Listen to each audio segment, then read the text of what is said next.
murdered in hate crimes countrywide in the last 3 months alone. China Gibson was killed on February 25th in New Orleans. Jamie Lee wounded arrow, killed on January 1st in Sioux Falls, South Dakota. Misha Caldwell, killed on January 4th in Canton, Mississippi. But today is also a day for being counted, for becoming visible to the world, and for fighting injustice in an unfriendly political climate. Recently, we learned that Donald Trump eliminated sexual orientation identity from the 2020 census, denying us the funding for critical support services. I identify as a transgender man. My pronouns are he, him, his, and that's how I like to be recognized. This is not a day of mourning. This is a day of visibility. This is a day of recognition. This is a day of empowerment. These activists are part of LA's Transgender Advisory Council, one of the first permanent transgender councils in the country. And they advise city leaders on HIV and health care, job and housing discrimination, and other issues that affect the transgender community. The primary scary experience that I have faced has not been one of violence, but one where I have not been protected on my job. And so when a corporation found out that I was a trans woman, I was instantly terminated. Oftentimes, we are left out of the conversation and we are not at the table when decisions are being made on our behalf. These things all add to almost erasing our humanity. I hope this nightmare will be over soon and we can all achieve our constitutional and God-given right for life, liberty, and pursuit of happiness. Thank you. For these activists, those rights have to start with speaking your truth. I'm Anna Marcos for LA This Week. The Trans Day of Visibility is honored in countries around the world. Well, for many of us, the weekend may be a time for some R&R, but not for one community. Hyde Park residents and fellow Angelenos came out to get their hands dirty for a clean cause. Rasha Goel has more. Rakes, brooms, shovels, and some helping hands were all on board to help clean up the Hyde Park neighborhood. We will be going up and down Hyde Park Boulevard between 11th Avenue and Van Ness Avenue, cleaning up all of the weeds, bulky items, trash, any issues that we have on the railroad tracks. It's an area the district has received a lot of complaints about. In addition to beautifying the area, it's also a chance to interact with neighbors. What we're trying to do is give people an opportunity to meet each other, to work shoulder to shoulder, to get to see your neighborhood. It's very different than driving through your neighborhood than it is walking block to block. Various community groups also came out to help. It's something that we have to do as a community, try to make our city as beautiful as possible with the help of the youth. No job at this cleanup is too small. Little by little, but large enough to make an impact. I'm Rasha Goel for LA This Week.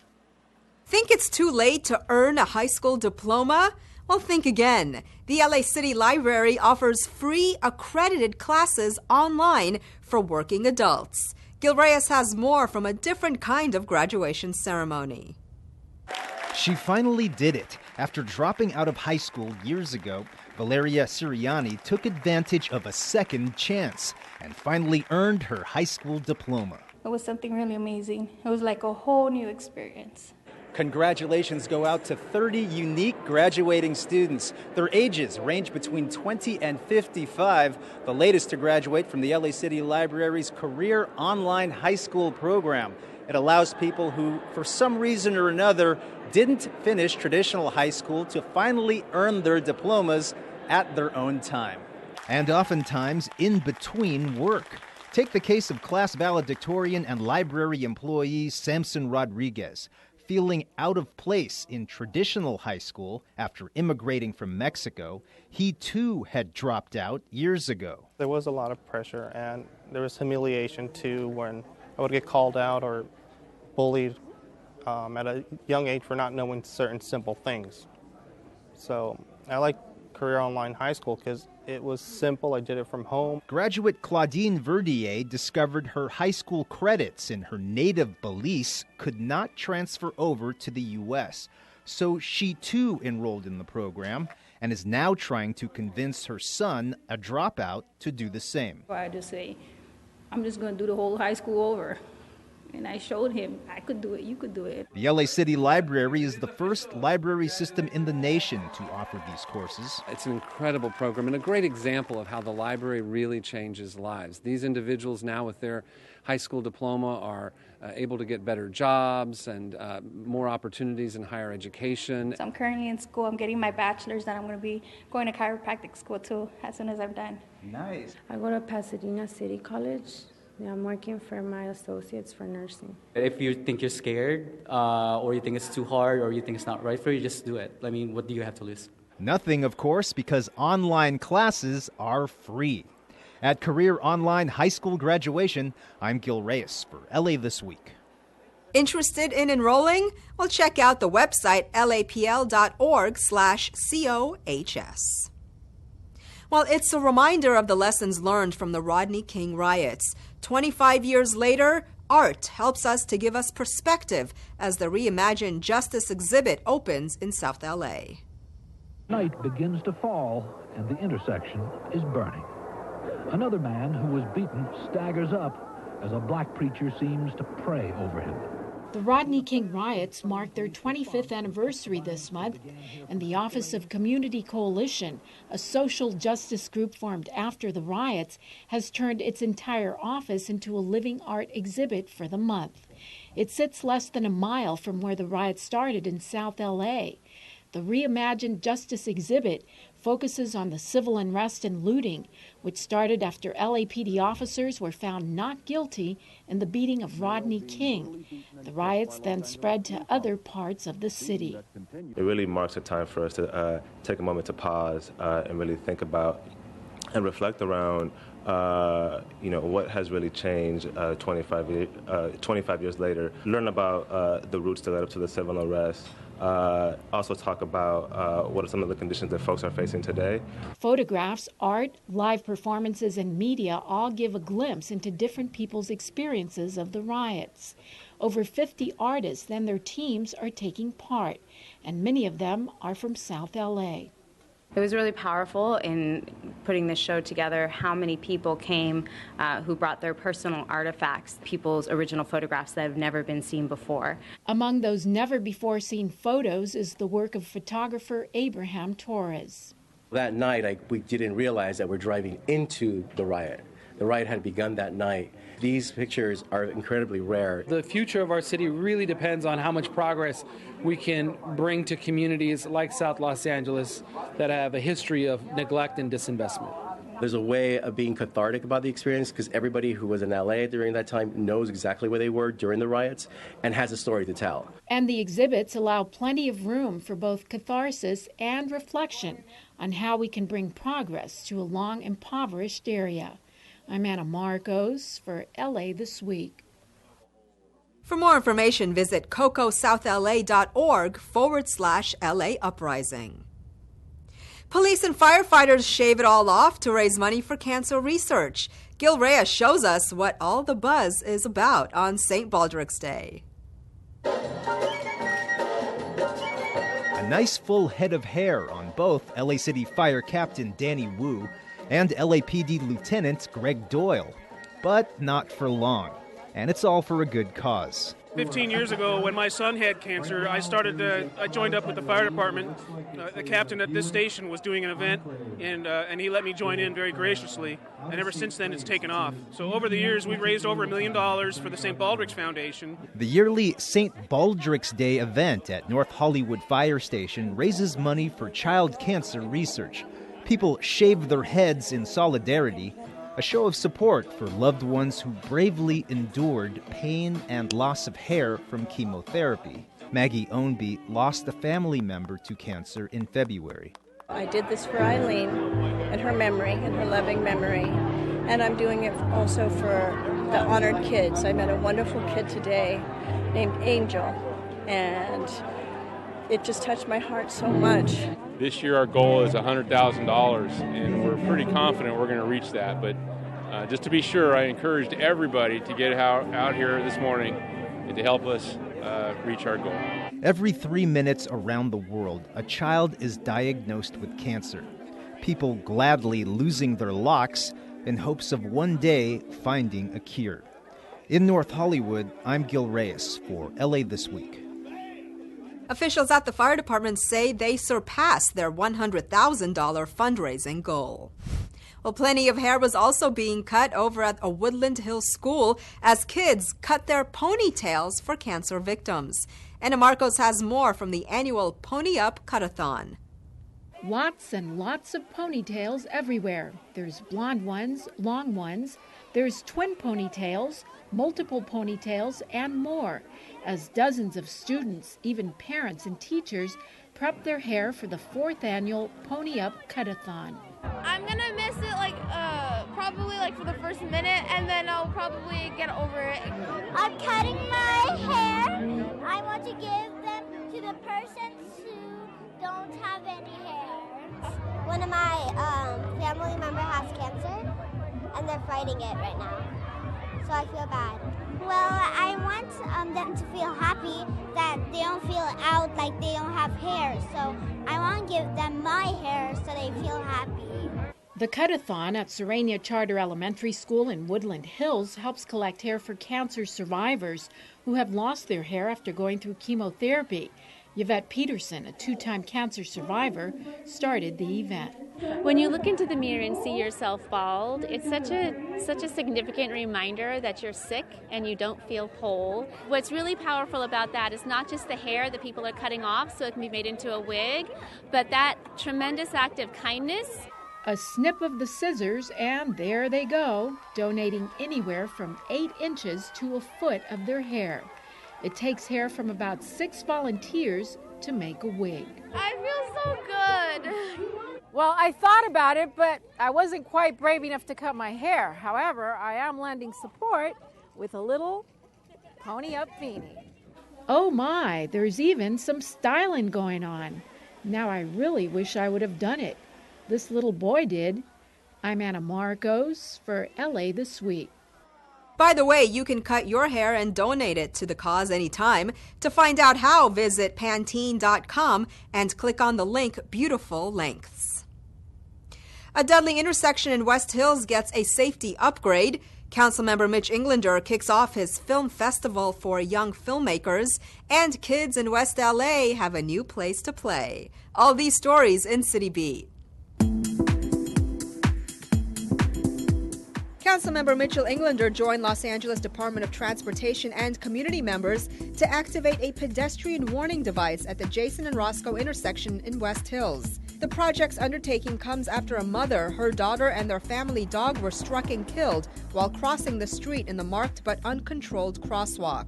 Officials say the Jason and Roscoe Pedestrian Warning Device project combines 2 overhead flashing beacons with pedestrian controls and in-road flashing LEDs to vastly improve visibility of those crossing the intersection, especially at night. Englander also kicked off his 2nd annual Movies That Matter Youth Short Film Festival, which is open to young filmmakers from elementary, middle, high school, and college campuses throughout Council District 12 and the San Fernando Valley.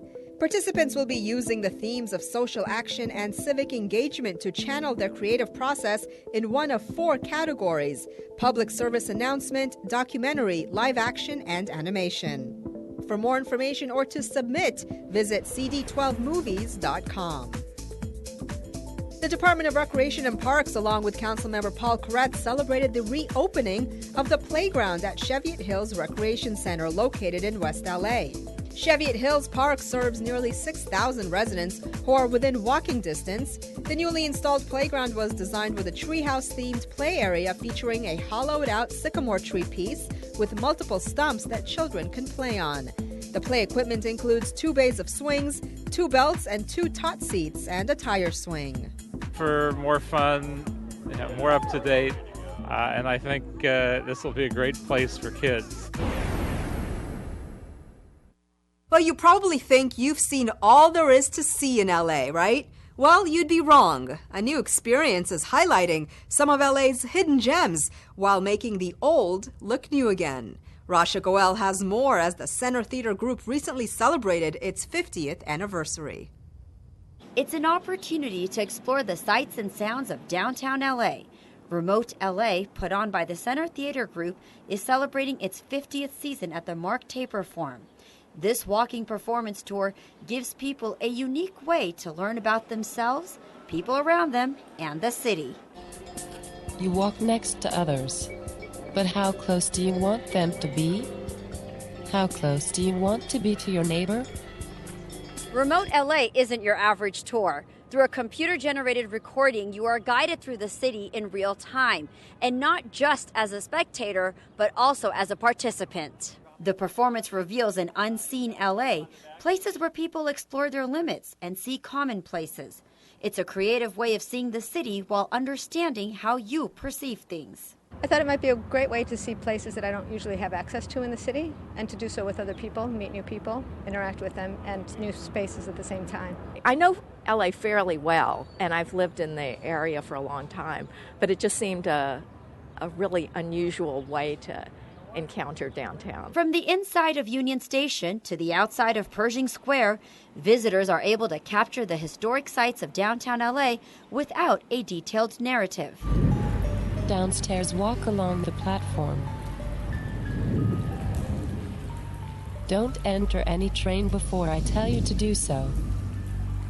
I feel like everyone kind of has an idea of what LA is, so maybe this will give like a new perspective. A new way of seeing an old city. In downtown Los Angeles, I'm Rasha Goel for LA This Week. Center Theater Group is one of LA's leading nonprofit theater companies. Well, if you love modern art, you may want to check out the new exhibit at Art and Practice. Enjoy an Earth Day celebration that's perfect for the whole family. And some seniors go all out for a talent show in Sherman Oaks. All this in this week's Things to Do. Art and Practice presents a solo exhibition of artworks by artist Al Loving. For 40 years, Loving experimented with materials and process to expand the definition of modern painting, drawing on everything from free jazz to his family's quilting tradition. In the 1980s, Loving broke free of that flat image, using heavy rag paper to make three-dimensional collages in brilliant colors. At A&P, Spiral Play will feature 12 of these collages, some of them monumental in scale. The work is radical, beautiful, and deeply human. His work will be on display at Art and Practice at 3401 West 43rd Place in Leimert Park from April 22nd through July 29th. To learn more, visit artandpractice.org. Join LA Sanitation for the annual Citywide LA Sanitation Earth Day LA 2017 Festival. There will be over 50 exhibits dedicated to promoting sustainability and environmentally friendly activities, including city vehicles to explore, seed planting, and mulch giveaways. Entertainment will also be on hand, including performances from Tommy the Clown and other musical acts. The event takes place Saturday, April 22nd at Exposition Park, South Lawn near the Metro Expo line. For more, visit lacitysan.org. Unleash your artistic talents during the Spring 2017 Senior Amateur Talent Show. Join the fun or just come watch a variety of individual and group performances of singing, dancing, spoken word, and comedy. If you've ever wanted to show off your talents, this is the perfect opportunity. Admission is free and all ages are welcome. It all takes place at the Sherman Oaks East Valley Adult Center at 5056 Van Nuys Boulevard. For more information, call 818-386-9674. And that's a look at some things to do. Well, that's going to do it for this edition. I'm Yana Kane from all of us here at LA This Week. Thanks for joining us.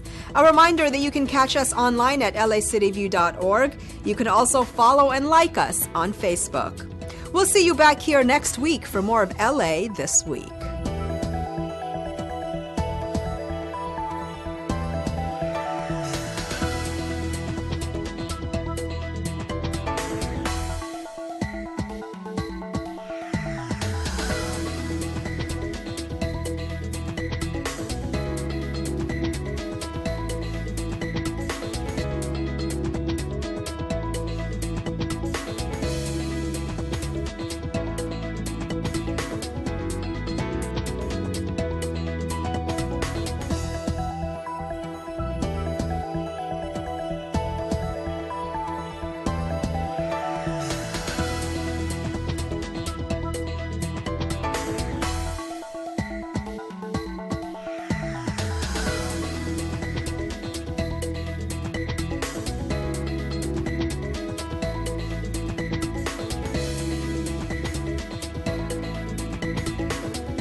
Christy Odom in Los Feliz. You're watching LA City View, Channel 35. Our city, our channel.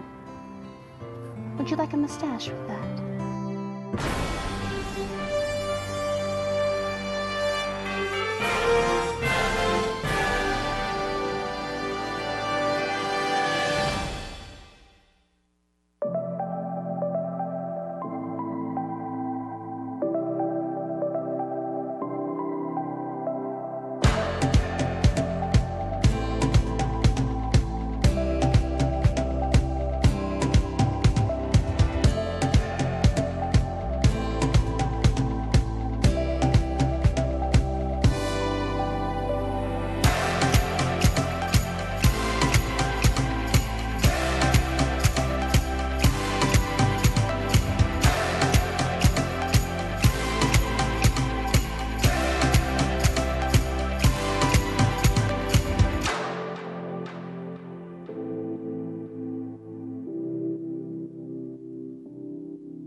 Good morning, good morning.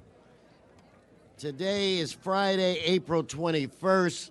We are so happy to be in the warm valley with warm people.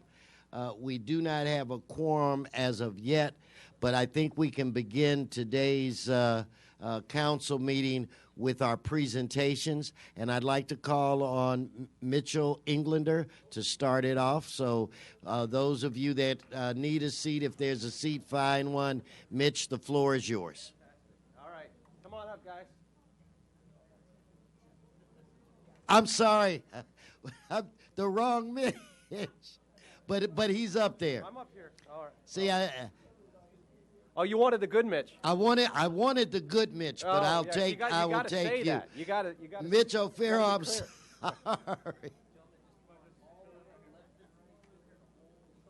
Yeah, come on in tight, guys. Left and right, all the way down.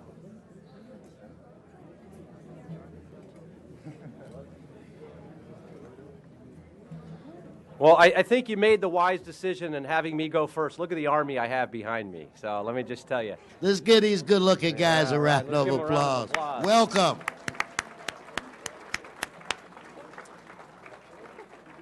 So this is so cool. This presentation is, and before I start talking about these guys, let me give you a little bit of the history of the magic of the seed that grew into these incredible athletes. First, this school, Sierra Canyon School, was a camp, and it was very, very well known as the top camp to send your kids to in the San Fernando Valley.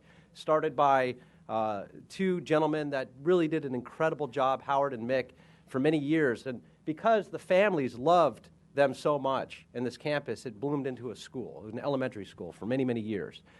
Because of their success in elementary, they decided to build a high school.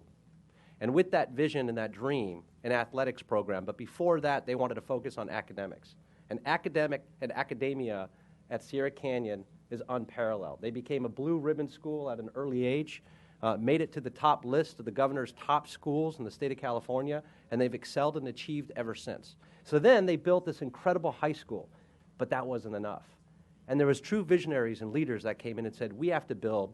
We've already got the great elementary school, we've got the high school, now we've got an athletics program, the best academia, now we need the best football team in the state of California, and they have achieved that, and they're here today. Let's give them a round of applause.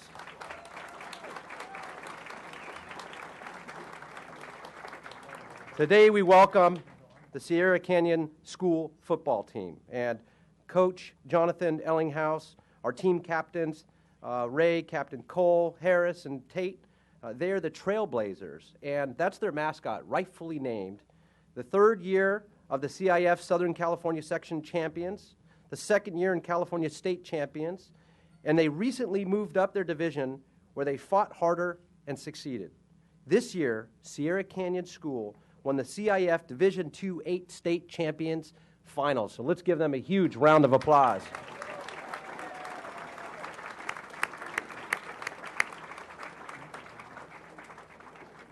They held off the Sierra Padres at 42-40, and during the game, Bobby Cole rushed for 220 yards and 4 touchdowns with 30 carries. Let's give him a huge round of applause. Oh. Kane and Ray helped anchor the team's potent offensive line at right tackle and will be going to UCLA. So let's give him a big round of applause. Staying local. We'll better warn USC about them. Athletic plays an extremely important role in our youth's academic career. And it teaches them not just about winning and losing, but teamwork and perseverance, leadership skills, sportsmanship. And these are the gentlemen that reflect all of those true abilities. You know, the only place success comes before work is in the dictionary, as Vince Lombardi said. And these young athletes have worked diligently in both athletics and academics throughout the season. So I'd like to now introduce to you our coach, John Ellinghaus, to say a few words. Come on.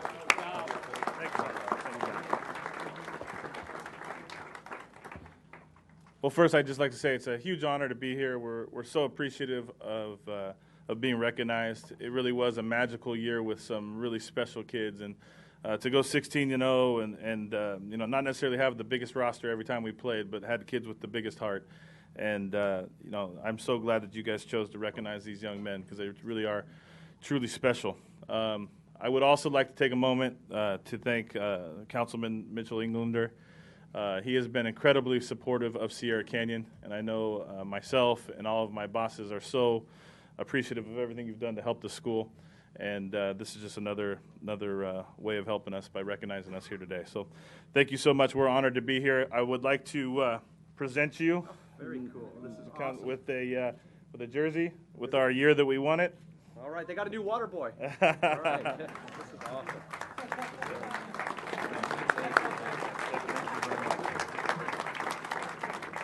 And I'd like to present the team as well with a certificate of appreciation, a resolution, and saying congratulations to Sierra Canyon School, to the football team, to all of you. And let's hear it again for the champions right here. Congratulations. Next week we'll be putting an official city street sign that'll be there forever in perpetuity to commemorate this incredible championship. And why that's important is for many things, not just to show it off to all the future football players that come onto campus, but for each one of you to bring your children by and say, this is something we did, not just to make the school proud, not just to make our parents and the team proud, but the entire city of Los Angeles is proud and will always be. So congratulations. Thank you so much. Let's give these champions a round of applause. Good luck in the future, guys.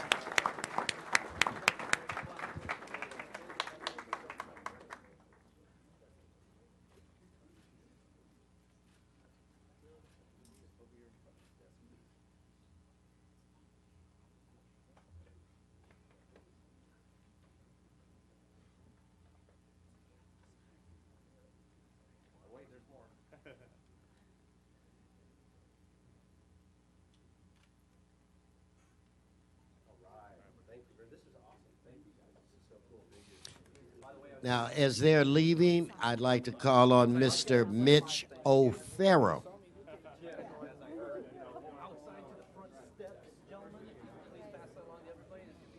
And when this group clears out, the floor will be Mitch O'Farrell's.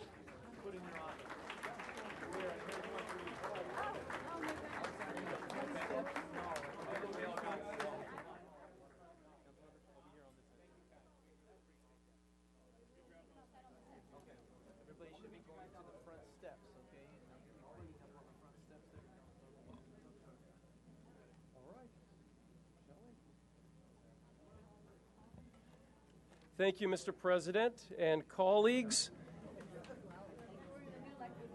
As our state champion team makes its way out, we have another team making its way in, and that is our volunteer corps for the Los Angeles Public Library System on Volunteer Appreciation Day. All right, let's give them a round of applause.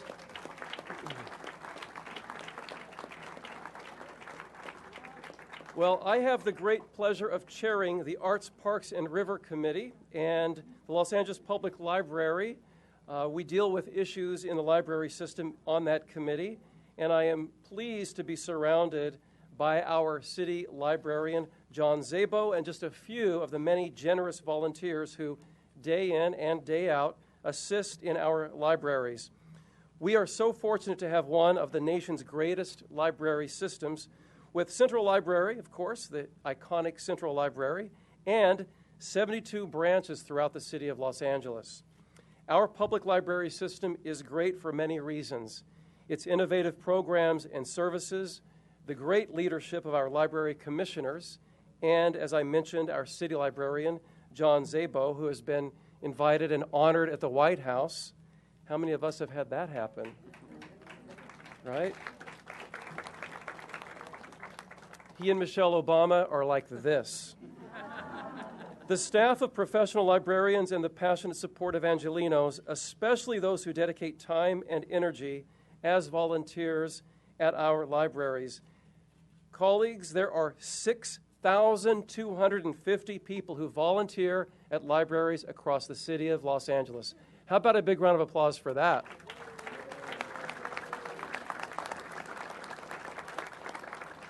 And we figured out a way to monetize those volunteer hours. In 2016 alone, they provided more than 160,000 hours of service, valued at nearly $4,500,000. $4,500,000. Did the mayor talk about that in his budget yesterday? All right.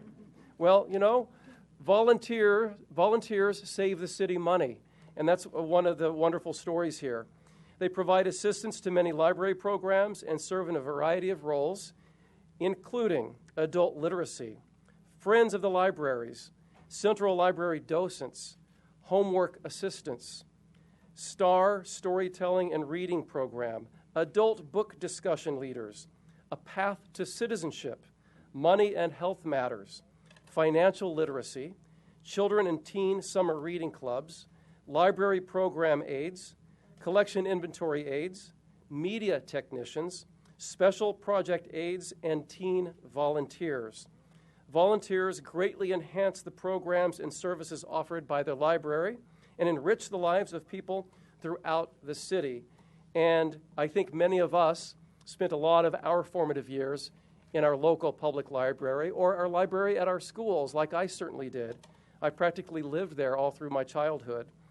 I would just like to highlight a few of the volunteers who volunteer at the libraries serving the great 13th Council District. And Therese Dietland, are you here from Atwater Village? If you are, raise your hand. Sue Lipman from Silver Lake Branch. James Castillo from the Echo Park Library. I know James is here. Yay. Teresa Williams from the Wilshire Branch. Julio Rodriguez from the Edendale Branch. And Elson Trinidad from the Cahuenga Branch. I know Elson's here too. Right on. Thank you. Let's give him a round of applause. Yeah.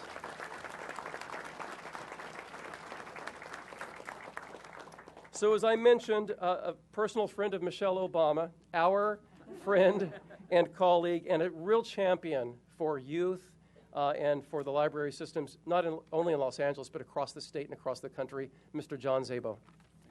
You bet. And Mr. O'Farrell, a damn good librarian. We're very fortunate to have you. You have this very unique passion about you, organization about you, and I just think our system has gotten better since you've been the quarterback of the library team. So let's give him another round of applause.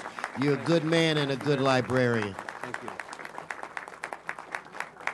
Well, thank you so much. That's very kind of you. And thank you, Councilmember Mitch O'Farrell, Council President Wesson, and really the entire City Council for taking time to acknowledge and celebrate the amazing dedication, hard work, and generosity of over 6,200 people, residents of this city who give of their time and energy to our libraries to help make our libraries better. They understand that libraries change lives.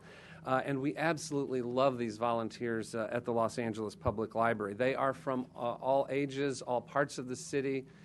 People have come from council districts throughout this city today to be here to represent our amazing volunteer corps. And as the council member indicated, they are contributing to all of the programs that the library provides, our New Americans initiatives, our programs for toddlers, our programs for seniors, our technology programs, our amazing 70 Friends of the Library groups. They're working on book sales to help raise money for the library. And I'm so pleased that the City Council is honoring our volunteers here during National Volunteer Month, and we've just completed a wonderful celebration of libraries with National Library Week. And to demonstrate how valuable our volunteers are, we have used national standards to put a price tag on that 160,000 hours that our volunteers contribute, as the council member mentioned. But of course, this contribution that they make is absolutely priceless, and we really can't put a dollar value on it. But we're going to give you this check. A reminder, it is budget season. This is not a real check. The check is written on the Bank of Good Deeds, as you'll see. But again, we want to demonstrate to you how much we love our volunteers and how much we value the very important and valuable contribution that they make. Every city department is not so fortunate as the library to have the good people of the city contribute so many volunteer hours to the library, and we're really thrilled. So again, thank you, Councilmember O'Farrell. Thank you, Council President Wesson, for all of your support for our libraries and indeed the entire City Council. Thank you all so much. And we have the check. Okay, you want to present it? Yes. Fantastic. Take some pictures. Thank you all so much. Yeah, that's great. Fantastic. And so we're also going to present a certificate of recognition for Library Volunteer Appreciation Day this April 21st, 2017. Thank you. There you go. Yeah. We're good. Can you maybe lower the check a little bit more so everyone can be seen? There we go.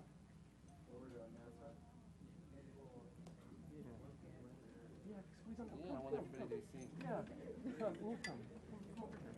You come around me to the left. Yeah, right there. There we go.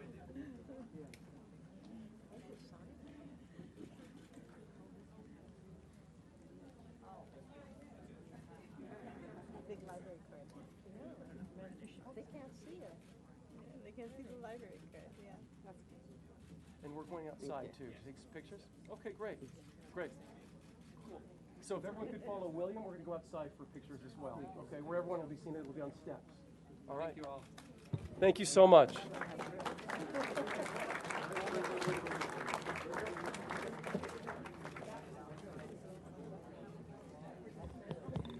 Congratulations on your re-election. Thank you, dear. Good to see you. Likewise. Thank you so much. Thank you. Oh, it's City Hall. Yeah, it's just kind of, I don't know, it's impressionist. Mr. Clerk, we do have a quorum. Why don't we run through the agenda? Very good, Again, I sir. want to thank the librarian and all their volunteers, but if we could go through the agenda at this time. Very good, sir. Bloomfield, Bonabuscan, El Cedillo, Engler, Harris, Dawson, Weezer, Carrasco, Crane, Martinez, Farrell, Price, Rue, Weston, 11 members present, and a quorum, Mr. President. First order of business. Approval of the minutes. Bloomfield moves, Bonin seconds. Next. Commendatory resolutions for approval. Bonin moves, Bloomfield seconds. Continue. Mr. President, there is a request to continue item 7 to Tuesday, April 25th. So without objection, so ordered. Very Continue. good. Items 1 and 2 are items noticed for public hearing. Okay, Mr. Bonin. I'd like to move to receive and file item number 2. Okay, do you have cards? Yes, sir, we do have cards on item number 2.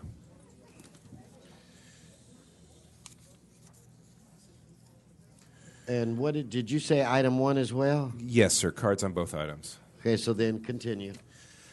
Items 3 through 10 are items for which public hearings have not been held. 10 votes are required for consideration. Okay, so without objection, those items are now before this body. Again, do we have cards? Yes, sir, cards on items 4, 6, and 9. 4, 6, and 9. Okay, hold those items. Let's prepare to vote on the remaining items. Let's open the roll, close the roll, tabulate the vote.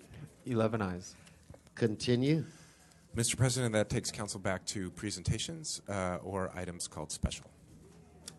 Okay, I'm going to look towards Ms. Martinez and to see if Ms. Martinez would like to move forward. Hey, I was at the dentist.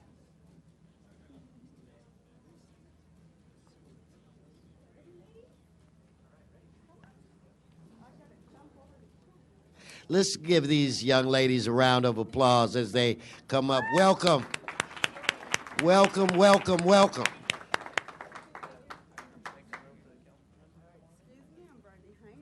Where are our coaches?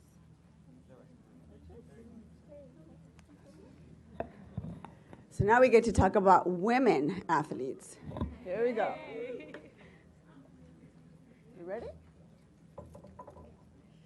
Well, good morning, members, Mr. President. Before I begin, I want to acknowledge that my friend Ari Bennett, who's the principal at Poly High School, could not be here with us this morning, but he did send our assistant principal, Arden Arhenian, who's here on his behalf. So I want to thank, I know Arnie is watching, so Thank you very much, Ari. I know you would have been here if you could. But today I'm extremely proud to honor not only the champions, but strong women athletes in my district. It is with great pleasure that we recognize Poly High School's girls varsity volleyball team and their head coaches, Eduardo Alcatar, and girls wrestling team with their coach, Terry Gillard. What a privilege and an honor, I must say, to have two teams representing the Poly Parrots athlete department. These young women have made it clear that at Poly High School in Sun Valley, which I am very fortunate to call my neighbor, is home to some of the best academics in the city and in LAUSD, as well as sports. First, I want to recognize Poly's girls volleyball team, who went to finish with a record 19-6-2 this year, defeating the Los Angeles Wilson High School in the Division II LA City section champions this fall in 2016. Let's give them a big round of applause to our volleyball team. This is the very first city championship in volleyball for Poly High School since 1997, 20 years in the making. This is quite an achievement considering the odds were against these young ladies leading up to their accomplishments and having to bear the excruciating hot Valley summer practices outdoors while their gym was being renovated over the summer and going into their fourth coach in 4 years in their volleyball team. However, their head coach, Eduardo Alcatar, coming in with his background in baseball, and their assistant coach, Viredina Gallardo, were able to lead this team to many victories throughout the season, instilling in the basic principles of coaching that inspired, motivated, and supported these young ladies to become city champions. I believe that these young women should continue on with their education and giving back to their community. This is why I'm so proud to recognize them and for their economic accomplishments as well. Some of them are doing extremely well in the classroom. Some of their senior players are heading on to some of the best colleges and universities in our state, such as UC Santa Barbara, UC Berkeley, UC Irvine, Cal State Northridge, and Stanford. Give them a big round of applause. They're doing extremely well academically. So congratulations to our volleyball team girls as they became champions last year. I also want to recognize the next two young women. We're recognizing them today along with their coach, Terry Gillard, as a testament of young women breaking into the world of sports that historically have been non-traditional women's sports such as wrestling. I am very proud and excited to share with these young women and with you other accomplishments, but also I'm extremely, extremely proud that these women did extremely well competing against some of the more renowned women in sports across our city and in LAUSD. I want to recognize Christine Contreras, who wrestled at 150 pounds, is a two-time champion, LA City champion, and state finalist in 2016 and 2017.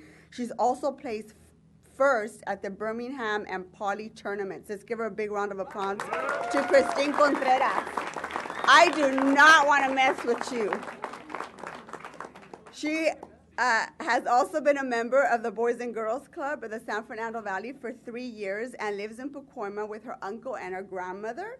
And she will be attending Cal State LA and majoring in criminal justice. So let's give her a big round of applause.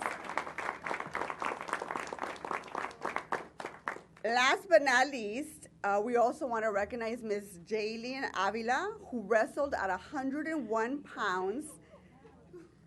She is a 2017 city champion and state finalist, boasting a record of 32 this year. She placed first at Bishop Amat, Birmingham, Eagle Rock, and Poly tournaments.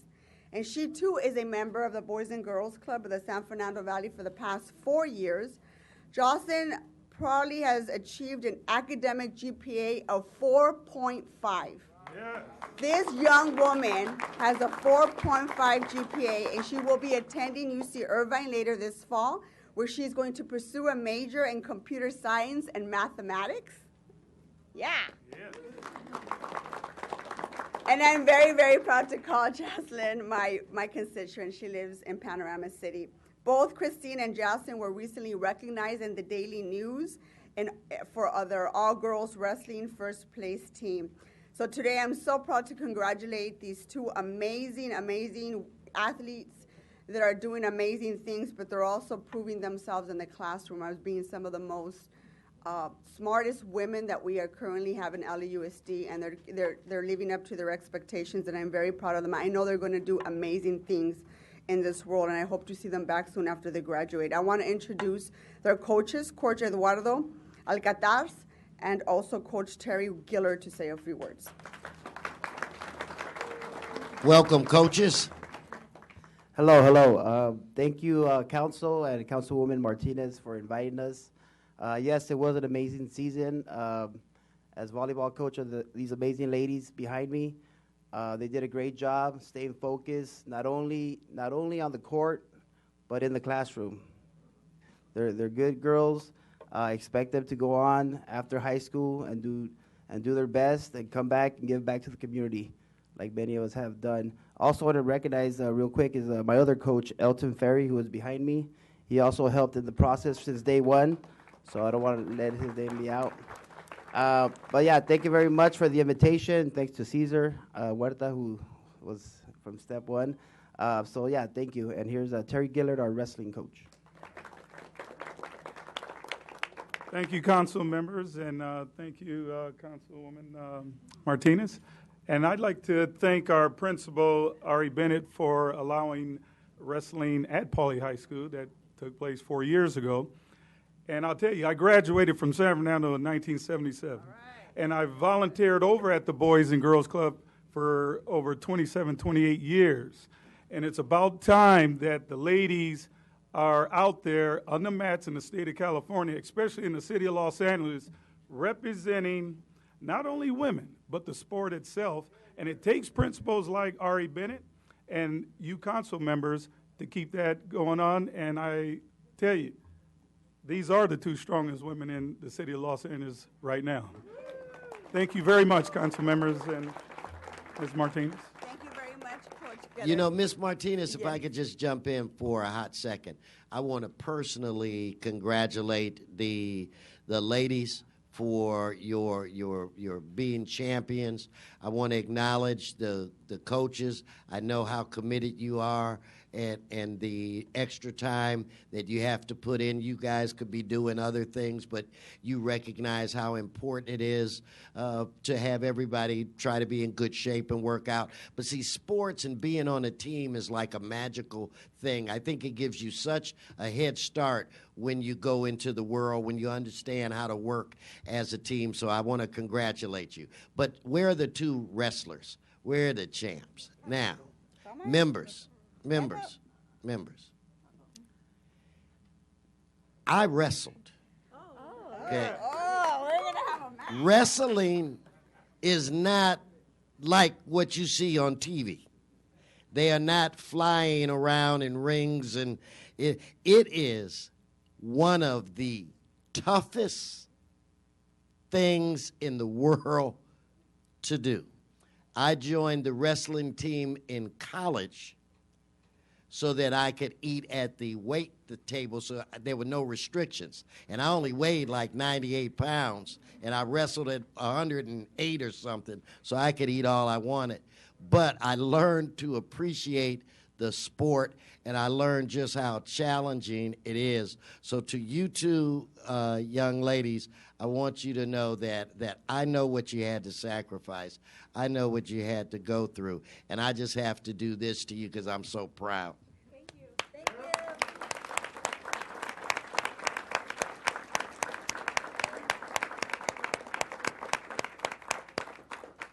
Thank you very much, Mr. President. And I want to get a picture with my two wrestlers. All right. Yeah.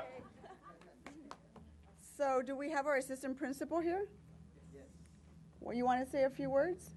Come on, just put the phone down. You know, it's you know what, Coach Gillard said something very special. Ari Bennett is such a special person, not only to me because he's a friend of mine, but I've known him for well over 7 years, and I worked with him very closely when I was on the school board. He's a very, very special man, but he also has a very, very special way of connecting with young people and giving them the benefit of the doubt. And unfortunately, we don't have enough people like Ari. I wish we can duplicate Ari in all of our schools and his leadership and his vision to empower young people to do their very best. And if it wasn't for him, you're absolutely right, Coach. He really does not only empower the students to do their very best, but he also cultivates a team environment within the faculty at Poly High School. And I could not be more proud of Ari. And I know he couldn't be here this morning, but I want to give our assistant principal a chance to say a few words on his behalf, because I am so proud of Poly. You guys are not only doing amazing work academically, but you're also empowering young women to do their very best. So come on up here and say a few words and represent our friend Ari. And go ahead. Thank you so much. Thank you so much again for this opportunity. I'm proud of these girls on behalf of Mr. Bennett and all of the administration and staff at Poly High School. It's we're usually recognized for academic achievements, so it's nice to be recognized for something athletics as well. But I know it takes a lot of dedication and a lot of work to be both a student and an athlete. And I'm proud of both teams, both wrestling and volleyball, and our coaches. It takes a lot of dedication to volunteer a lot of those hours with not a lot of compensation in there. But they all did an amazing job, and I'm proud of them. I'm not doing Mr. Bennett any justice because he would be a lot more eloquent than I am. But thank you. Appreciate the time you've given us. Thank you very much. Thank you. Okay, so I want to present our certificates, if I can find. Oh, here they are. All right, so on behalf of the City of Los Angeles, this is for our girls wrestling volleyball champions. Let's give them another big round of applause. Way to represent. Ladies, here we go.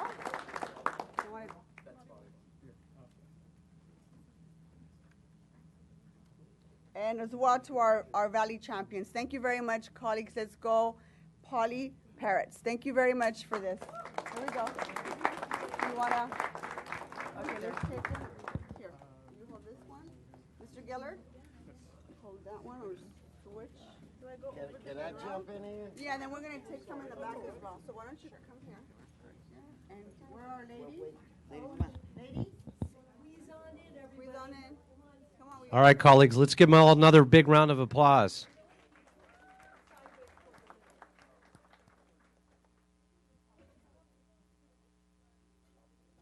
All right, on deck is Councilmember Bob Blumenfield.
All right, let's welcome Councilmember Bob Blumenfield from the Great Third.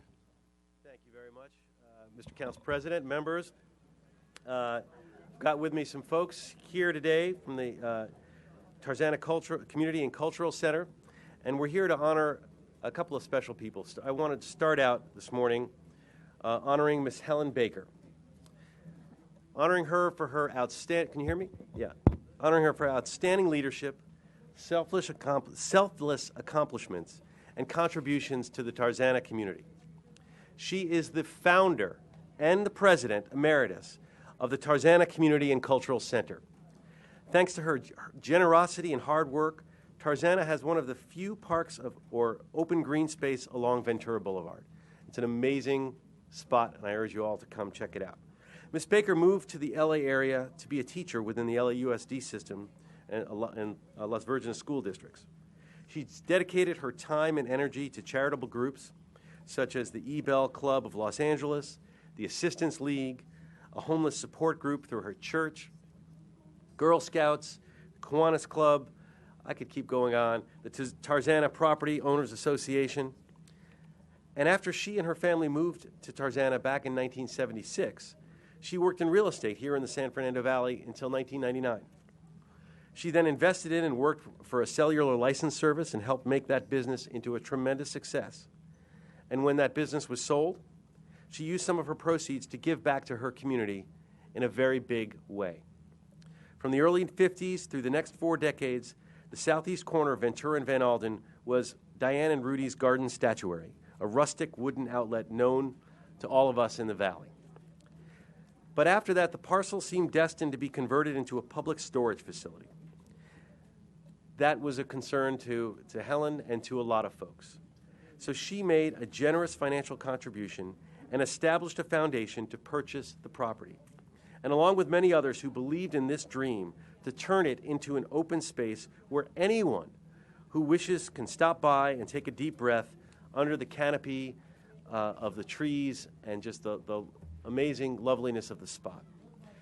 The Tarzana Community and Cultural Center was born, became an independent 501c3 in the spring of 2002. Since its opening back in 2002, I don't know, could you imagine back then what it would have become? Could any of you here who are part of that board imagine at that point? I know some of you had the vision, actually. I shouldn't say that. You guys had the vision, and you imagined what it would be. But to the rest of us, people driving by in Ventura and everything else say, well, gosh, what could it be? And what it has become is a host to art and antique shows, music galas, garden events, wedding birthdays, even a magical fairy hunts, which I know because my kids and daughter has enjoyed.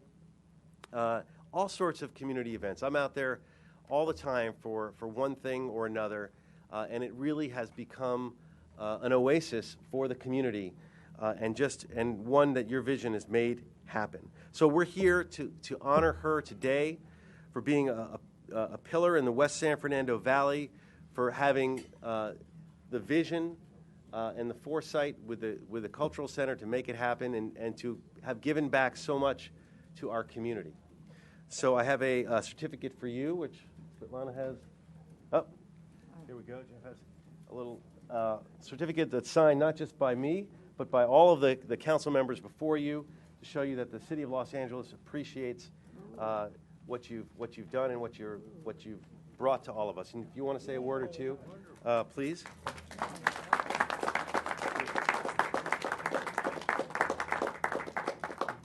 Thank you, Councilman Blumenfield.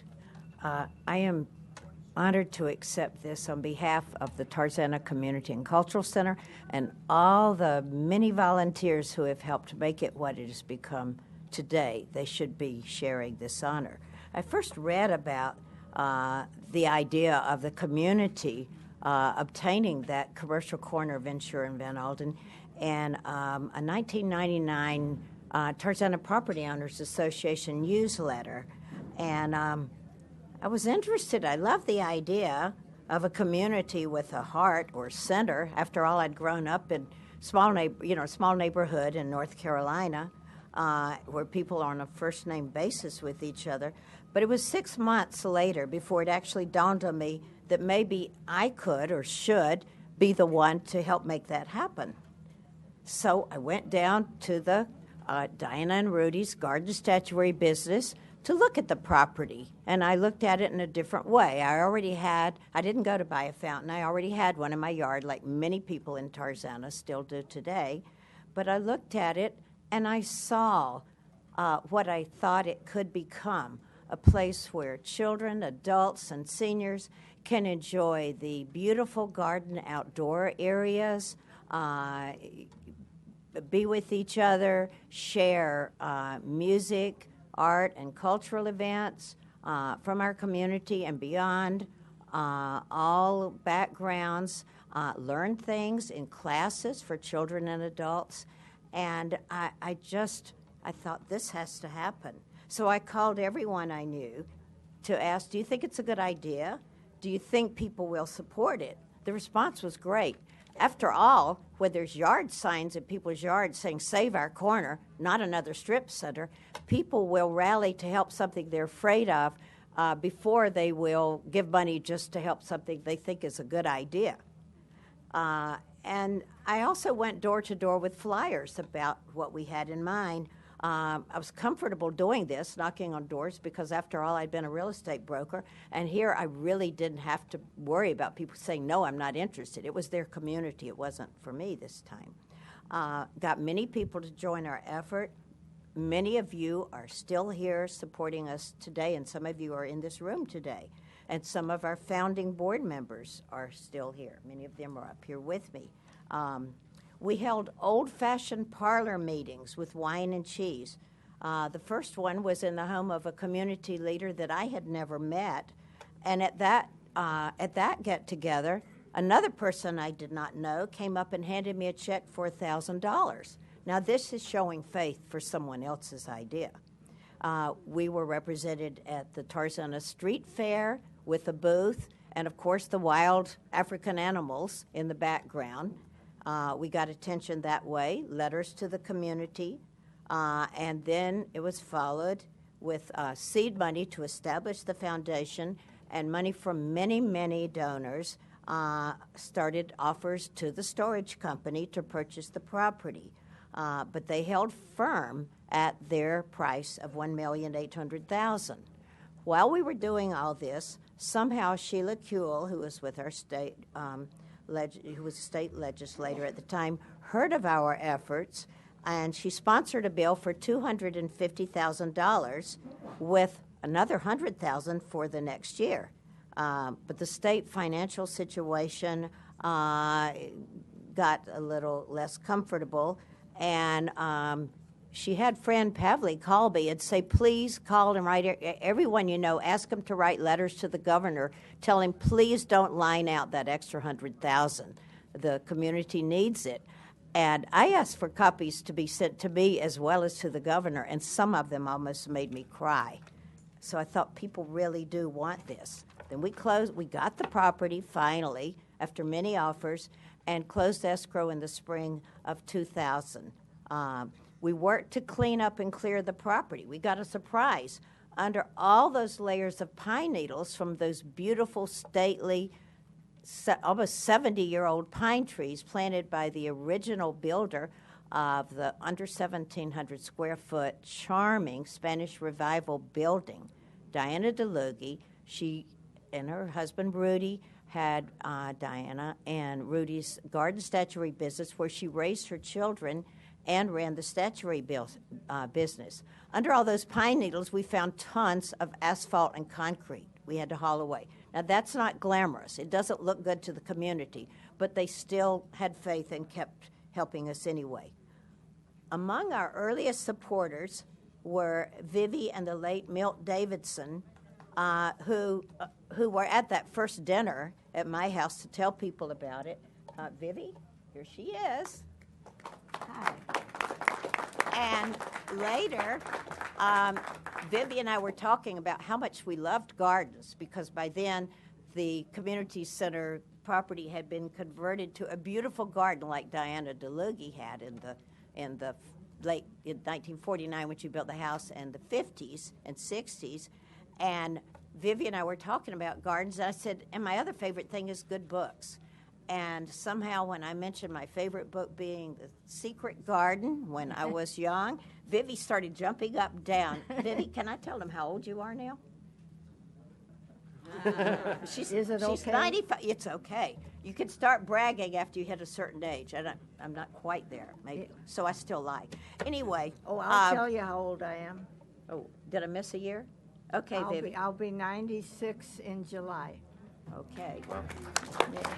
Anyway, Vivi knew what she wanted to donate. It was a secret garden. And of course, among the contractors we brought down for her to choose from, she chose the one that we knew would take the longest, drive the board members crazy, but would get totally involved in the book, the video, everything he could find out about what might have been in the secret garden. And he did a beautiful garden, which I invite all of you to come and see anytime, complete with a grotto and a gurgling little pool and old-fashioned looking roses and places to sit, and many people come down and meditate. And they considered a place where the sounds of Ventura Boulevard just fade away. You don't even hear them. We had generous donations from individuals and businesses. The gazebo was donated by Mr. Gazebo Man. Our koi pond by a man in our community who builds water features, and now a lot of dry weather, drought-tolerant features. We had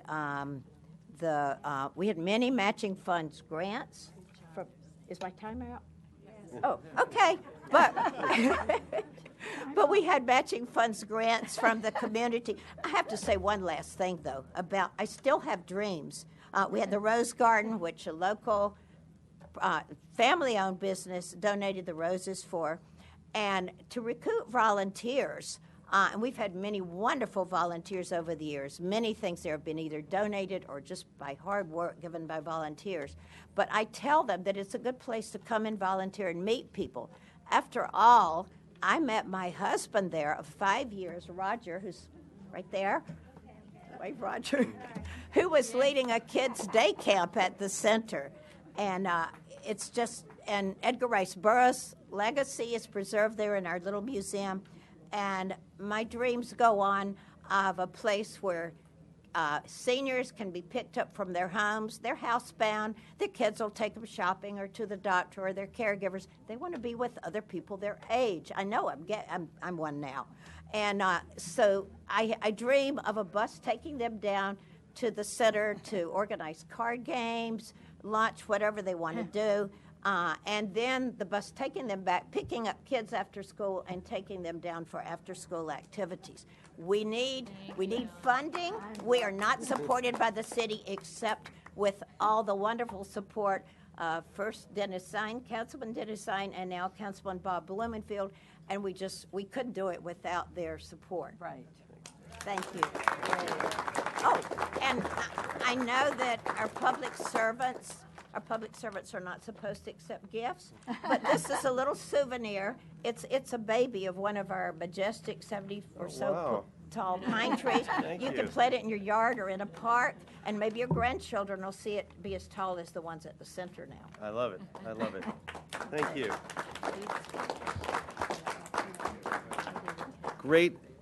Great story, great history for the Cultural Center, and it really, one thing that you underscored, and I want to recognize one more person from this group, because you underscored that there was the vision to make this happen and all the folks who were dedicated to make it happen, but on a daily basis, it's run by volunteers who make it happen, and I want to recognize one of those folks, Miss Amaris Breyer, who's here today with us for her unwavering commitment. She is the president of the Tarzana Community and Cultural Center. She makes it happen all the time, and she is someone who has been a lifelong volunteer. She has helped the city. She served for 7 years as a docent at the LA Zoo. In her career, she's had a world focus as a travel agent, traveled the world with her husband, Philip. After owning the travel ticket in Encino for more than 20 years, she now works for World of Travel in Woodland Hills. Although she's seen the world, she sees the big picture, she focuses locally in Tarzana and brings the world to all of us and makes a world of difference. So I've got a certificate for you as well, recognition for Amaris. Amaris, do you want to say a quick word? Do you want to say a quick word? Yeah, one quick word. Yeah. You want me to hold that one? Helen, I used most of my words, but I still got some words left. What I've seen here this morning is hundreds of young people volunteers, and our heart goes out to those young people volunteers because of their youth and future.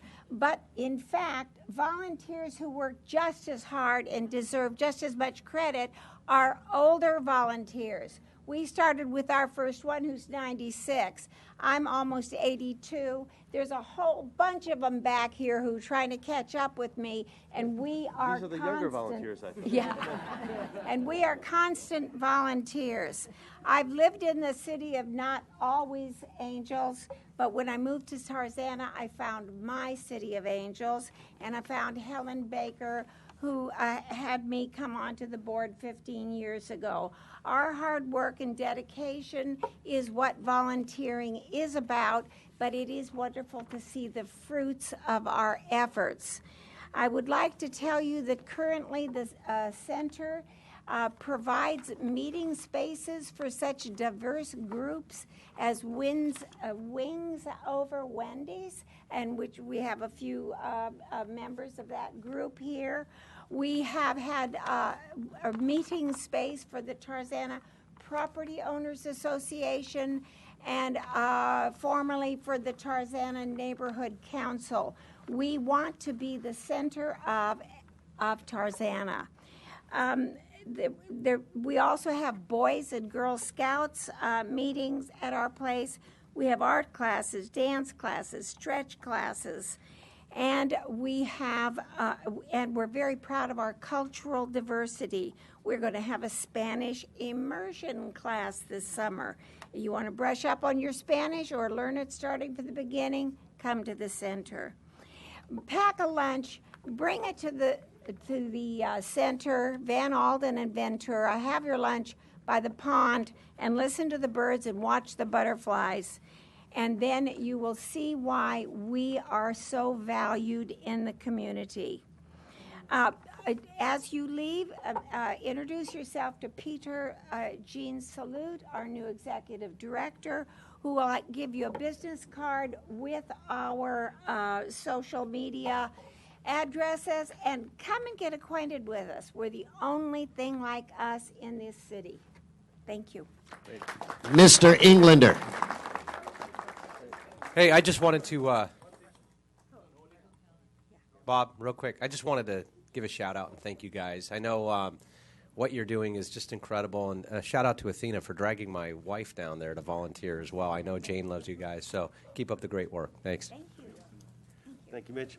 And let's give it up for the Tarzana Cultural Center, Community Cultural Center. We'll go over to the corner.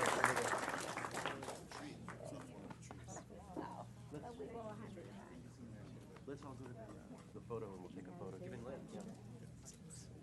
Yeah. Okay, why don't we recess, Mr. Clerk, and go into the special? Very good, sir. Blumenfield, Bonabuscan, Cedillo, Engler, Harris, Dawson, Weezer, Carrasco, Corinne, Martinez, O'Farrell, Price, Rue, and Wesson. That's 10 members. Okay, let's deal with item 11. Mr. Murphy, Sean Murphy, on item 11. Come on down.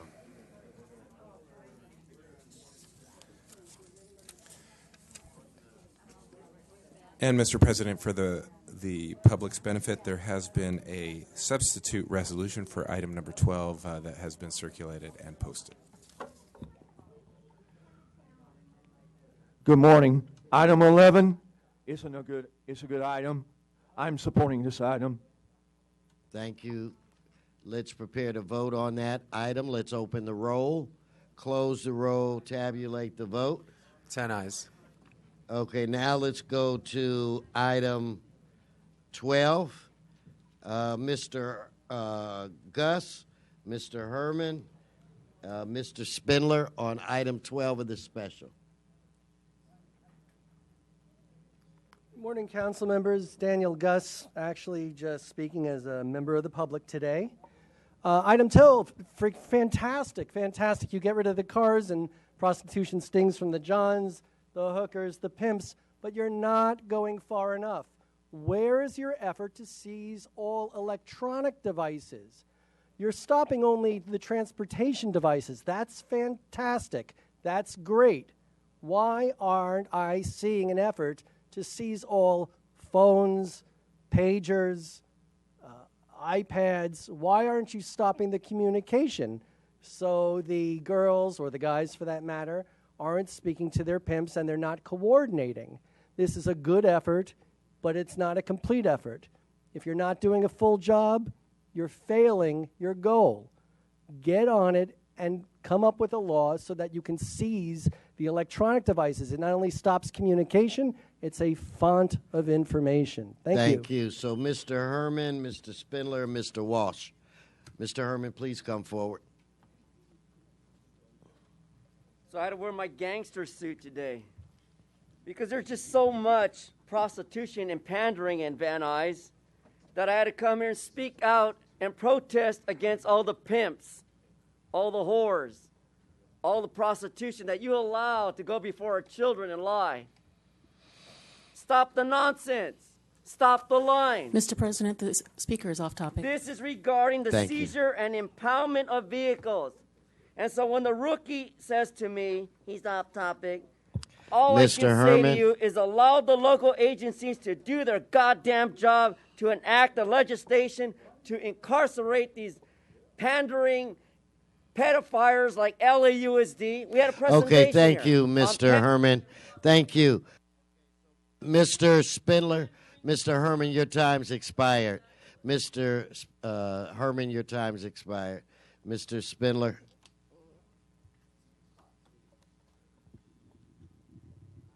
Well, go ahead. Hold on a second. I'm going to warn you, Mr. Herman, if you disrupt the meeting again, you'll be asked to leave. Mr. Spindler. Yes, good. I will defer to my colleague on these things. What do we have? Pimps. Yes, pimps. And then we have those nice ladies with the heels. What do we call them? Undercover vice cops. Oh, they're so sexy. Oh, yes, I love these prostitute fake cop undercover. Mr. President, the speaker is off topic. Get on topic, Mr. Spindler. It's because under the California Penal Code, you're trying to seize vehicles in entrapment. And Nuri knows it's entrapment because all the pimps and prostitutes are in Nuri Martinez's district. And she has pimps on her staff that get strip Okay, club now you're off variances. topic. Mr. Spindler, thank you. Thank you. So is it Mr. Walsh? Your time's expired. John Walsh, blogging at HollywoodHighlands.org or J. Walsh Confidential, tweeting at Hollywood Dems. This is number 12. This would amend the California Vehicle Code to allow local agencies to enact legislation for the seizure and impoundment of vehicles used in the commission of an act related to prostitution, pimping, and pandering. Why don't you have that law now?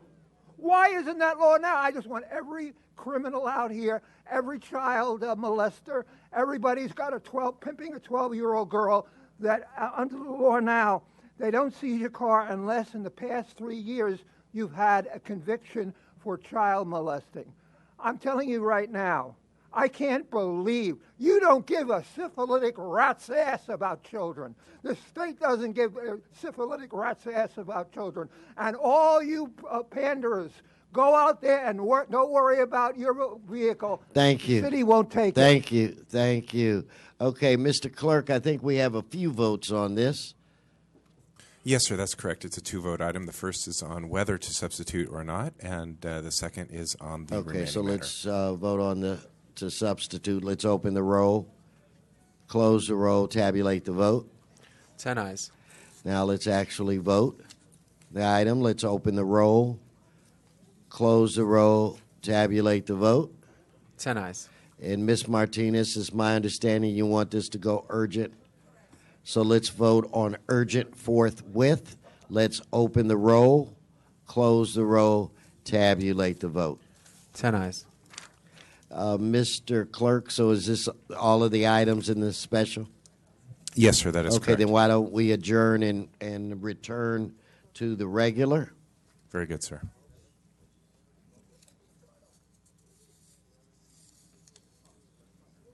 Okay, we'll start out with our the multiple section. So I have Mr. Walsh. Mr. Walsh, I have you on items 1, 2, 4, and 6, 9. And your public comment after that. John Walsh, blogging at HollywoodHighlands.org or J. Walsh Confidential. Number 1, building and safety, you're doing a good job. Remember, I'm not one of those guys that get up and say, oh, a bunch of crooks, I'm a white man. I'm not. If you do a good job, I say you do a good job. Number 2, this is vacation. Okay, this is what they do. They take a little portion that the developer wants, then they eminent domain it, and then they sell it to the developer, who makes saves an enormous amount of money. Consultant services, too many consultants. Right-of-way contracts to complete ongoing tasks. This is number 4. Epic land solutions. Much too much money being spent, much too much, on consultants. Never mind your multi-billion-dollar contracts budget. These are consultants. Number 6, this is housing pursuant to charter. Okay, what does an exemption of one senior project coordinator mean? It means, say somebody up here, Mr. Englander, has a friend who doesn't qualify for a job under the rules. They don't qualify, so they stick this in here, and what that means is it's an exemption, and they can hire anybody. They can hire anybody that has a heartbeat to take this job. This is a trick they play. All these extensions and replacements. Number 9. Okay. Whenever you see the word waiving something, that means the city isn't going to do something that they're required to do. They can waive anything. They can waive, and this is what allow construction. Okay, allow roadway associated with a new facility, Value University Preparatory High School. You move heaven and earth for charter schools. If this is a charter school, you'll do anything to help a school, a charter school. Waive the city's 1-year street cut moratorium to allow construction in the roadway. Construction in the roadway. I'm telling you, 11 people are run over walking in the street, walking on the road because of construction. Go back to New York and see how well they do it, how well they make the city, the contractor, build rights of way for pedestrians. Here you don't give a syphilitic rat's ass about the pedestrian. And this is another case. Whenever you're out there and you almost get hit by a car, remember, it's their fault. Okay, your general public comment, Mr. Walsh. John Walsh, blogging at HollywoodHighlands.org. I'm telling you right now that the city of, we had to listen to this nauseating self-congratulations for almost an hour. This one woman, what did she spend? 25 or 30 minutes just talking about how wonderful they are? I'm telling you right now, you're near destruction, self-destruction. I'm telling you right now, this city council is falling apart.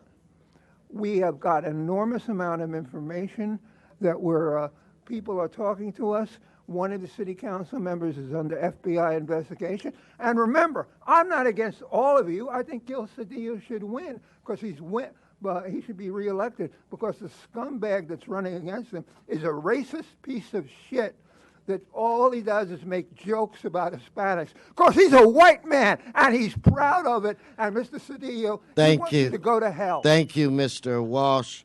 So, Mr. Herman, you have items 1, 9, 11, and you have items 1 and items 9. And then you have your general public comment. So that's 2 minutes, Mr. Yes. Go ahead. Go ahead, he said. 11, 187 North DeHaven Avenue, $2,500. CD7, 11628 North Biltmore Avenue, $5,900. How much more do you want to gouge on these liens with the 250%? How much more do you want to cause emotional harm and distress to people who are living on their bottom line means? You haven't finished the problem with the homelessness. So who's the fucking asshole now? Now let me go to the next item. Rookie. He said I had to speak on item number, whatever. Item 9. Yeah, that fucking number. So, thank you for the construction on street cut moratorium. Fuck all your construction, because you still violate Willits versus Los Angeles and Barton versus Sacramento.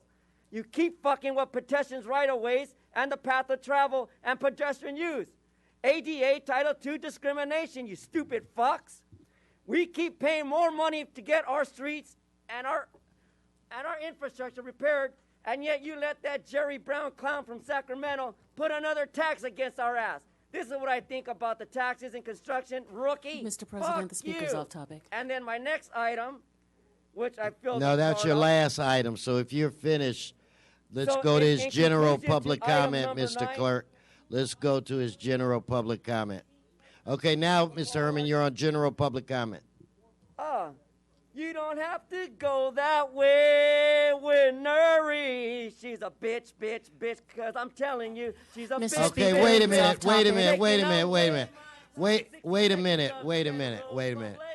You know what? Cut his time.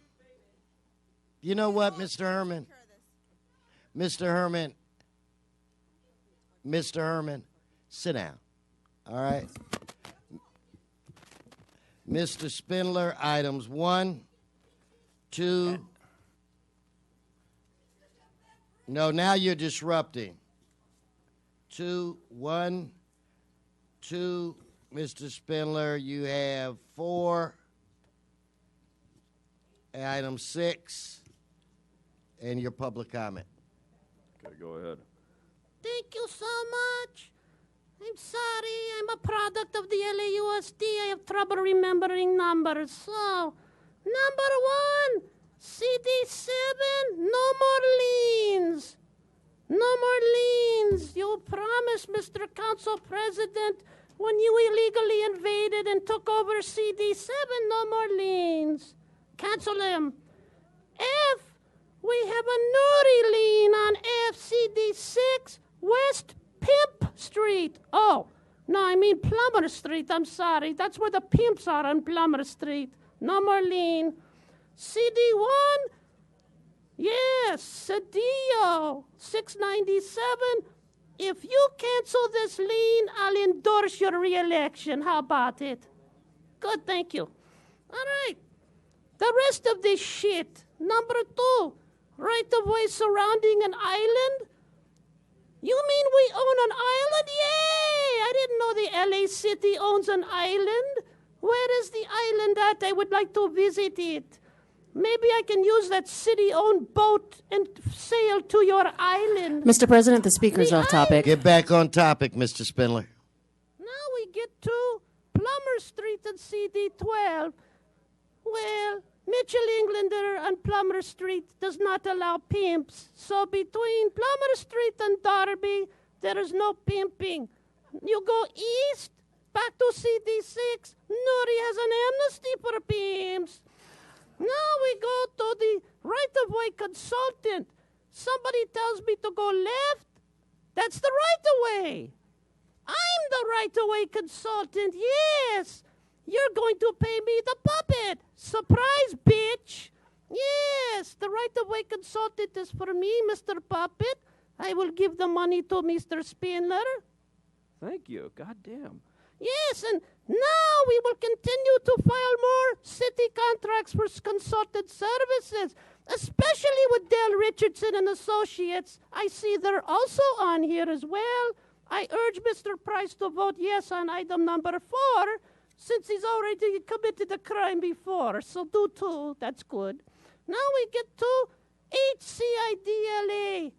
What does it stand for? It stands for Horseshit Community Investment Downtown Los Angeles. It's for horseshit. Vote no on 6. Now we get to James Hill and Sons Pickle Works Building. They make pickles. I I love pickles, especially over at Paul Koretz's Mr. President, that item has been continued. All right, so let's get his general public comment. Give him his minute. Pickle. Okay, so now the general comment. I believe Nuri was going to talk about what Mr. Herman said. She said she'd, quote, take care of it. That's a threat. Yes, Mr. President, the speaker's off topic. But it's general public comment. When you threaten a public speaker, you are violating his constitutional rights under the California Constitution. It's called a Bain Act violation. Nuri is guilty of 52.1 CCP, the Bain Act. Mr. Herman will sue. Yes, and also my friend here, Mr. Spinner, is the victim of more Bain Act retaliation. He just went to court and proved to a judge that a false gun charge was issued as the product of a false and sham restraining order. We'll see you in hell because we're going to throw it out, and the judge wants it gone. You know why? Because they like me, and they fucking hate Thank you. Thank you. Let's vote on item 1. Let's I'm sorry, sir. If I may, there's been a request for item 1 from the Department of Building and Safety. They recommend that items 1E, 1F, 1K, 1L, and 1Q be received and filed inasmuch as the liens have been paid in full, that item 1M be received and filed inasmuch as the lien was rescinded, and that all remaining properties within item 1 be continued to May 26. Okay, so then without objection. Very good, sir. Oh, Mr. Murphy, item 9.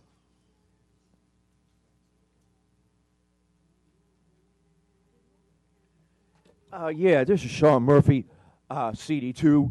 Item 9, I'm kind of against this item. Thank you. Let's prepare to vote on this item. Let's open the roll, close the roll, tabulate the vote. 10 ayes. All right.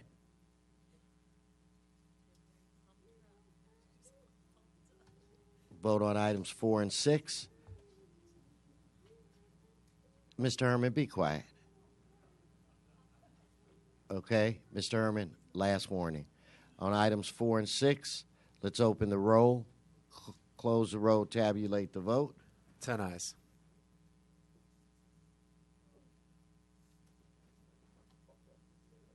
Now I want to go to item 2. Is it Gwen Quillen, Christopher McKinnon, Catherine Johnson?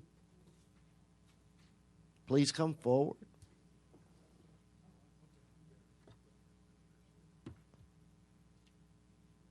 Just come on. Whoever's first to the mic, it's okay. I believe Chris McKinnon went to feed his meter. But my name is Catherine Johnson. I live at 4201 East Boulevard, directly across from the proposed vacation of the piece of the island. I'm here to ask you to deny or oppose the street vacation. More than 40 of my neighbors have filed letters and signed petitions against this. We live in a unique pocket of Mar Vista, very close to Culver City, that has very wide streets and big setbacks and tall palm trees, and allowing the homeowner to essentially annex almost more than 7,000 square feet of city property will double her land and allow her to subdivide or build up and ruin the character of our neighborhood. There is precedence for this. One of the other parallel islands in our community, a little triangle, this happened 20 years ago, and it has Thank you. Okay. Thank you. Next speaker, please. I'm Gwen Quillen. I'm the applicant and the owner on behalf of myself and my 3 sisters. This is a triangle lot, one of 4 triangle lots on the Mar Vista Oval. And the street vacation that we are asking for is exactly what was granted to the closest similar lot in 2005, and that's at 4162 Mar Castle. We are not seeking the entire island. We're just seeking exactly what was granted before. The city would still retain a substantial parkway. I passed out a map, I think you all have that, that shows the significant parkway that would still be retained. There's no lot splitting. Condition 8 of the engineer's report states that it will be held as one lot. We're not asking for a zoning change. And if the engineer's recommendation is accepted and the Committee on Public Works recommendation approved, it would bring the lot. Thank you. May I just add one Thank sentence? No? Thank you. Thank you. Mr. McKinnon, is he back? Will we go to Mr. Bonin? Thank you, Mr. President. I was inclined to move today to receive and file this item. I'm concerned about doubling the lot, but I have not had an opportunity to meet with the applicant. What I would like to do is meet with the applicant and the neighbors together. So what I'd ask is that we continue this for 30 more days, and I'll have an opportunity to meet with both sides, and then we'll proceed after that. Okay, so on this item, we're going to continue it till May 23rd. Mr. Bonin is going to try to convene a meeting with the applicant and the other neighbors and try to work some things out. So this item is continued until May 23rd. Okay, let's go into general public comment. Mr. Murphy, Diane Fletcher Hope, Patty, I can't quite make out the last name, and a Corey Muniz. Yes. Yeah, Mr. President, the meeting's been run real well today. This is the way the meeting should be running. One item at a time, not multiple items. You're running the meeting. I know you're the boss. So I'm having a birthday on Monday, folks. Let my fans know. My church. After 10 o'clock Mass, after I'm done singing in the social center. Well, happy birthday, Mr. Murphy. Yeah. I watched the speech last night. I listened to what Eric Garcetti had to do. Eric Garcetti has to do more than what he says. He's got to keep that promise. I did not re-elect him. I'm sorry to tell you, but I say he should do a good job. Hope he does a good job and keeps his promises. Thank you, and again, happy birthday. So if I could get Diane, Corey, and Mark, I believe it is. Yes, identify yourself. My name is Diane Fletcher Hoppy, and I'm here from Marina Del Rey to urge Council Member Englander to please introduce and pass a motion to shut down the Aliso Canyon gas facility. Also, please hire an independent consultant to study LADWP's ability to operate without the Aliso Canyon gas facility. Help the health of our neighbors. Help the health of our planets. This is each of yours opportunity to be proud of making our Los Angeles an energy-smart city that is clean and green. Thank you. Thank you. So please identify yourself. Patty Glick. Given that there are serious concerns regarding seismic and fire dangers in Aliso Canyon, I respectfully ask the LA City Council to pass a resolution to support the permanent closure of the gas storage facility in Aliso Canyon. I also request the City Council to direct the DWP to fund an independent study into energy reliability, especially exploring non-fossil fuel and non-gas options. Let's protect the 200,000 residents of the northern San Fernando Valley who are still suffering from the poisonous chemicals that were spewed out into our environment during the 2015 blowout. We cannot afford to have this facility reopen at our risk. Let's make Los Angeles a shiny green city. We need to get this done before the murky swamp of Washington, D.C. is allowed to destroy the environment we are handing off to future generations. Thank you so much. No, thank you. So if I could get the next speaker, if you'd identify yourself. Then after Mark, I'm looking for Daryl Gale and Dwight Hare. Yes. Hi, my name is Corey Muniz. I am an independent medical researcher and have been for over 30 years. I'm also a lifelong resident of the San Fernando Valley, and I am a healthcare practitioner.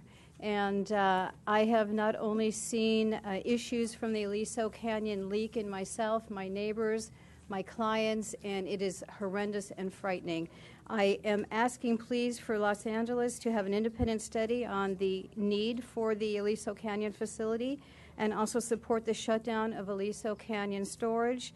As LAUSD has made a unanimous vote, Diane Feinstein and the fire department are all recommending a permanent shutdown, and I ask that you please consider this as well for the health of our children, our animals, and our planet. Thank you so much. Thank you. Next speaker.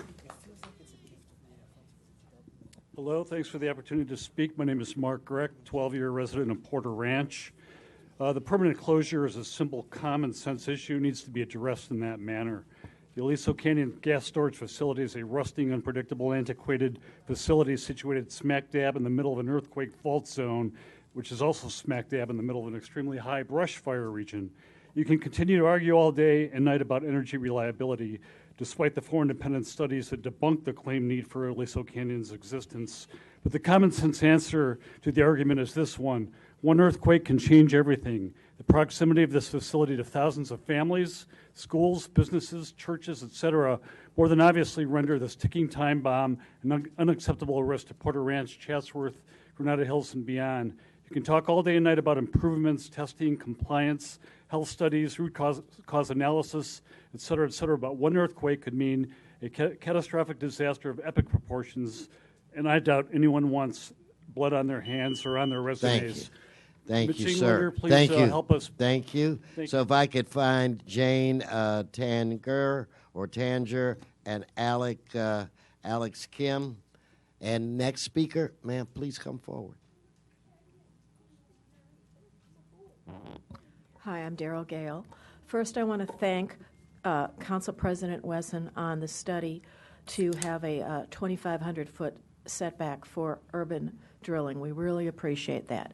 And on a related note, I want to say that the City Council really needs to have an independent study regarding LADWP's ability to operate without Aliso Canyon, and we ask Council Member Neri Martinez to hold a hearing in the E&E Committee so that LADWP can report on options to reduce gas and gas storage.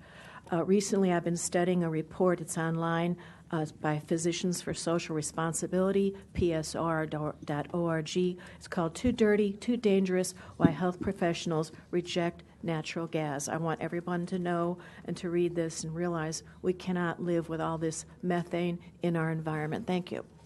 Thank you. So if I could have the next speaker, please come forward and identify yourself. My name is Dwight Herr, and I'm a resident of Porter Ranch. I'd like to urge the City Council to shut down or to do something about permitting the Aliso Canyon facility, and I think it's much too dangerous. My wife and I lived there at the time of the 1994 Northridge quake. There were fires on the hill above us in the facility. I believe that when we get the 7.0 earthquake that the area is capable of producing, this is going to be a disaster of epic proportions in the North San Fernando Valley. Thank you. Thank you. Next. And then if I get John, is it Tibu and Jason? Well, Jason's not here. Yes, ma'am. My name is Jane Tanger. I've been a resident in Porter Canyon for Porter Ranch, for 30 years, and I'm still suffering symptoms from the blowout that took place in October of 2015. And my hair has been falling out. My fingernails are loose. I wake up, I have terrible itchy rashes, and I urge the City Council to do something about not letting the gas company reopen this facility. It's still leaking. One estimate is twice a day that it's leaking. And we just don't think it belongs in our community. They're still building houses in Porter Ranch. More and more people are residing there, and it's just not a safe place to have a gas storage facility. It's been shown by independent studies that we don't need this gas. Most of it is there for storage, just resell. Thank you. Okay. Thank you. So if I get Mr. Kim, then John and Candido. Yes. Hi, my name is Alex Kim, and I have lived in Porter Ranch for the past 30 years. I'm a PRNC board member, but today I speak as a stakeholder. I'd really like to know why an independent energy reliability study has not been done. Is it because you are worried that the outcome of the study will hurt SoCalGas interests? If not, do the study. Is it because you're worried about losing financial contribution from the gas industry? If not, do the study. Is it because you fear exposing all of the ugly things you have done in the past against public interest, such as not telling people what is up there on top of Aliso Canyon and allowing developers to build so many homes near the gas storage? If not, do the study. Is it because you do not want to step on others' toes? Okay, thank you. Thank you, sir. So if I could get the next speaker, please identify yourself. And Candido, you're next, followed by Stacy. I think it's Hatch. Yes. Yes, sir. Thanks for letting me speak. My name is John Tebow. I'm a 15-year resident of Porter Ranch. I brought some handouts for you all to what I'm going to be talking about, a little bit more detail, which is the time I have. If you're looking for a smoking gun to have the facility shut down, you need to look at the February 9th, 2017 SB 57 hearing, where Jason Marshall, Deputy Director of the California Department of Conservation, says that off-gassing still occurs at Aliso Canyon and the soil is entrenched with methane and other pollutants. When asked how long this off-gassing will last, he had no idea. He says he has no idea. When he was asked if it would take 500 years, the answer was they have no idea of knowing. And perhaps this off-gassing is what is causing the thousands of people that are still being sick and the possible cancers. So please do what you can to shut down and clean up the facility. Thank you. Thank you, sir. So Candido, Stacy, Rosalio, Mr. Gus. Yes. Good morning, Mr. President, Council Member Candido Maris, proud resident of Porter Ranch, and honored to be represented by Mitch Engler. The A team has gotten better. The 12th district is better. Eric Mooney is back. Worked for a former councilman. Welcome back, Eric. I know that you're like getting Magic Johnson back for the Lakers. So again, thank you very much. It's a great move for the 12th district. In regards to Steve Zimmer, I worked with him for almost 12 years on the Cub Committee, and I truly believe he's a wonderful human being who really cares about our children, and I hope he spends more time on the board. And again, continue to come out here. We need to have you out here because the needs of the valley are great, and sometimes we feel a little left out, but thank you very much for being here in the San Fernando Valley. Thank you. Okay, please. And then I'm looking for Rosalio, Mr. Gus, and then Alexandra Nagy. Yes, ma'am. Identify yourself. Hi, my name is Stacy Hashi. I am a resident of Porter Ranch. I have two children who attend Castle Bay Elementary School and were needed to relocate during the gas leak due to oily mists that were floating over their school during lunchtime. It was very dangerous. It was a noxious smell that they were having to live with. I also want to thank LAUSD for their support in shutting down Aliso Canyon. We urge Councilmember Englander to introduce and pass a motion in favor of decommissioning the Aliso Canyon gas storage facility, rejecting SoCalGas's application to reopen. We also demand the city to hire an independent consultant to study LADWP's ability to operate without Aliso Canyon to follow up on the LA County EES consulting report. And I ask that the council stop LADWP from continuing their ads about the need for gas conservation. We call it blackout blackmail. It's misleading, and it's serving the Los Angeles community deceptively. Thank you. Thank you. So Rosalio Alvarez? Yes, sir.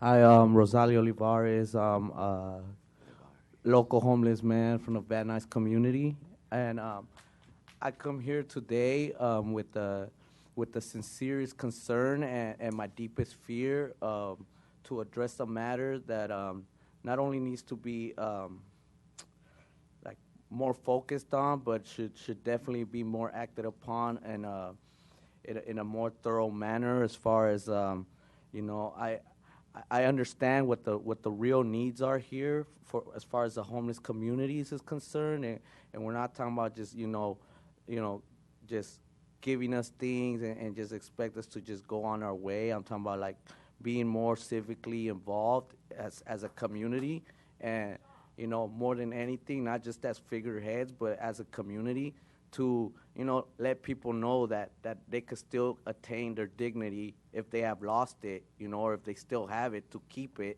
And Thank yeah. you, sir. Thank you. Thank you.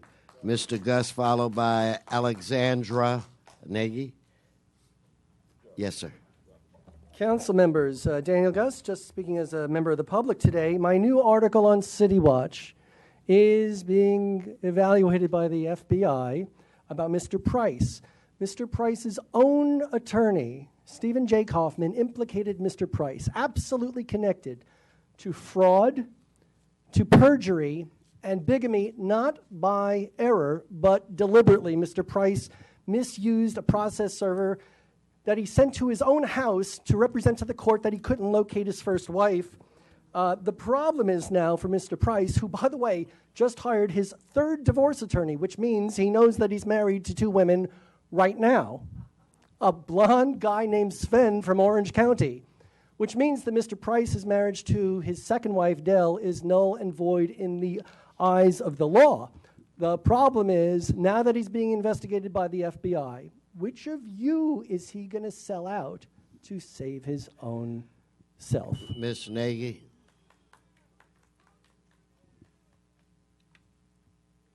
Good morning. My name is Alexandra Nagy. I'm the senior organizer with Food and Water Watch. I first wanted to thank President Weston and the council for starting the study on the 2,500-foot buffer to end neighborhood drilling in Los Angeles. Thank you so much for that.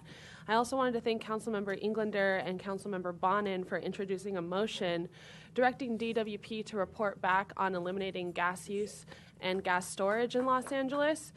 This has been referred to the E&E committee, and Councilmember Martinez, I respectfully ask you to bring this before the committee so we can get DWP started on this process. Based on the last conversations we had with DWP power executives about energy reliability without Aliso Canyon, they said SoCal Gas says we will have blackouts if we don't get Aliso Canyon back online. This is why it's really important that we not just have DWP do their own work, but we hire an independent consultant to verify their work, just like LA County did. So we respectfully ask you to do that. I have a letter here to distribute, as well as an article to distribute. Thank you. Thank you so much. Okay, that concludes general public comment. Mr. Clerk, what items or what business is before this body? Mr. President, Council has motions for posting and referral. They are posted. They are referred. The desk is clear. Announcements, members, announcements. If I could ask all to please rise.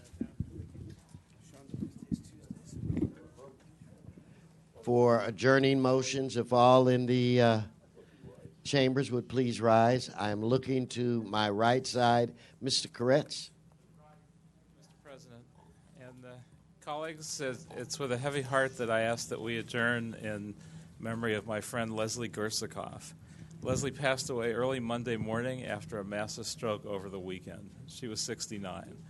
Leslie was born in 1947, grew up in Rochester, New York, and she attended the State University of New York in Buffalo.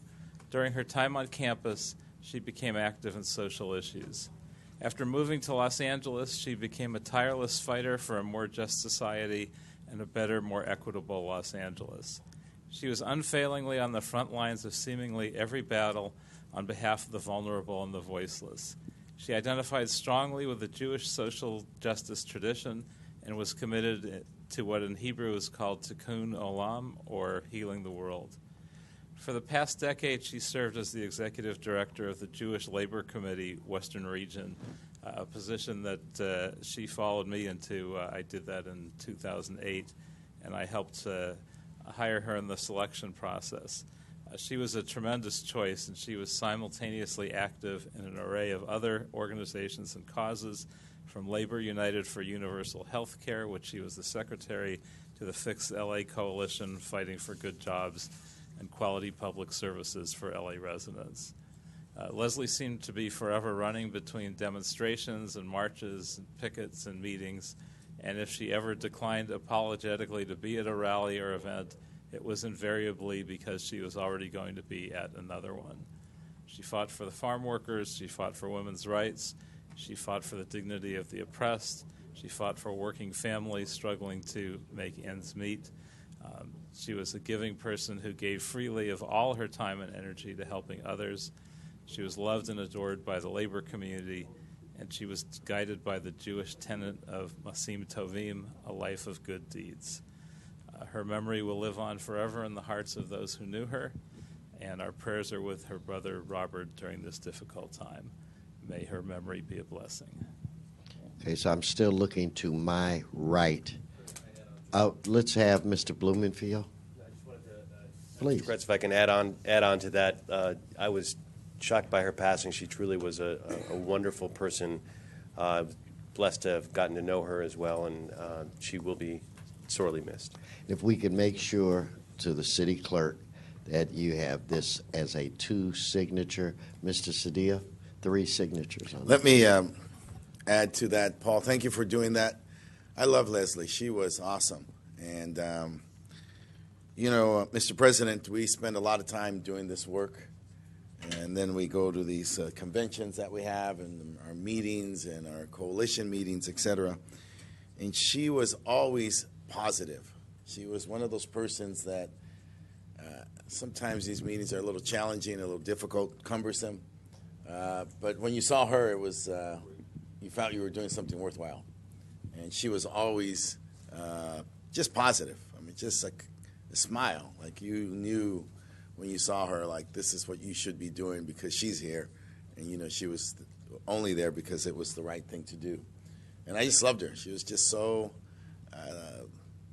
just extraordinarily pleasant and optimistic and positive. And I'm in as much shock as anybody else that she's not going to be around for the next meeting. And she will be sorely missed. Okay, so 3 signatures.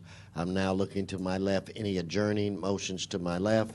I don't see any other adjourning motions to my right. I don't see any members. This meeting's adjourned.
I'm Jane Skeeter.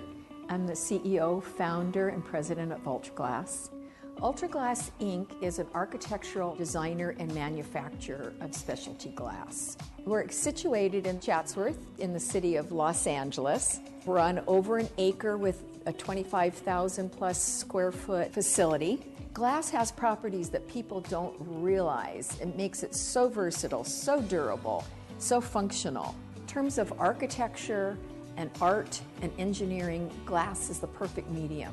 We are really collaborators here. We work with a specifier, architect, designer, somebody who has a project, to actually enhance their work. So it makes the space feel better, look better, and function better. We recently completed a large project, our largest ever. It's a hospital in Kuwait. We did the facade, which is the area between the windows, 6 levels or floors of our glass. Each piece of glass had a specific spot on the building. Shipping was a real challenge on this project, as you might imagine. We had to figure out a way to ship it from our dock in containers through the Port of LA, through China, and all the way to Kuwait without breakage.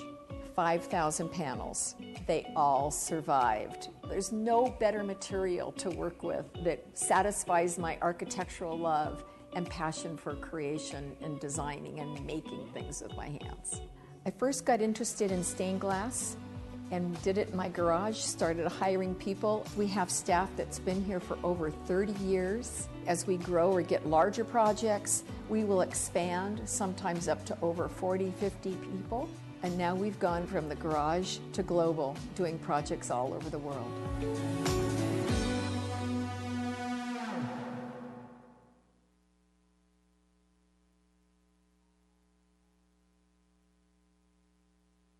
They can measure it even. But with this equipment, we are able to do that now. The information of the infrastructure can be kept in a database. At certain milestones, you scan the complete site. So when you're done, you almost have an X-ray vision, so you know what's behind walls. If you want to paint the walls, you know exactly how much square foot there is. If you need to put a pipe through the wall, you know you're not going to hit.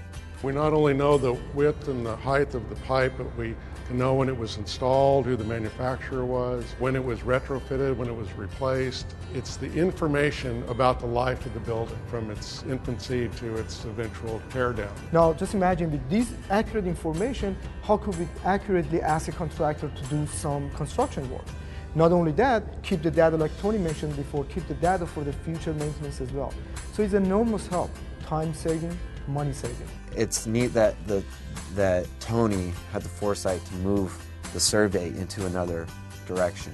As we move other people within the Bureau with us. It is becoming a standard in the industry. I'm proud of our Bureau of Engineering that we're able to keep up with the curve. We're going into a new phase of surveying. We're getting into areas that land surveyors weren't involved in before. It is a new opportunity, I think, and a new avenue for growth for the surveying profession.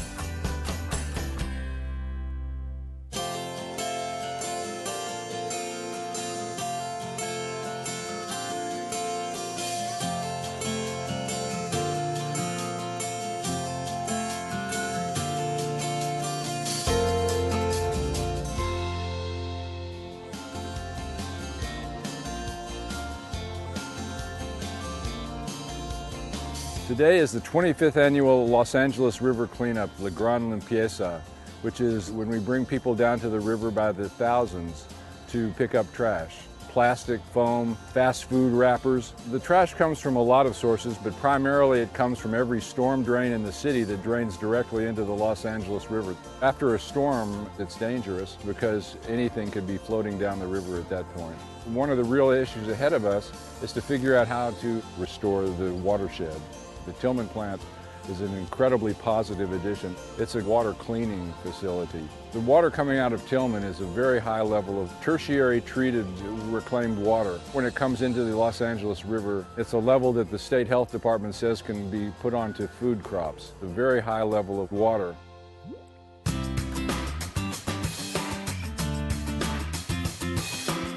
I'm Hiro Neto. I'm the plant manager at the Downstream Tillman Water Reclamation Plant. And what we do here is we treat wastewater, and we make good quality effluent for the LA River. I manage the Los Angeles River Watershed Monitoring Program, and I see the water in the river, but I'm interested in taking a tour today to see how you take wastewater and turn it into nice, clean, disinfected water that gets discharged. So can you give me a tour today? Of course, let's do it. Okay. We're standing in front of the Headworks facility, and this is where the sewage first enters the treatment plant. The plant handles about 40 million gallons per day. The sewage comes from basically northwest San Fernando Valley. It's an area of about 700,000 to 800,000 homes, mostly residential, not much industrial waste. This is also the first step in the wastewater treatment process for this treatment plant. Over here we have screw pumps that lift the sewage in order to give us gravity flow downstream. We also have bar screens that capture any large debris or material that might come in with the sewage. So the water's come into the facility, we've removed the larger material, and we're here now at the primary settling tanks. Can you explain what happens next? Sure. As the water flows through the plant, it comes in at about 3 feet per second. So the intent here is to have the water enter a very large volume, which slows it down. And once you slow it down, the heavy grease material will settle to the bottom, and the lighter grease material will flow to the top. And our job here is to remove that material. And where do you take the material that settles to the bottom? Well, we skim it from the bottom and also from the top, and then we send it back into the sewer system. And eventually it ends up at Hyperion Treatment Plant, where they process it in the digesters and turn to biosolids. Okay, so where are we now? Well, what you're looking at is the secondary aeration process. This is where we duplicate what nature does in rivers and streams, except we capture it in a much smaller area, make it very ideal for nature to do its course, and enhance the process itself. The wastewater comes out of primary, now serves as food for the microorganisms that are in the aeration tanks. We call this activated sludge. It consists of amoebas, flagellates, ciliates, very small bacteria that actually consume the pollutants. So given that there's so many bacteria at work here in this process, how come we don't see them in the effluent? You should not see any bacteria in the effluent. Of course, when you feed bacteria, they multiply, correct? Yes. So we maintain just enough organisms to match the amount of wastewater coming in, which serves as their food source. So it's a fine balancing act that we have to do about every day. We're standing in these secondary settling tanks. The flow from the aeration tanks, where all the bacteria are, now flows to the secondary tanks, where it's slowed down even more. Here we allow the sludge and bacteria to settle to the bottom and also flow to the top. Again, we skim them off and we send it back to the aeration tanks. The excess growth of bacteria that we do have, we waste. We send that back to the sewer system, and that goes back to Hyperion eventually. Okay, and so the water from here now, is this good enough quality to discharge into the Los Angeles River? No, not quite. It still needs to be filtered and disinfected. What you see here is the flow that's coming out of the secondary settling tanks. It's now flowing in this direction and going into our filters. And once the flow goes through the filters, we remove any remaining particulate matter down to maybe 10 microns. And this flow from here will then flow into our final treatment process. We are standing on our chlorine contact basis. This is where we add chlorine that you see in those tanks behind me, sodium hypochlorite, into the effluent to disinfect any remaining bacteria in the water. But we don't want chlorinated water ending up into the LA River. That's correct. So we have one final step. We add bisulfite in the final effluent channel, which actually dechlorinates the water. So by the time it gets to our discharge points, there should be zero chlorine remaining in the water. Wow, so that's pretty high quality water that you're discharging. We're required to monitor 7 days a week, 24 hours a day. But we've been in compliance continuously for quite a while now, so we intend to keep with that. So obviously the habitat in the LA River require or rely on the water coming from this treatment plant. So does all of the water from here end up in the LA River? A lot of our water is used for irrigation, and that's purple pipe. And that irrigation is for landscape purposes, for our Japanese garden, for the parks, for the golf courses. The remaining water does flow to the river. What do you think of our water quality downstream? The Los Angeles River Watershed Monitoring Program does sample some sites downstream of the discharge, and the water quality there seems pretty good. So you guys are doing a great job. But once it enters the urban system, there's so many other pollutant sources, from urban runoff to commercial and industrial imports. So really, it's up to the residents of the watershed collectively to work together to help improve the water quality, and that might be as simple as just picking up trash, not letting oil and fertilizers run off their gardens. So it really is a larger effort than just what you guys are doing here.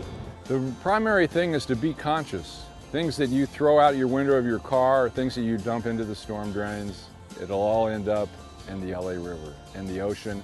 Come down to the river, if you see something trashy, pick it up and put it in a trash can. That's where it belongs. Once you actually start spending time here and you see the number of birds and other things that are living in the river, realize that it's a little ecosystem right in the heart of our city. Get out here and enjoy the river, walk along the river, pick up trash as you're out enjoying the river. Come to the river and enjoy it, because the more you're aware of a resource, the more you're going to be vested in its success and taking better care of it. Does the river belong to us? Yes! Yes. Does the river belong to our community? Yes! Let's get out there and clean up some trash. Thank you very much.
The history of American railroad dates back as far as the early 1800s.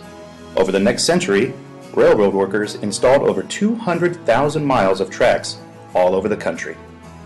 Rail was laid, bolted, and spiked down. In the early days, trains were primarily used to transport goods and livestock. However, in May 1869, that all changed when the railheads of the Union Pacific and the Central Pacific Railroads finally met at Promontory Summit in Utah. People could now travel across the country in a matter of days, something that previously took weeks, sometimes months. In no time, plans were made for a train station in Los Angeles.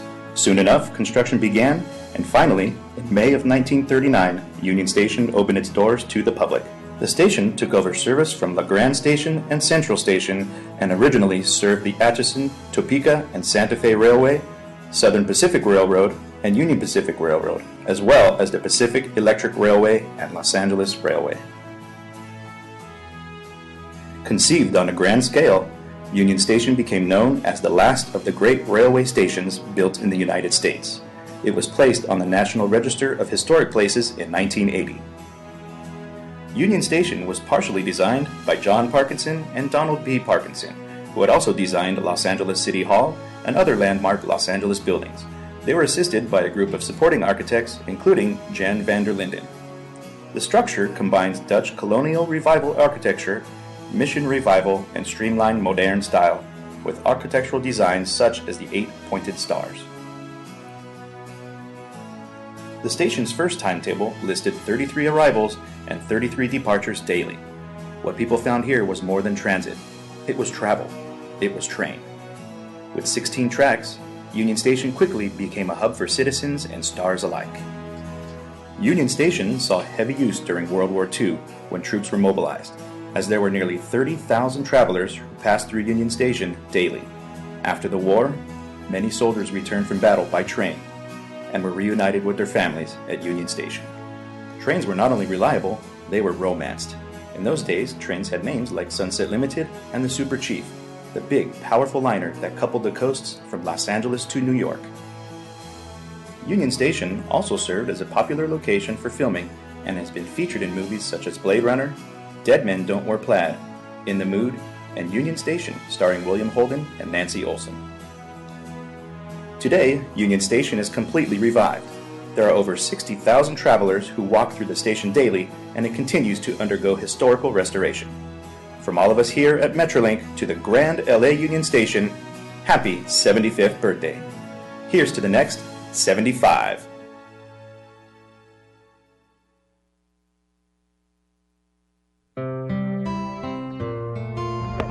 Hi, my name's Louie and I'm at Pan Pacific Park, and you're watching LA City View 35. It's our city, it's our channel.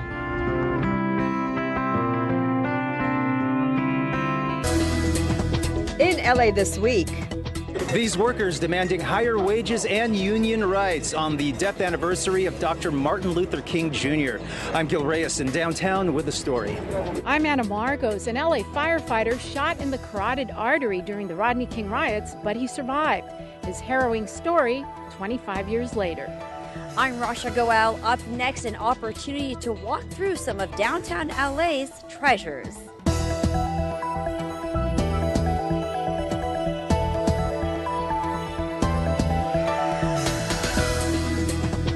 Hello and welcome to LA This Week. Thanks for joining us. I'm Yana Kay.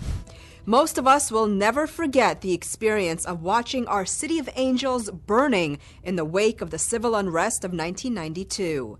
Now, on the 25th anniversary of the riots, one LA firefighter remembers his close brush with death. Anna Marcos has the story. The first day of the Rodney King riots, 1992. A South LA crowd riled up after 4 LAPD officers were found not guilty in the beating of African-American parolee Rodney King. One LA firefighter crew was on its way to putting out the fires, exploding all over the city. Driving down the 110 freeway, we could see just multiple columns of smoke and buildings on fire. Then the unthinkable happened as the driver approached the fire truck. The car zoomed up, put his hand out, pulled the trigger of a gun, so then I said, "Scott's been shot." The bullet came across, followed across my jawbone, went into my neck and severed my carotid artery. When it severed my carotid artery, I had a stroke, and I was paralyzed at that point. The quick thinking and first aid skills of his crew got Captain Scott Miller to the hospital in time to save him. But this was the first of many hard lessons for firefighters in the coming days. We received bottles and rocks that were thrown at the engine. For the first time in my career, I thought, well, I wonder if this person's going to shoot us. We no longer carry equipment on the outside of our fire engines. And I know of one example where they used the pick head of the axe and actually used it and hit the top of a battalion command vehicle. And it went through the roof of the car. They could have killed someone. It could have. Captain Miller was hospitalized for weeks and was in physical therapy for 2.5 years. When he returned to work 6 months later, he realized he would never recover enough to get back on the front lines. Still, he considered himself lucky. I have a grandchild that I've been able to watch grow up, and that all just is the fruits of having a good day. Miller gets emotional as he counts the good things. He will never have full use of his left arm again, but he now works in fire prevention, and the department has made changes. Crews wear armored vests on dangerous calls. They've changed their engine formations, and engine cabs are now covered. This is one battle-hardened fire department that's better prepared if civil unrest ever occurs again. I'm Anna Marcos for LA This Week. By the way, the suspect who shot Captain Miller was caught and sent to jail. Turning now to workers' wages. Could you survive on $10.50 an hour? Well, that's the current minimum wage in LA, and though raises are coming, workers who handle our food say they're not happening fast enough. Gil Reyes has more. Fast food workers marched through downtown, demanding higher pay. From places to McDonald's, Burger King, El Pollo Loco, anything you can think of, fast food basically. The workers demanding a $15 an hour minimum wage. They'll get their wish, but it will have to happen slowly over a period of years. Local leaders have set up a gradual wage increase every July to cushion the blow for employers. The gradual increase to the $15 an hour minimum wage has already started, expected to kick in here in Los Angeles in 2020, statewide in 2022. But these workers say that's too far away. No, it's not good enough. We need 15 now. I mean, you have a family. How are you going to take care of your children? How are you going to get health care, things of that nature? So yes, $15 an hour. We need more than $15 an hour. But right now, we'll fight for the $15 an hour and try to go forward. The march from downtown's financial district to Skid Row coincided with the anniversary of Dr. Martin Luther King Jr.'s assassination. Dr. King had been demonstrating with black sanitation workers for better wages when he was killed. Like those workers in 1968, these fast food workers also want the right to unionize. To this day, we don't have. 2017, over 50% of black workers do not have $15 of minimum wage, and over 60% of Latino workers don't have $15 the hour. The $15 wage will happen, but for workers struggling to get by, how long can they wait? In downtown LA, I'm Gil Reyes for LA This Week. LA's minimum wage jumps to $12 an hour in July. The wage will go up every summer until it reaches $15 an hour in 2020. An update now on the Crenshaw LAX rail line. Crews have added a new rail crossing at Centinela and Florence as the project inches ever closer to completion. However, people affected by construction raised concerns at a recent meeting. Gil Reyes has more. Construction of Metro's Crenshaw LAX line is causing problems for Marie Bryant and other drivers. People who are living on some of the side streets, they are coming home late in the afternoon and they are trying to find a place for parking. I can only imagine what's going to happen when the train comes through. Metro officials say parking and other traffic problems related to construction are expected. But will there be enough parking when it's finished? Bryant and others gathered at this community meeting hope so. The Crenshaw LAX line will stretch 8.5 miles and will serve the Crenshaw District, Inglewood, and Westchester. It's billed as an alternative to driving on LA's congested streets. Teachers at View Park Preparatory School support it. When Metro approached us, we said we're all in because, believe it or not, our students are ultimately going to be using the Metro to get to school. But finding parking remains on Marie Bryant's mind. I'm really excited about the train. Don't get me wrong. I really am. I've always been supportive of that. I think it's something that's needed. But I still have to stress.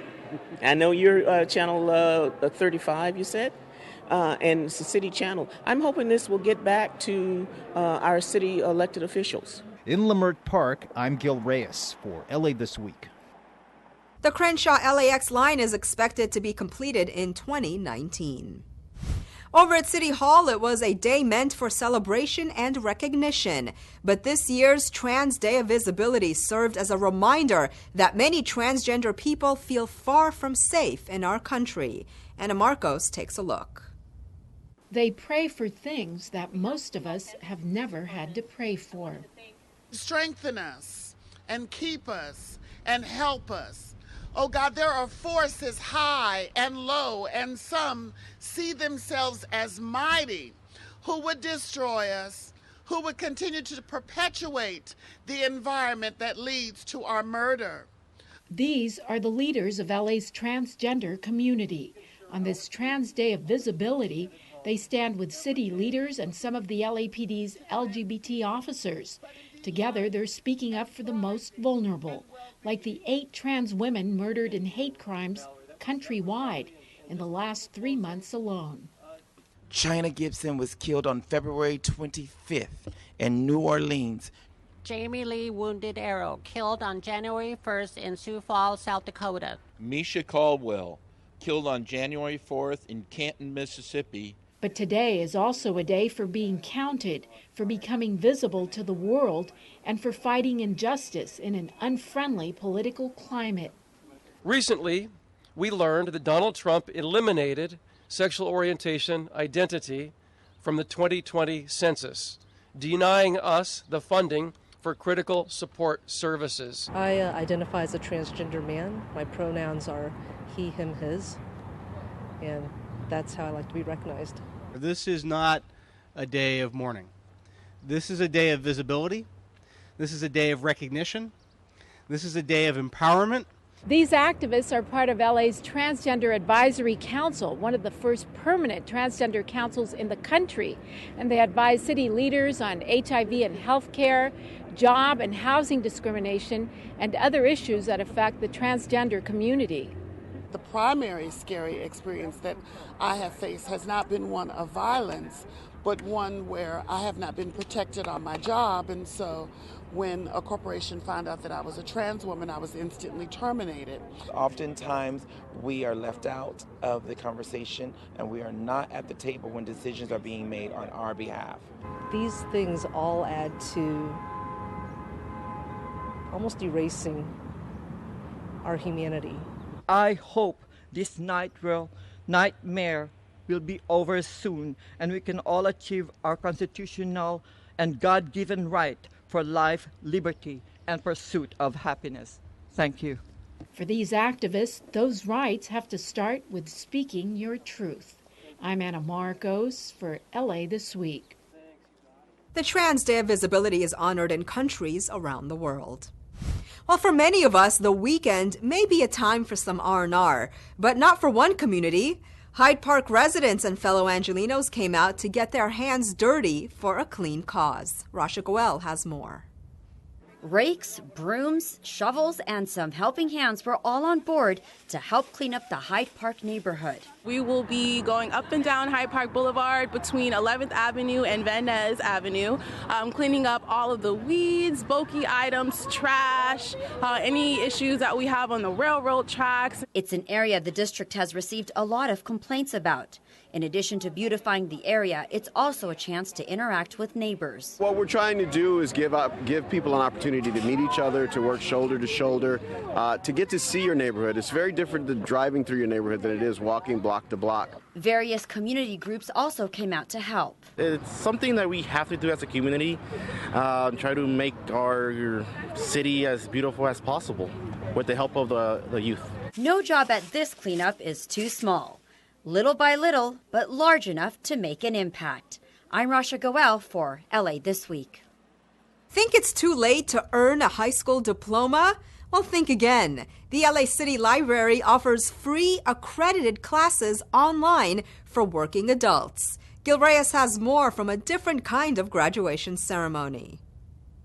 She finally did it. After dropping out of high school years ago, Valeria Siriani took advantage of a second chance and finally earned her high school diploma. It was something really amazing. It was like a whole new experience.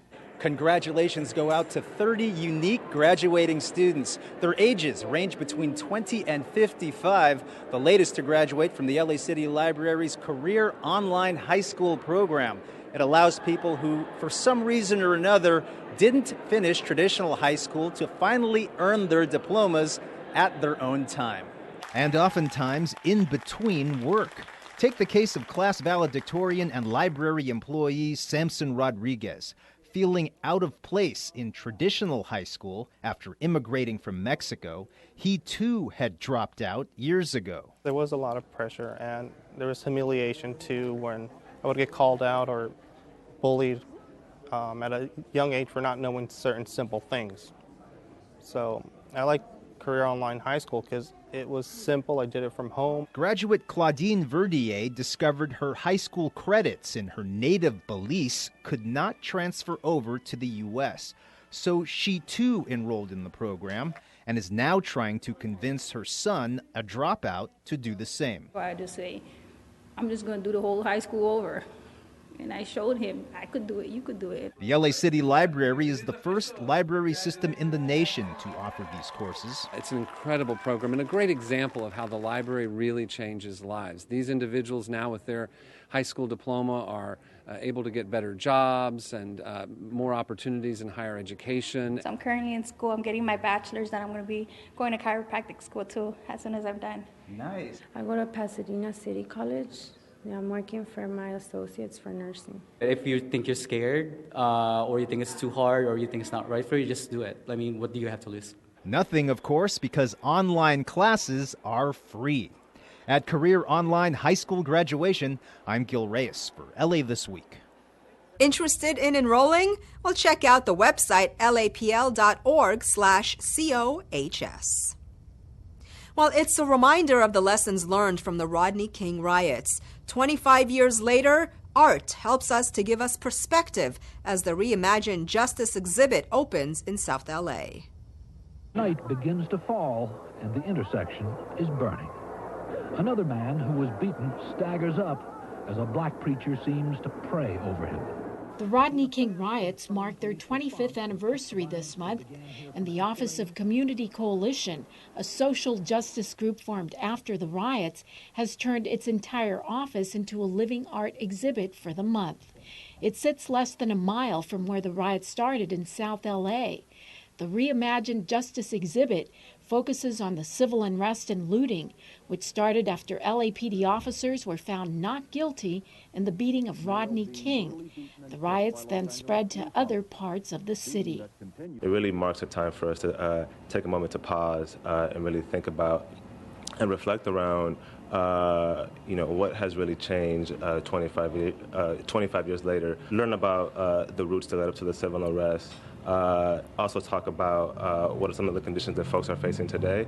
Photographs, art, live performances, and media all give a glimpse into different people's experiences of the riots. Over 50 artists and their teams are taking part, and many of them are from South LA. It was really powerful in putting this show together, how many people came who brought their personal artifacts, people's original photographs that have never been seen before. Among those never-before-seen photos is the work of photographer Abraham Torres. That night, we didn't realize that we're driving into the riot. the riot had begun that night. These pictures are incredibly rare. The future of our city really depends on how much progress we can bring to communities like South Los Angeles that have a history of neglect and disinvestment. There's a way of being cathartic about the experience because everybody who was in LA during that time knows exactly where they were during the riots and has a story to tell. And the exhibits allow plenty of room for both catharsis and reflection on how we can bring progress to a long impoverished area. I'm Anna Marcos for LA This Week. For more information, visit cocosouthla.org/LA Uprising. Police and firefighters shave it all off to raise money for cancer research. Gil Reyes shows us what all the buzz is about on St. Baldrick's Day. A nice full head of hair on both LA City Fire Captain Danny Wu and LAPD Lieutenant Greg Doyle. But not for long. And it's all for a good cause. 15 years ago, when my son had cancer, I joined up with the fire department. The captain at this station was doing an event, and he let me join in very graciously. And ever since then, it's taken off. So over the years, we've raised over $1 million for the St. Baldrick's Foundation. The yearly St. Baldrick's Day event at North Hollywood Fire Station raises money for child cancer research. People shave their heads in solidarity, a show of support for loved ones who bravely endured pain and loss of hair from chemotherapy. Maggie Ownby lost a family member to cancer in February. I did this for Eileen and her memory and her loving memory, and I'm doing it also for the honored kids. I met a wonderful kid today named Angel, and it just touched my heart so much. This year our goal is $100,000, and we're pretty confident we're going to reach that. But just to be sure, I encouraged everybody to get out here this morning and to help us reach our goal. Every 3 minutes around the world, a child is diagnosed with cancer. People gladly losing their locks in hopes of one day finding a cure. In North Hollywood, I'm Gil Reyes for LA This Week. Officials at the fire department say they surpassed their $100,000 fundraising goal. Well, plenty of hair was also being cut over at a Woodland Hills school as kids cut their ponytails for cancer victims. Anna Marcos has more from the annual Pony Up Cut-a-thon. Lots and lots of ponytails everywhere. There's blonde ones, long ones, there's twin ponytails, multiple ponytails, and more, as dozens of students, even parents and teachers, prep their hair for the 4th annual Pony Up Cut-a-thon. I'm gonna miss it probably for the first minute, and then I'll probably get over it. I'm cutting my hair. I want to give them to the persons who don't have any hair. One of my family members has cancer, and they're fighting it right now. So I feel bad. Well, I want them to feel happy that they don't feel out like they don't have hair. So I want to give them my hair so they feel happy. The Cut-a-thon at Serenia Charter Elementary School in Woodland Hills helps collect hair for cancer survivors who have lost their hair after going through chemotherapy. Yvette Peterson, a 2-time cancer survivor, started the event. When you look into the mirror and see yourself bald, it's such a significant reminder that you're sick and you don't feel whole. What's really powerful about that is not just the hair that people are cutting off so it can be made into a wig, but that tremendous act of kindness. A snip of the scissors, and there they go, donating anywhere from 8 inches to a foot of their hair. It takes hair from about 6 volunteers to make a wig. I feel so good. Well, I thought about it, but I wasn't quite brave enough to cut my hair. However, I am lending support with a little pony up beanie. Oh my, there's even some styling going on. Now I really wish I would have done it. This little boy did. I'm Anna Marcos for LA This Week. By the way, you can cut your hair and donate it to the cause anytime. To find out how, visit Pantene.com and click on the link Beautiful Lengths. A Dudley intersection in West Hills gets a safety upgrade. Councilmember Mitch Englander kicks off his film festival for young filmmakers, and kids in West LA have a new place to play. All these stories in City Beat. Councilmember Mitchell Englander joined Los Angeles Department of Transportation and community members to activate a pedestrian warning device at the Jason and Roscoe intersection in West Hills. The project's undertaking comes after a mother, her daughter, and their family dog were struck and killed while crossing the street in the marked but uncontrolled crosswalk. Officials say the Jason and Roscoe pedestrian warning device project combines 2 overhead flashing beacons with pedestrian controls and in-road flashing LEDs to vastly improve visibility of those crossing the intersection, especially at night. Englander also kicked off his 2nd annual Movies That Matter Youth Short Film Festival, which is open to young filmmakers from elementary, middle, high school, and college campuses throughout Council District 12 and the San Fernando Valley.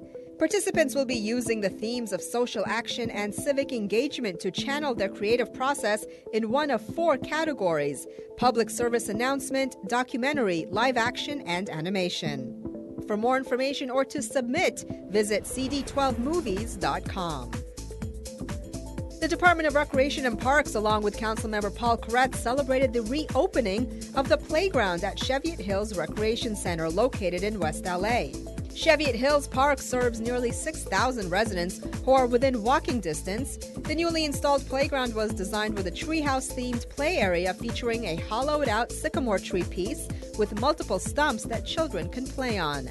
The play equipment includes 2 bays of swings, 2 belts, and 2 tot seats, and a tire swing. For more fun, more up to date, and I think this will be a great place for kids. Well, you probably think you've seen all there is to see in LA, right? Well, you'd be wrong. A new experience is highlighting some of LA's hidden gems while making the old look new again. Rasha Goel has more as the Center Theater Group recently celebrated its 50th anniversary. It's an opportunity to explore the sights and sounds of downtown LA. Remote LA, put on by the Center Theater Group, is celebrating its 50th season at the Mark Taper Forum. This walking performance tour gives people a unique way to learn about themselves, people around them, and the city. You walk next to others, but how close do you want them to be? How close do you want to be to your neighbor? Remote LA isn't your average tour. Through a computer-generated recording, you are guided through the city in real time, and not just as a spectator, but also as a participant. The performance reveals an unseen LA, places where people explore their limits and see commonplaces. It's a creative way of seeing the city while understanding how you perceive things. I thought it might be a great way to see places that I don't usually have access to in the city, and to do so with other people, meet new people, interact with them, and new spaces at the same time. I know LA fairly well, and I've lived in the area for a long time, but it just seemed a really unusual way to encounter downtown. From the inside of Union Station to the outside of Pershing Square, visitors are able to capture the historic sights of downtown LA without a detailed narrative. Downstairs, walk along the platform. Don't enter any train before I tell you to do so. I feel like everyone kind of has an idea of what LA is, so maybe this will give like a new perspective. A new way of seeing an old city. In downtown Los Angeles, I'm Rasha Goel for LA This Week. Center Theater Group is one of LA's leading nonprofit theater companies. Well, if you love modern art, you may want to check out the new exhibit at Art and Practice. Enjoy an Earth Day celebration that's perfect for the whole family, and some seniors go all out for a talent show in Sherman Oaks. All this in this week's Things to Do. Art and Practice presents a solo exhibition of artworks by artist Al Loving. For 40 years, Loving experimented with materials and process to expand the definition of modern painting, drawing on everything from free jazz to his family's quilting tradition. In the 1980s, Loving broke free of that flat image, using heavy rag paper to make three-dimensional collages in brilliant colors.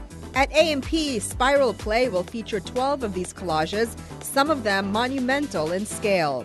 The work is radical, beautiful, and deeply human. His work will be on display at Art and Practice at 3401 West 43rd Place in Leimert Park from April 22nd through July 29th. To learn more, visit artandpractice.org. Join LA Sanitation for the annual citywide LA Sanitation Earth Day LA 2017 Festival. There will be over 50 exhibits dedicated to promoting sustainability and environmentally friendly activities, including city vehicles to explore, seed planting, and mulch giveaways. Entertainment will also be on hand, including performances from Tommy the Clown and other musical acts. The event takes place Saturday, April 22nd at Exposition Park, South Lawn, near the Metro Expo line. For more, visit lacitysan.org. Unleash your artistic talents during the Spring 2017 Senior Amateur Talent Show.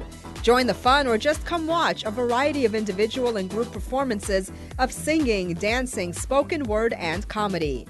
If you've ever wanted to show off your talents, this is the perfect opportunity. Admission is free and all ages are welcome. It all takes place at the Sherman Oaks East Valley Adult Center at 5056 Van Nuys Boulevard. For more information, call 818-386-9674. And that's a look at some things to do. Well, that's going to do it for this edition. I'm Yana Kane from all of us here at LA This Week. Thanks for joining us. A reminder that you can catch us online at lacityview.org. You can also follow and like us on Facebook. We'll see you back here next week for more of LA This Week.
I'm Cindy and I'm in Little Tokyo, and you're watching Channel 35, Your City, Your Channel.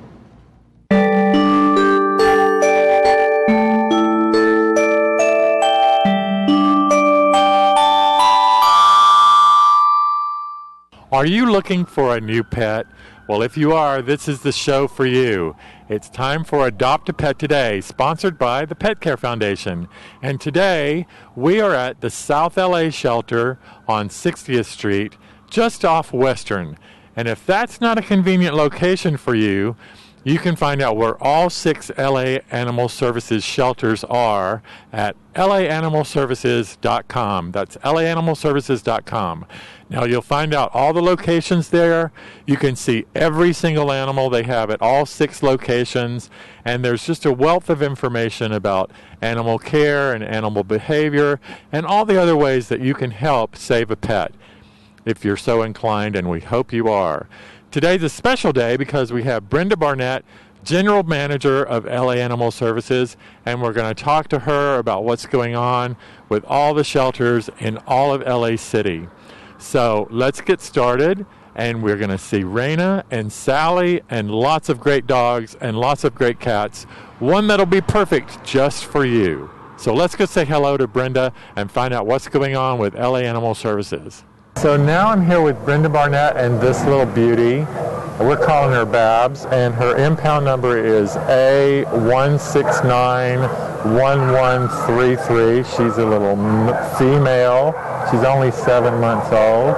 What do you think about this little girl, Brenda? I think she's really nice. She's a little bit shy, so she needs someone who will teach her some tricks, build the confidence. But at 7 months old, she should be pretty easy to house train. Yeah. They have a little bit more bladder control. She's not real mouthy. She's very, very friendly. She's a sweet girl. She's very sweet. And she's a puppy, but she's more of a low-key puppy. And she's the right size. She's got short legs and a long body, so she right. So the jumping up is not going to be quite as much. Maybe even potentially a kid's dog because she is short and won't jump a lot. Yes. What do you think she is? Well, I think she's really a dog, but I think she might be a mixed corgi. You don't think she's a cat? I'm pretty sure she's not a cat. Definitely not a bunny rabbit. Right. No hopping. She's very sweet. And if you want to see her, she's here at the South LA shelter. Again, her number is A1691133. It says here she's a terrier mix. She's just a small brown dog. She's a small brown dog, and she's terrific. Yeah. She'd be a great companion for you. Yeah. Probably for your kids, too. Little soft eyes. Your kids aren't too rough with her. Yeah. You know, you need to teach them to be compassionate and not jump on them and pull at them too much. But tell us a little bit, what's going on with LA Animal Services these days? Well, it's a very exciting time for us. We're approaching a 90% life save rate, expect to be there by the end of 2017. Right. And now we're working on not just getting there, but making sure once we do, we can sustain it. Because that's the important piece. And is 90% considered a no-kill city? Or? It is. Usually there are at least 10% of the animals who come in who are gravely injured, can't be saved. Right. Sometimes you get animals who are just too dangerous to be turned loose within the community. Right. So 90% is good. Doesn't mean we won't try to go higher. That would be great. The higher you can get, the better. Yes. And that leads me to, just explain a little bit about what is NKLA? Okay, No Kill LA is sort of an acronym that came up when we first started our partnership with Best Friends. Mm-hmm. Best Friends was able to get a very high profile marketing company to work with us on names because we weren't sure, should we use No Kill, should we use another term? And after the marketing company did a national search and looked at what was going on, they said, you know, it really explains it better than anything. Even though we do have to explain that 10%, it explains it better than anything. So the people who are members of NKLA are people who are groups who are New Hope partners with the city and also registered with NKLA with Best Friends. And Pet Care Foundation is a member too. So. Absolutely. Yeah. So there's stuff that's going on here at the South LA shelter that's new and exciting. You know, this is one of our most exciting shelters. People don't always know it. People don't always come down here because it's far away. Right. But this is our largest shelter. Our Board of Animal Services Commissioners just let us bring in UC Davis shelter medicine program to do a consult on how we can do more, better for cats. We're making some changes around, as you know. Yeah. We're moving the bunnies around to try to make it better for them. Even though this is a new facility, we're still trying to improve and get better. And honestly, if I was looking for a great little dog, I'd head on down to South LA. They always have, I always say there's never a shortage of cute little dogs here at South LA. Yeah. You know, and it's a little bit of a trek if you don't live down here, but it's worth it. It's really worth it. The staff here is terrific. It's a big shelter. There's a lot of variety of dogs of all sizes, ages, cats, kittens, bunnies, I mean, you name it. And South LA is a great place to come and meet fantastic shelter animals. It's true. And if you can adopt, what can people do? Well, thank you for asking that. Fostering. Temporary foster care is the best lifesaver I know. You have animals if you can take them for 3 or 4 days, 2 weeks, 2 months, whatever you're able to do will adjust your schedule. Whether it's kittens, I would not start with bottle babies. I would start with kittens and puppies that are already eating. Sometimes you get the mother with them. Sometimes just an adult dog in the shelter who's being overlooked, or an adult cat because it's kitten season or puppy season. They're being overlooked. They're languishing in the back.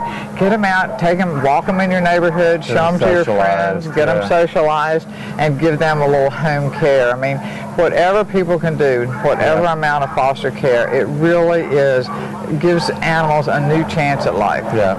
Great. Yeah. So go to the website, laanimalservices.com, see how to foster, how to volunteer, and help save a life. Thank you, Brenda. Thank you, Bill. You're welcome. And thank Pet Care Foundation. Oh, thank you. And thank you, Babs. She wants to go home with you. I would love it. Raina, you have Dottie. I have Dottie. Is she a cutie? So cute. Yeah. She's about 3 years old. She's been here for about 3 months. She's just darling. She is so cute and nice, not overly large. Nope.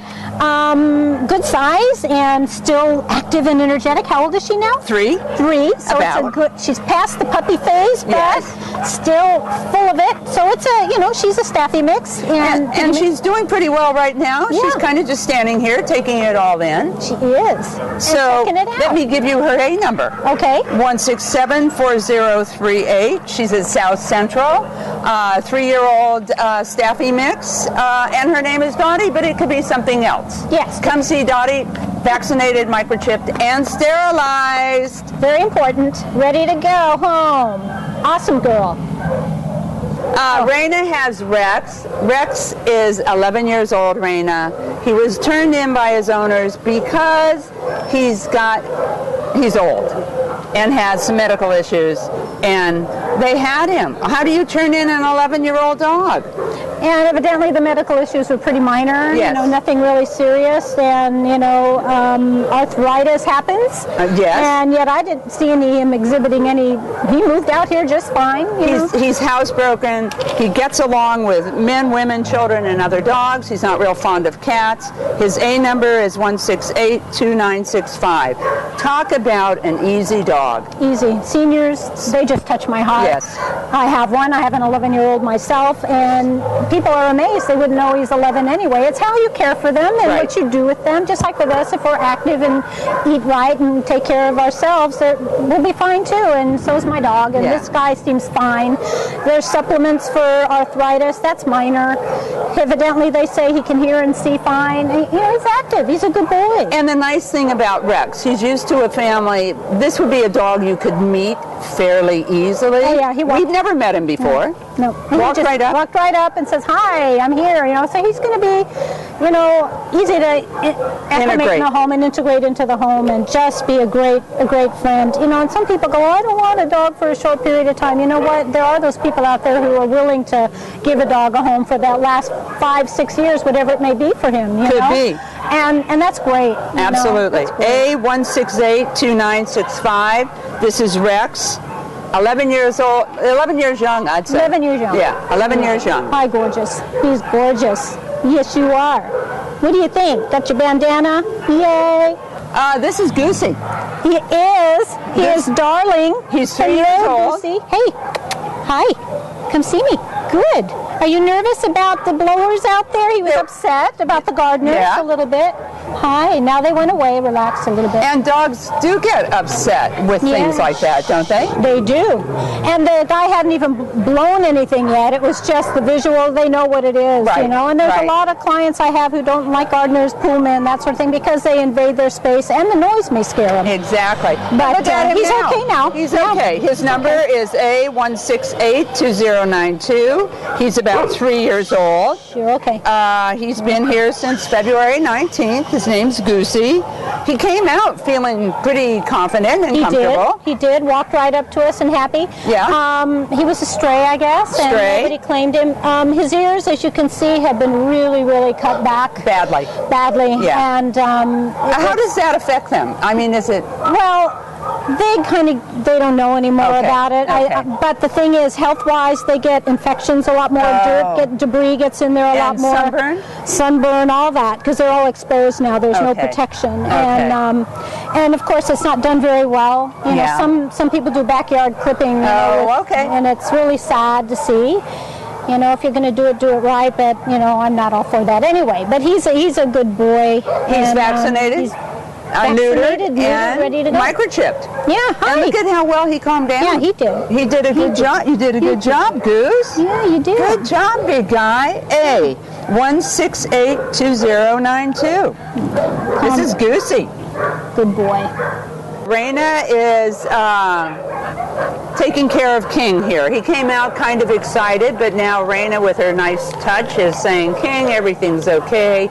You can chill." And he can chill with other people too, right? I love his size and coloring. Oh yeah, a lot of stimulus here, passing dogs, you know, and coming out into the yard, the cameras and all. But you know, he's a favorite here, and he's another stray. He's a good size, pretty coloring. What a cutie pie he is. Beautiful color. Yeah, King. He's 2 years old. His A number is 168-7784. Hi. He's tan and tan. Tan and tan. You're gorgeous. Yeah, You're you are gorgeous, pretty King. 2 years old, South Central, neutered, microchipped, vaccinated. Ready to go. All the dogs are before they go home.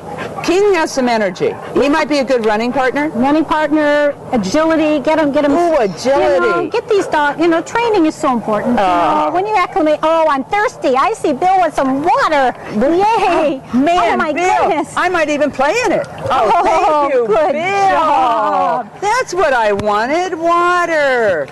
Dogs need kind of a job, and that could be agility, it could be going after a ball, fetching, a job. Give them some work to do. Give them mental stimulus. There's even just, you know, puzzle toys, food dispensing toys that, you know, I'm going to introduce to a client today whose dog needs some mental stimulus because he's been injured. The dog was injured and can't move around much, so he needs other stimulus. Dogs need this stuff, you know. So this is King, A168-7784. He's young, 2 years old, cute, great ears. You got great ears and a great tail. And he said, and I can calm down too. Yes, I can. I just wanted water. I bet he'd be a pool dog. I'm thinking so. If it was bigger, he'd be in it. Yeah, I get it.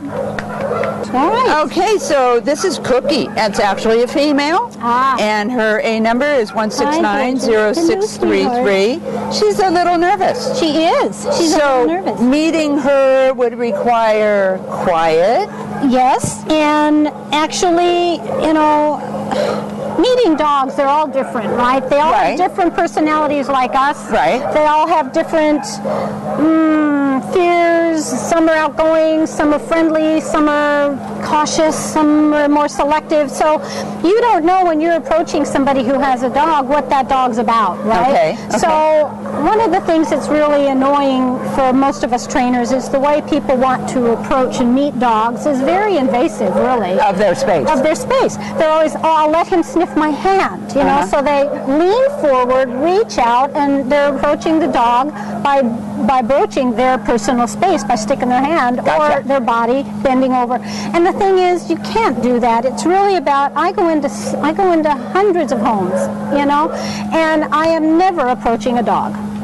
The dog has to come to me. Awesome. The dog has to approach me, and that gives me an idea of who the dog is anyway. Right. You know? Right. It may take him 10 minutes, he may do it right away, or he may not do it at all. But the point being is it's his choice. Right. And then I kind of know what he's about, you know?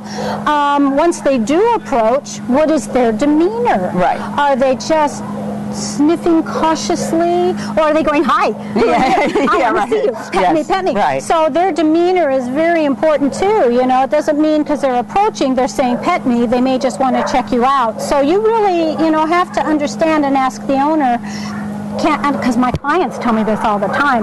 They have fearful dogs or reactive dogs, and they have these cuties on the leash, and people are walking up to them. And my clients go, no, my dog, no, he doesn't like it. But I like dogs. Yeah. So I'm okay and that's with going to make the difference. And that's going to make it. No. And they end up, you know, not having a good experience. So, you know, you really have to respect what the owner says. You have to really understand, you know, that it's not your place to just start approaching and reaching for dogs that you don't know. So when you go to this shelter and they bring out a dog like Cookie, who's about 2 years old, I again do not invade their space. Right, let him come up to you. Let him come up to you. Let the dog come up. Let him check you out.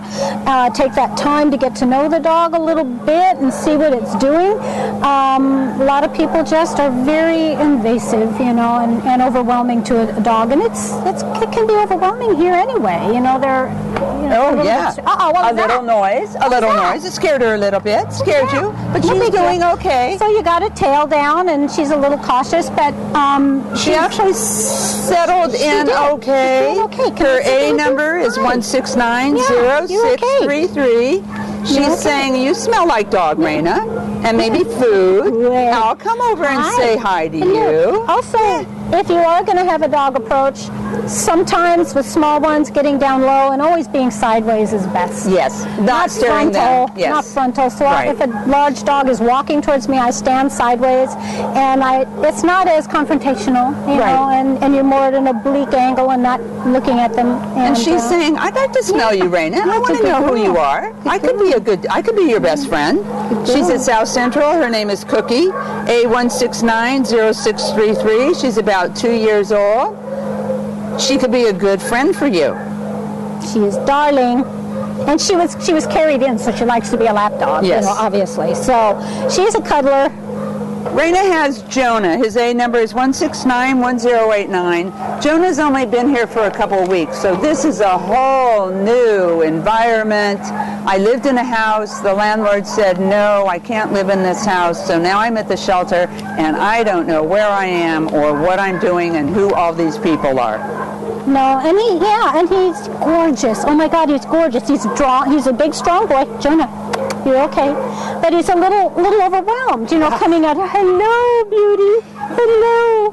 And so he's nervous. I saw by his tail when he came out, and he's like, you know, a little overwhelmed, and that's normal, but they can get past that. Yes. You know, get some help and get some training and hey, you, come here. You're okay.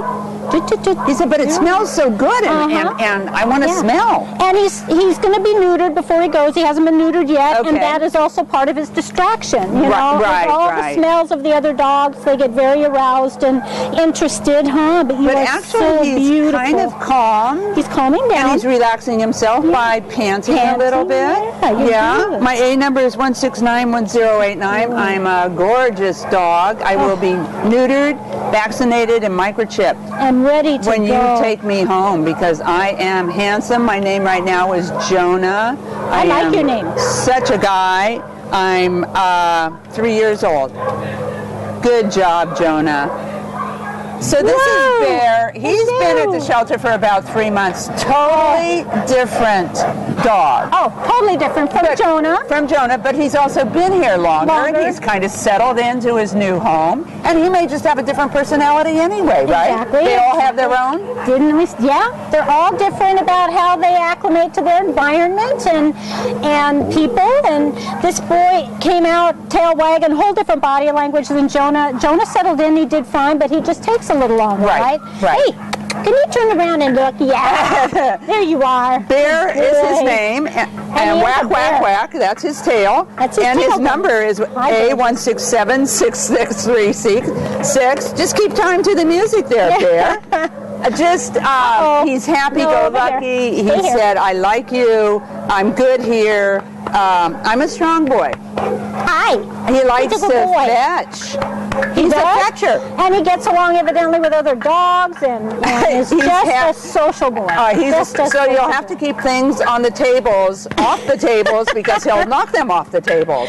That tail's just going. He said, I'm neutered, I'm microchipped, I'm vaccinated. My number's A1676636. And I am just one happy guy. You ready to go, huh? I'm ready. You ready for a home? I'd like to play fetch. Good boy. Bear, I love it. Bear. He looks like a bear. He's a bear. Yeah, I'm a bear. Hi, Bear. Oh, yeah, you're a kisser, too. I'm here with Diana. We're in the cat room. And Diana, tell me about this girl. So this is a girl. This is a female. Her name is Velvet. She is a black, long-haired domestic. I call her a cave dweller because she likes to figure out a way to hide, either whether it's under a blanket, under the newspaper, as you can see. She likes to be hidden. Okay. They love to bury and find those tents and caves and whatever to hide in. Correct. She especially does so. Yes, we can. So she's really cute. We were peeking at her before, and she goes, hello. How are you? Hi. There she is. Yes, so this is her in her little cave dwelling here. I did try and get her to come out and made her a little cave, but she decided she prefers the newspaper, and there she goes again. So she is social at times. She wants to come forward and engage and be loved. Right. She definitely is very social. If I completely take her out, if I take this paper out completely, she, after a few minutes, she will come out and just start loving on everybody. But then the minute you put the paper in and leave her alone, she goes back to hiding. Aw, bless her heart. She's trying to look for now. Okay. Well, this is Velvet, and she is 6 years old, 7 years old, and she is ready to go. She was available March 21st, and her A number is 1684948. Bless her heart. And that's so cute. There's dogs that do that as well. You know, they burrow, and, you know, Doxies are real famous for that, and they love to burrow and hide, and they have their blankies that do that. So cats, they do the same thing. That doesn't mean I don't want to be held and loved. Come see Velvet, cutie pie. Okay, and here we are with Marley. Oh, Marley says, look at me. I am a happy boy, and I'm showing off. Tell me about Marley, Diana.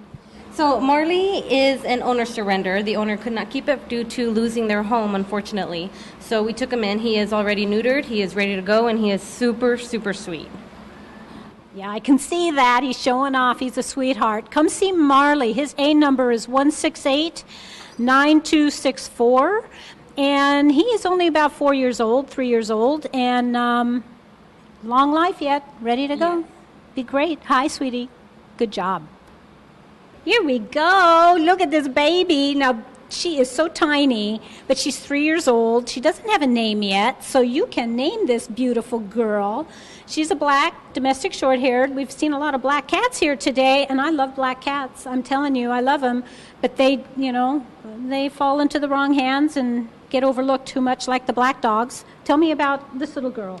So she is very sweet. She's a black cat, so she's got her basic black cat temperament. All of a sudden, she can be in the corner, and then next minute, she's just the way she is, completely lovable and happy. So she's...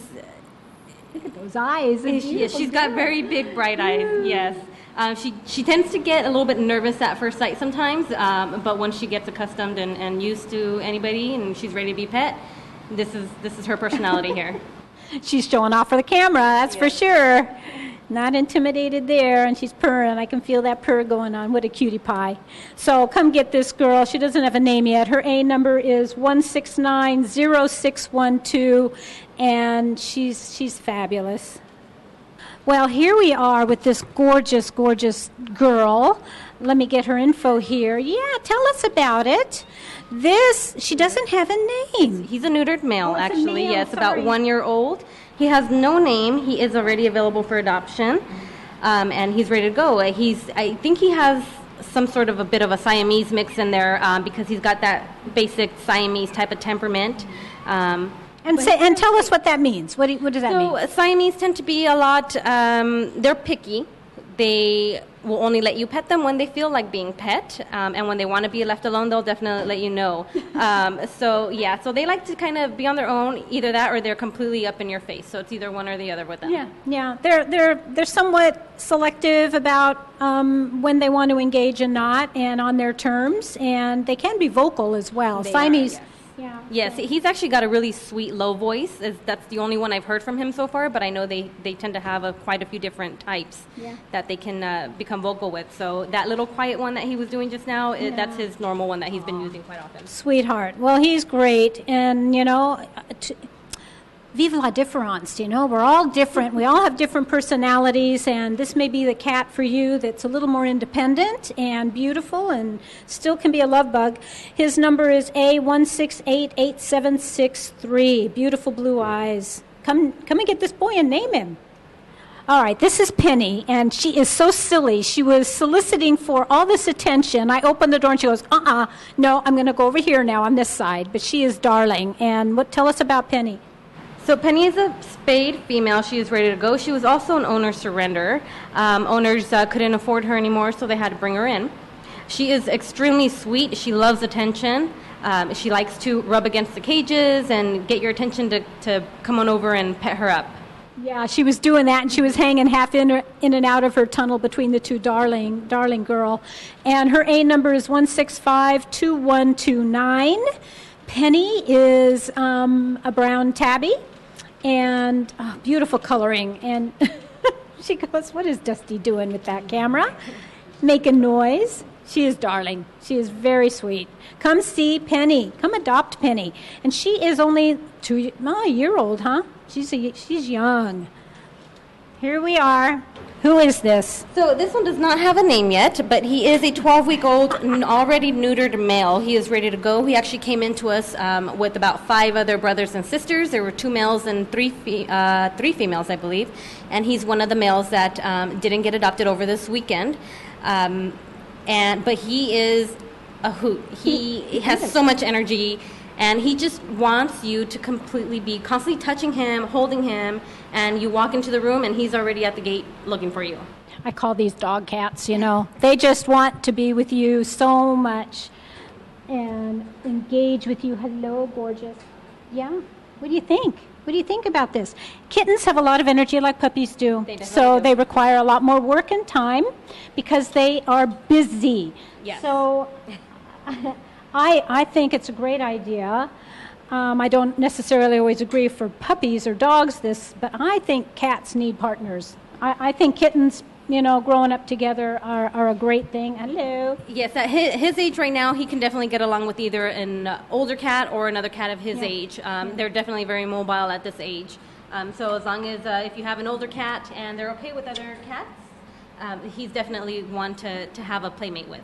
Yeah, keeps them busy and they occupy their time and play together, and it's fun to see. Yes, he's so energetic, very loving.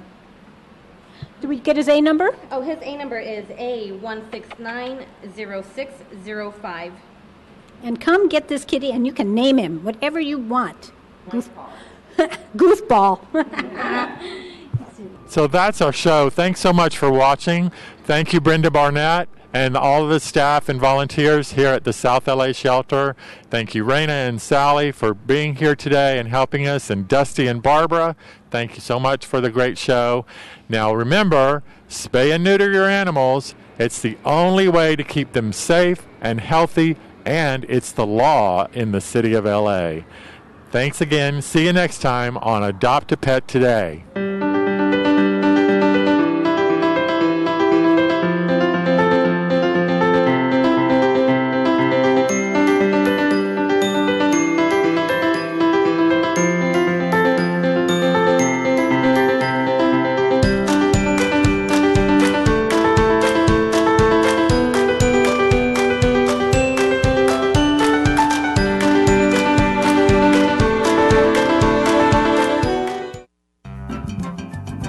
Hi, this is Carretero Family. We are from East Los Angeles, Boyle Heights. You're watching Channel 35, our city, our channel.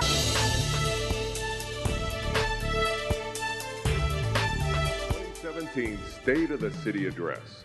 Please rise for the presentation of the colors by the Los Angeles Police Department Honor Guard and the national anthem, sung by Police Officer Rosalind Curry.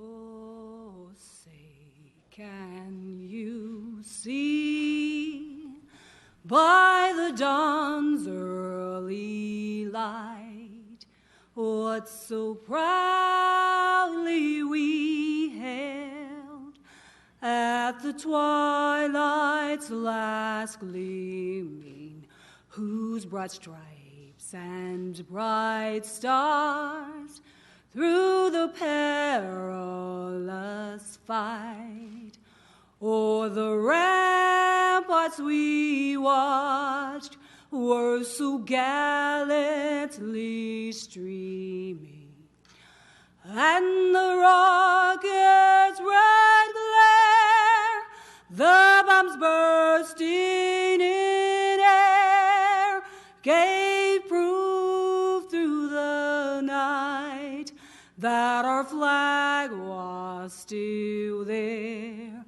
Oh, say does that star-spangled banner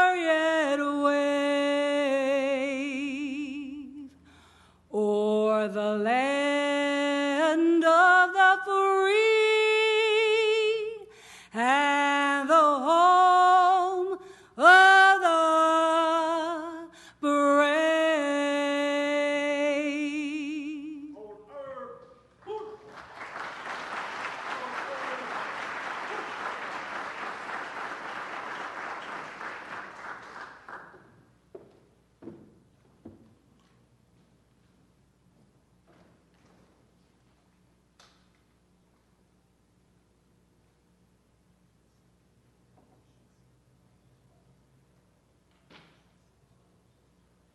Remain standing for the invocation from Imam Jihad Safir.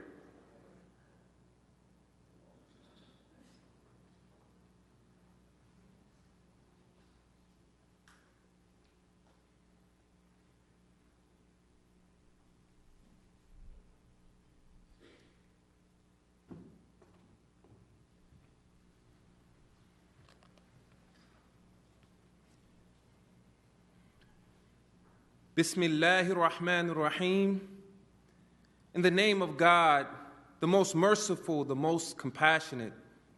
Our Lord, nothing takes place except by your permission, and by your permission only do we gather in the beautiful Los Angeles City Hall for such an awe-inspiring event. Therefore, it is befitting that we beseech you by your holiest of names. Al-Kareem, you are the most generous, and we are lost without your generosity. As-Salam, you are the source of peace, and we are lost without your peaceful presence. Al-Wadud, you are the loving one, and we are lost without your love. Al-Adl, you are the most just, and we are lost without your justice. O possessor of beautiful names, beautify our characters as you have beautified our bodies. O turner of hearts, turn our hearts towards your generosity, peace, love, and justice. Our Lord, with humility, we seek your assistance. I come before you as your servant, as an imam of Islah LA in South Los Angeles. Lord, how can I be a better servant leader? How can I better serve the people of Los Angeles? Oh God, fill our hearts with empathy. Oh God, fill our hearts with love. Oh God, fill our hearts with humility.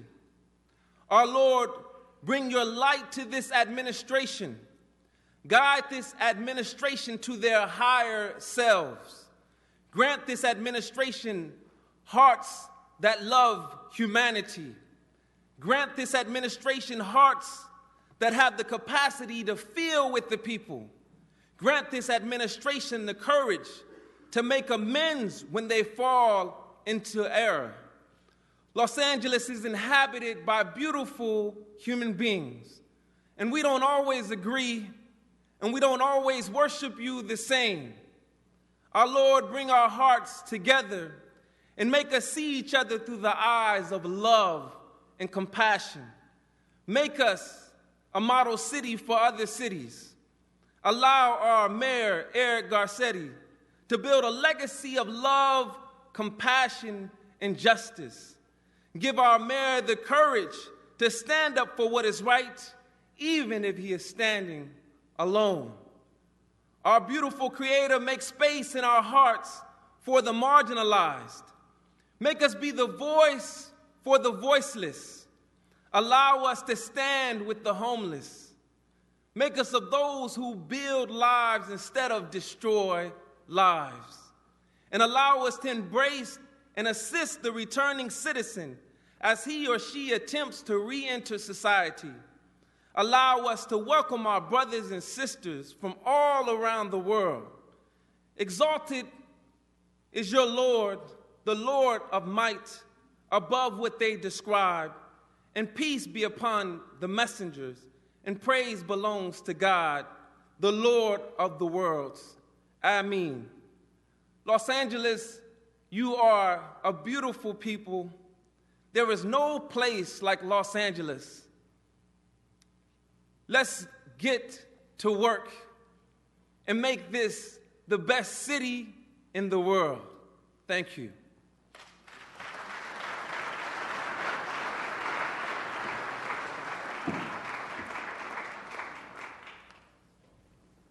Ladies and gentlemen, the 42nd Mayor of Los Angeles, Eric Garcetti.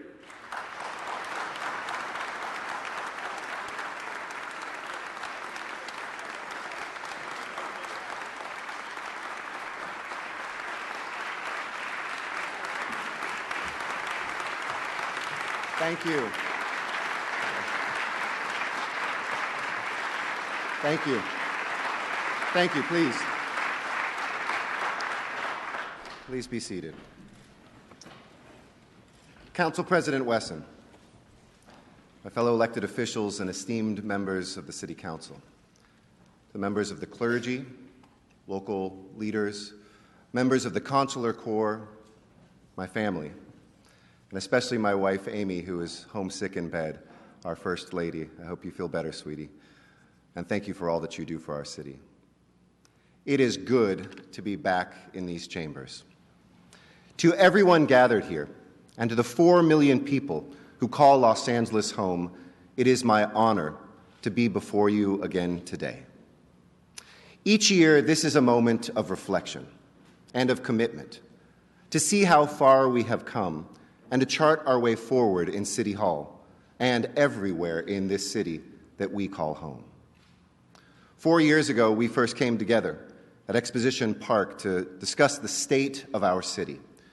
And there I laid out a vision for my first term in office. It was time to get back to basics. Time for City Hall to focus on the things that really matter to you as Angelenos. To make sure your hard work is met with opportunity. To make sure your block feels safe. To make sure that City Hall does our job every single day to make our city great. Since that first gathering, we have come together every year. In Northridge, near our harbor, and now here in City Council chambers. Each time to discuss our progress, to discuss our challenges, and to hold ourselves accountable. For 4 years, we have worked to improve our city today without losing sight of what we must do to define the Los Angeles of tomorrow. Together, we have delivered more than I ever could have imagined. We raised our minimum wage to $15 an hour. We cut our business tax and slashed our unemployment rate in half. We've paved more roads than at any time in our history, started fixing sidewalks again, and picked up more trash than ever before. We opened up the Broad Museum downtown, landed the Lucas Museum in South LA, the single largest civic gift in history. And not just one, but 2 NFL teams came home. We topped off the tallest building west of the Mississippi, and we are in the finals to bring the Olympics back home to America.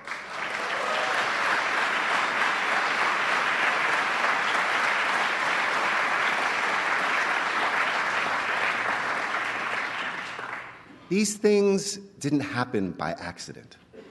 They happened because we went after them. We built coalitions on the minimum wage, pushed past skeptics on the business tax, cut red tape to speed up construction, and won billions of dollars of federal and state money for our film industry, for our river, our education initiatives, and our transportation projects. We proved that City Hall could focus on the basics and get the job done. But our work will not be measured just by what we do for ourselves today. It will ultimately be remembered for what we leave behind for our children and our grandchildren. That's why after 3 years of success, we reached for a once-in-a-generation change. And we went to the ballot, and we asked the people, are you ready to plan the next 50 years? Are you ready to invest your own resources to meet our most pressing challenges?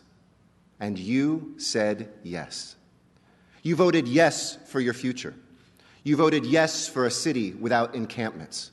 You voted yes for a city that fixes its streets and expands its subways. Yes for more affordable housing. Yes for more parks. Yes for better for community colleges. And just as important, you said no to a devastating building moratorium that would have shifted our economy into reverse. Today, Los Angeles, we are thinking big.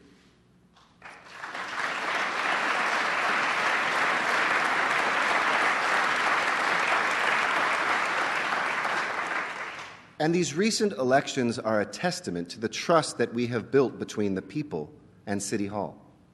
You told us what you wanted, and together we delivered. But these votes weren't just about what we want. They were about who we are. They're not just about what we aspire to, but what we believe in. That this city needs to work for everyone in every community. So, what is the state of our city today? The state of our city is undeniably strong.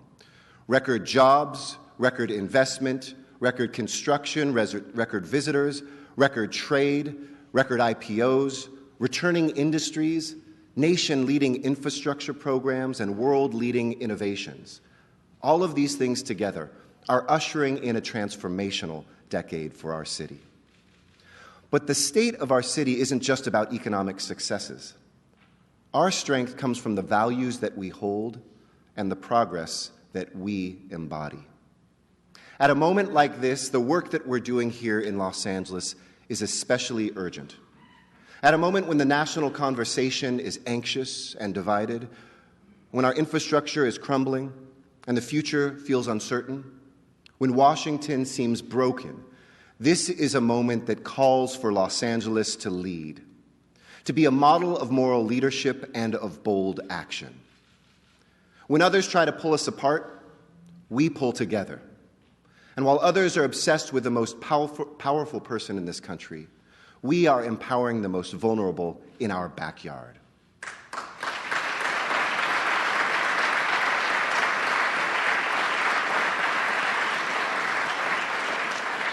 While paralysis and division embody politics in too many places, we do the hard work of building coalitions, planning for the future, and getting the job done. LA today is a vision of what America is reaching for tomorrow, what we've always yearned for, an inclusive society with an effective government. And there's nowhere I'd rather be, and no place I love more. This is our home, our paradise, as a close friend of mine says, but an imperfect paradise. And we all share the same heartbreaks, the same frustrations and pain. When you can't make it home in time to have dinner with your family because the freeway was too jammed. When we see our neighbors sleeping in tents under freeway overpasses. When our children are scared to go to school because they wonder if their parents will be deported while they're at math class. Too many people feel paralyzed by the challenges before them. I refuse to be paralyzed. In fact, every day I wake up more hopeful and more determined than the day before. Why? Because this is a place where people not only believe in a better future, we're creating it. And today I ask you to take that optimism, to tap into it, because this year our job is not simply to reflect the people's will, we're here to accelerate it. In the last year, we campaigned for historic investments, and we won. Now armed with the people of Los Angeles behind us and new resources to propel us, it is our time to deliver historic change, and we're starting on our streets. I remember a time growing up here when homelessness was mostly concentrated in Skid Row. Today, there are people without shelter in just about every neighborhood. As mayor, there is no issue I spend more time on because I believe that homelessness is the moral issue of our time. I'm outraged when there are Angelenos who can't escape the cold rain, horrified when somebody who has worn our nation's uniform is begging for change on the corner. I recently talked to a friend who told me that her children have grown up seeing the tents all around town, and they just think it's a normal part of Los Angeles. And I worry that my 5-year-old daughter she won't know any different either. We can't accept that. We won't accept that.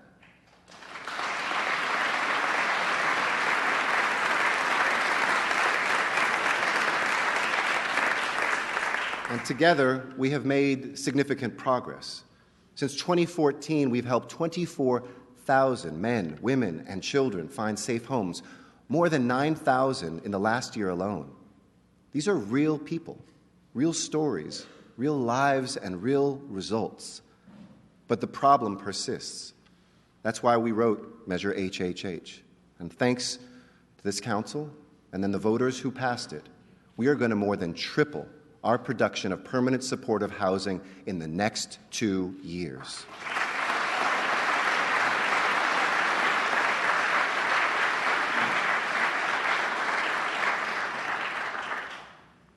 But we can't just build floors and walls. We have to rebuild lives. And that's why we fought so hard to pass Measure H with Supervisor Mark Ridley Thomas, so we could generate $355 million a year to expand mental health, substance abuse, and employment services across LA County, getting people off the streets, back on track, and into homes of their very own. And this morning, I'm proud to announce that the budget that I'm presenting to the City Council dedicates more than $176 million to house the unsheltered, connect them with services, and keep our communities safe and clean.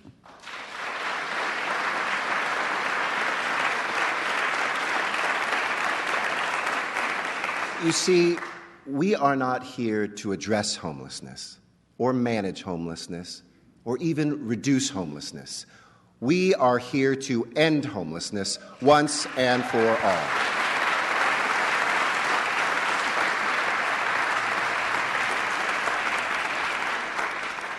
But we all know that our housing crisis isn't limited to people living on our streets. In fact, anyone who writes a check at the beginning of the month knows that the rent in this city is just too high. Too many people are being priced out, even kicked out. More than 430,000 low-income families in Los Angeles are worried about keeping a roof over their head. They spend more than half of their income on rent, or they live in severely overcrowded, second-rate housing. Families like the Islam family know that struggle. Imli Islam works full-time as a teacher in Koreatown, preparing the next generation of Angelenos for success. Her husband, Nasrul, also works for LAUSD at an elementary school cafeteria in Silver Lake. They were raising their 3 children in a cramped one-bedroom apartment in the center of the city. Every morning, the family competed for the time in their family's only bathroom. For 3 years, Imli and Nasrul scoured the city for a better option, but came up empty-handed, until they found Selma Community Housing, a project that the city helped fund in partnership with LAUSD, which I was proud to work on as council member. Steve Zimmer, Mitch O'Farrell, and I were there when Selma opened up 66 affordable housing units in the heart of Hollywood last year. And the Islams are some of its newest tenants. Today, they can afford their rent. Their sons have their own rooms. And the family is enjoying a resurgent Hollywood that surrounds them instead of being priced out of it. But these stories are too rare. Too many still have to choose between making rent and making dinner. In the face of devastating federal and state cuts to affordable housing, it's our responsibility to help step up and create more of these success stories. Now, this is Los Angeles, so you better believe we're getting creative about how we build and preserve affordable housing in City Hall. We're letting more homeowners build in their own backyards to open up more affordable living spaces.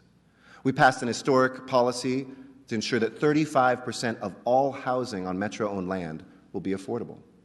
We fought for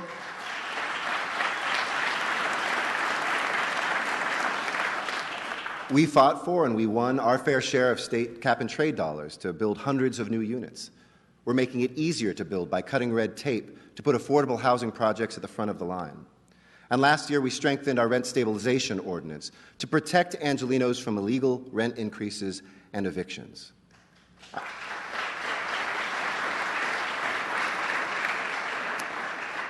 I'm proud that we're more than halfway to my goal of building 100,000 new units of housing.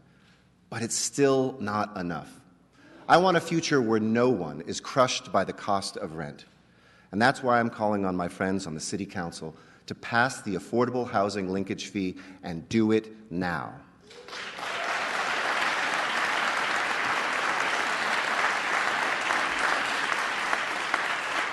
Council members have joined with me to support this because they know what this will mean for our city. The linkage fee that we have proposed before us will raise $100 million a year, leveraging another $300 million for affordable housing.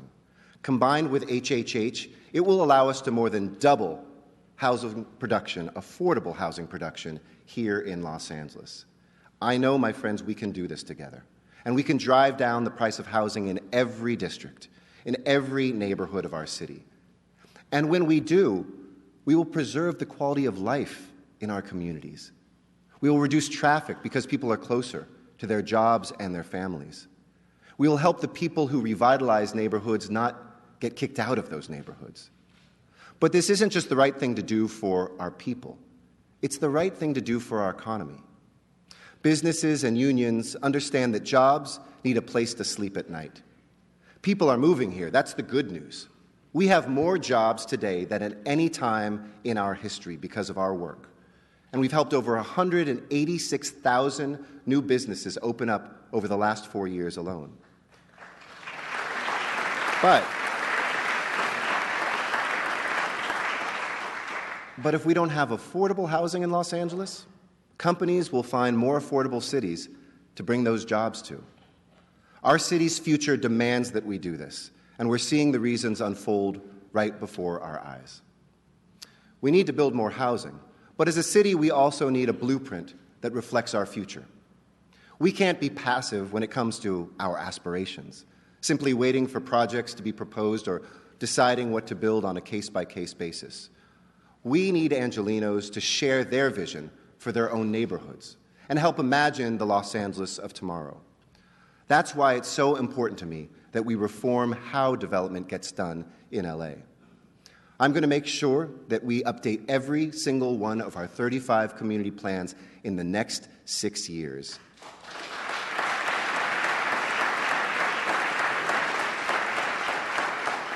And despite a nervous smile from Vince Bertoni, we're going to have 10 finished plans in the books by the end of next year.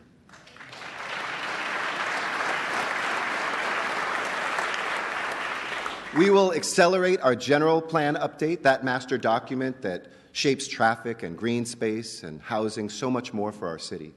And these updates won't just be written by anonymous bureaucrats in back rooms.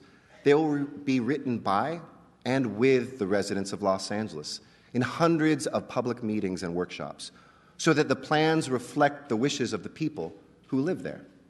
And as we open up that process to the people, we have to ensure that no doors are closed off to them either.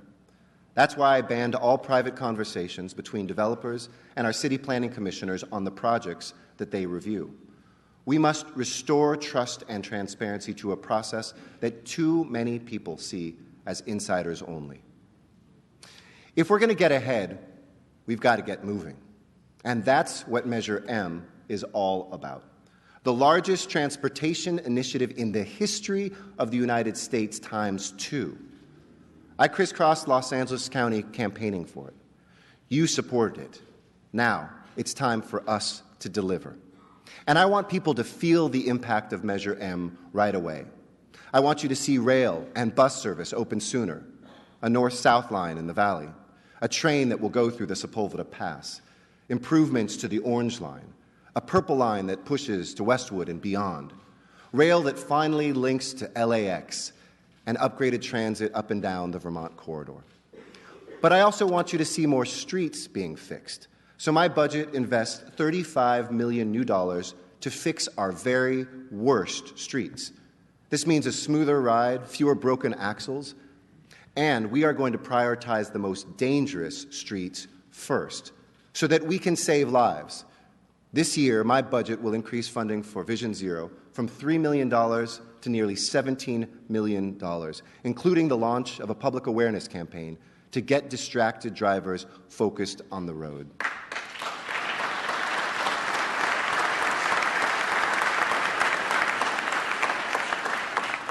Fixing our roads and reducing traffic fatalities, they're not competing priorities. They must be one and the same.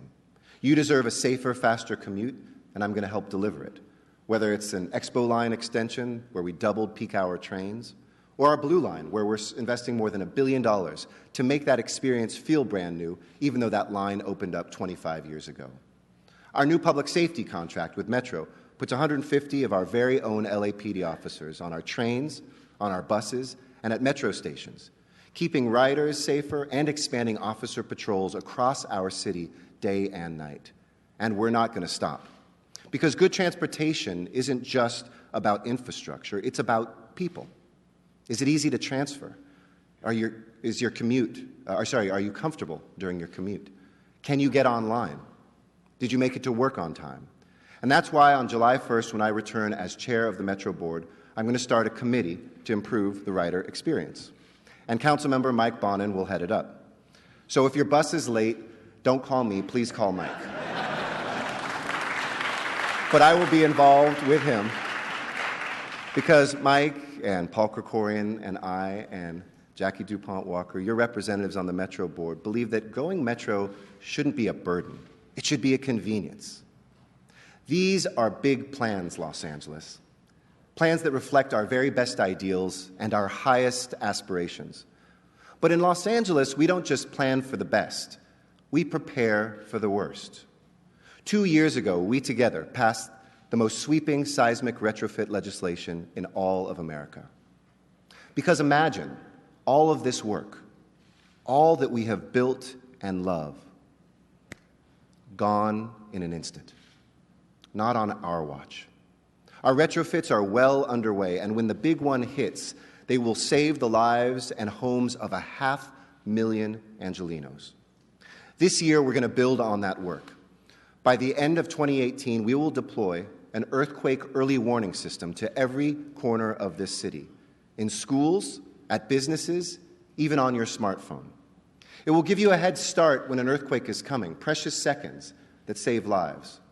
This same technology can help us stop trains in their tracks, bring elevators to a halt, even trigger backup generators so you don't get stuck in the dark. Now, earthquakes come quickly, but sometimes natural disasters don't happen in an instant. They come after decades of inaction. That's why in Los Angeles we are leading the fight against climate change. We're not deterred by what we're hearing out of Washington. And let me be crystal clear. If the White House pulls out of the Paris Climate Accords, we're going to adopt them right here in Los Angeles.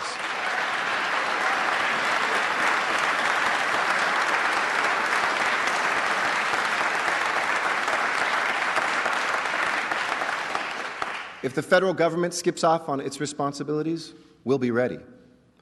I founded Climate Mayors, a coalition of 85 cities and growing, who will join us on taking on climate change locally, and in doing so, take it on nationally. This new EPA may want to return to the days of coal and smog, but here in LA, we're going to make DWP coal-free by 2025. Washington may not care about polluting rivers and streams, but we're going to continue cleaning our waterways and restoring our beautiful Los Angeles River to its natural habitat.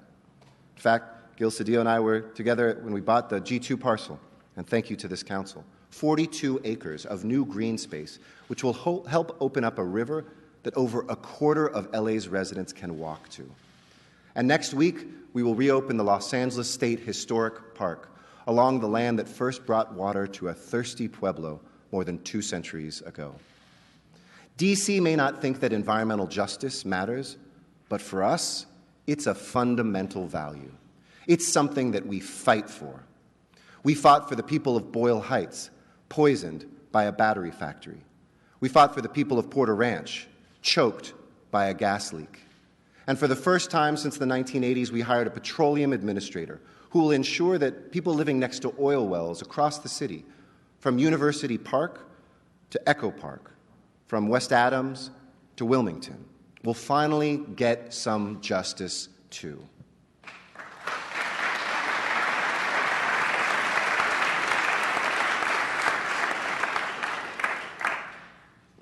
From cleaning up our communities to planning for the future. We're not just focused on LA's physical development. We're focused on human development, too. We're building an economy that doesn't leave anyone behind. And we're supporting education that sets our young people up for good jobs, helps them think critically, and prepares them to change the world. We aren't going to be distracted by debates between adults because we're focused on kids. A young girl doesn't drop out of school because of tenure rules or what union her teachers are a part of.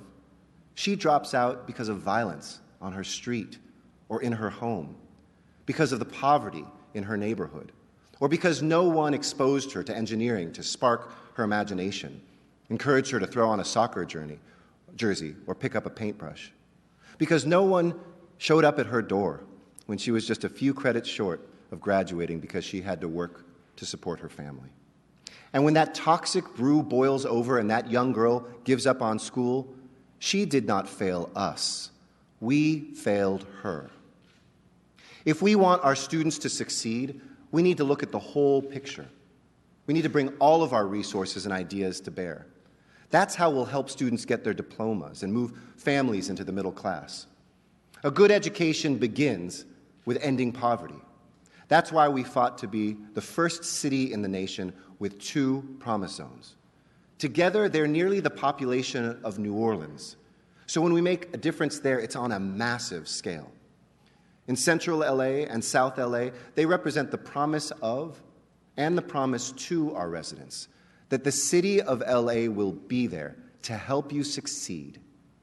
Since 2013, these promise zones and our promise neighborhoods, including the one in Pacoima, have helped secure $290 million in federal funding to combat poverty and improve education. We see the impact of those dollars in the life of Eileen Garcia and her 1-year-old son, Nicholas. Eileen is a senior at the STEM Academy of Hollywood in one of our promise zones. When Eileen gave birth to Nicholas the summer before junior year, she was afraid she'd have to drop out. There was so much responsibility at home. She had a newborn baby. Her mother was undocumented and didn't speak English. Her father had walked out on the family a long time ago. And her younger sisters needed Eileen to be that second parent that they didn't have. But Eileen was also a regular at her high school's college center, which exists thanks to the Promise Zone. When she told our staff there that she wanted to get a degree, they helped make it happen. The Promise Zone helped her get a summer job, which helped her mom pay the rent. Our college center counselors helped her work on her college essays and get her applications in on time. Eileen, who's here with us, she put it best. I refuse to be a statistic. And guess what? Not only did Eileen stay in school, not only is she graduating, this fall, Eileen Garcia will be an incoming freshman at UCLA.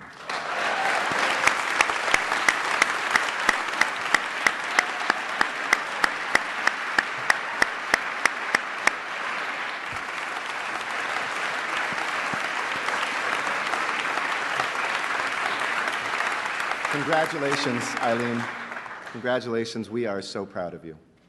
And while Eileen is exceptional, she isn't alone. At STEM Academy of Hollywood, we have raised graduation rates from 70% to 93% in just 2 years. Across our Promise neighborhood high schools, 86% of students are now graduating in communities where 90% of the students are on free or reduced lunch. That's an all-time high. So don't tell me your zip code determines your future. In LA, we are proving every day that it doesn't have to. And our vision isn't just for Eileen, it's for her son, Nicholas, too. You see, when he starts school, Nicholas will automatically get a library card, just like every child in LAUSD. Thanks to my Student Success Program, all students will have access to what lies behind our library doors, from homework help to STEM education. And we're going to make sure that Nicholas has access to after-school programs, like summer learning. We know that students who are involved in summer programs are 20% less likely to drop out because they don't spend July forgetting what they learned in March. Last year, the LA's best summer program served nearly 6,000 young Angelenos. This year, we're going to grow that number by 1,000. That's 1,000 more students who will receive the benefits of LA's best all summer long, improving their reading skills exposing them to new ideas, and opening their eyes to the world around them. I've been an LA's best parent, and I know that these programs work. And when Nicholas gets a little bit older, we're going to be there again for him, this time to help him get a summer job. Since I became mayor, I'm proud that we have more than tripled the size of Hire LA's youth, from 5,000 to 15,000 jobs. And by 2020, we're going to grow this program again to 20,000 jobs so that we can say to every young person in need, if you want a job, you've got a job. And when Nicholas graduates from high school, we'll be there to help him go after that college degree. 1 year ago, I vowed to make Los Angeles the largest city in America to offer 1 free year of community college to every LAUSD graduate.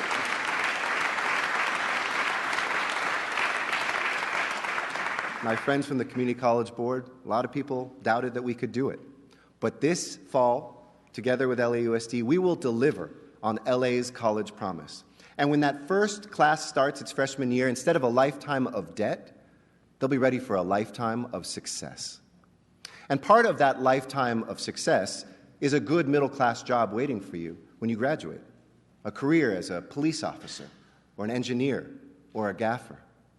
We aren't just chasing jobs that pay $15 an hour. We're going after jobs that pay $50 an hour and more, and do it for a lifetime. That's why we're going to create a lasting pipeline to the middle class through Measure M, with a program called Workforce Investment Now. Win LA will help generations of engineers and new construction workers raise their families on jobs that reduce traffic and shape LA's future. I'm talking about more than creating jobs. I'm talking about nurturing lifetime careers. That's also what we're going to do with Pledge to Patrol, a new initiative that we're announcing this morning to hire young Angelenos to work for the LAPD while they get their college degree. Thousands of young people in this city join cadet and other programs that help them prepare for a life of service in law enforcement. And when young people show an interest in joining our force, we don't want to lose them to other careers. So Pledge to Patrol builds a bridge from the classroom to the roll call room, because we want to see more LAPD officers who grew up in the very same communities that they will serve. Good jobs also come from our legacy industries. That's why I led the campaign to pass our state's film tax credit, which has already brought 50,000 jobs and $2 billion in spending back home.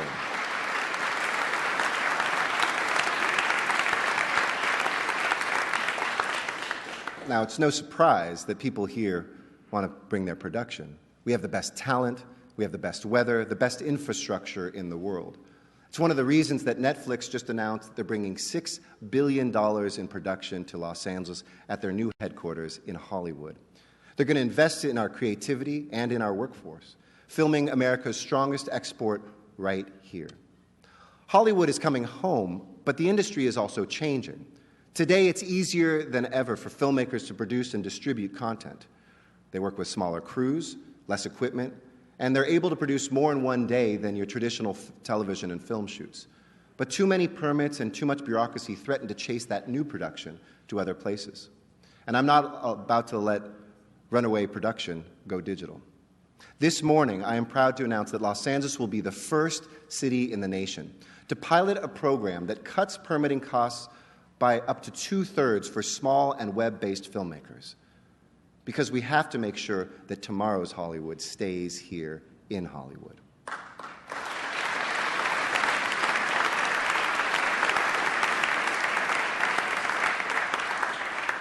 Our economy is strong, but our future LA economy cannot be strong until it is strong for everybody.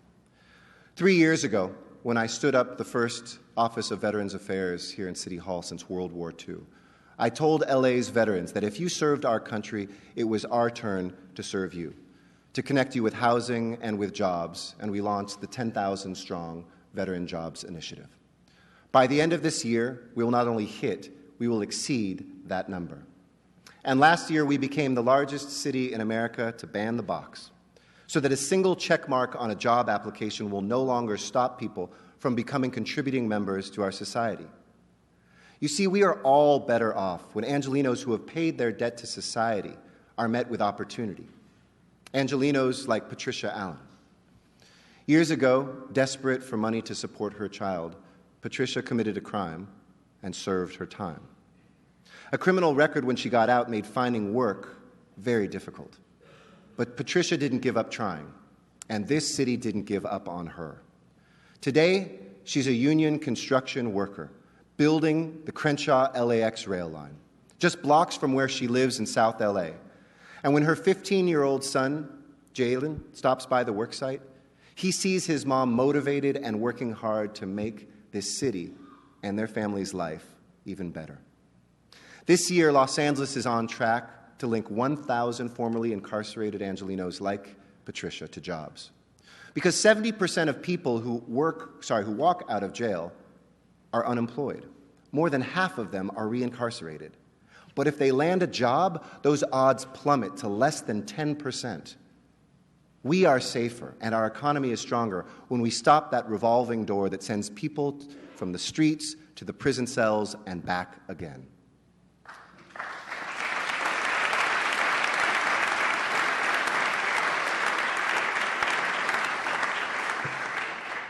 My friends, this is our shared work of making sure that Los Angeles is a more prosperous, safer, and cleaner city. Since the recession, we have restored core services that were gutted, put more cops on the streets to combat crime, and made City Hall more responsive and transparent. In the last 4 years, we've made unprecedented progress. The budget I'm presenting to City Council today is not only balanced, it preserves those critical investments and pushes them further. For the third year running, we'll repair and repave a record number of streets. We're going to spend $31 million to fix cracked sidewalks, more than ever before. And we're going to get graffiti off our walls. During my time as on the council, my Untagged program helped me cut in my district graffiti by over 80%. And the main reason for that success? We got that paint off the walls fast. That's why I'm funding in this budget a program to clear 90% of graffiti requests in a day. And we aren't just cleaning up graffiti, we're going to clean up the streets as well. Since 2013, we've added 2,500 new trash cans to the streets of LA. This year, we'll add another 1,250. But this budget also includes people, new teams to clean every one of our dirtiest streets. Thanks to our nationally recognized Clean Streets program, we now know the cleanliness of each of the 7,300 miles of LA's public streets and alleyways. That means we can target our resources to the right blocks, and each resident can hold us accountable. This budget funds another important priority, more humane animal shelters, because Los Angeles is a city that cares. I see this when I go to our animal shelters, where a family is adopting a kitten, or a little boy is meeting his new best friend. Today, I am so proud to announce that in 2017, Los Angeles will become the largest no-kill city in the nation.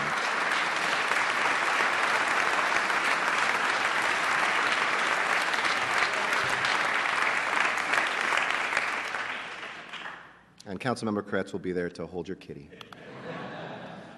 Quality of life also depends on the safety of our neighborhoods.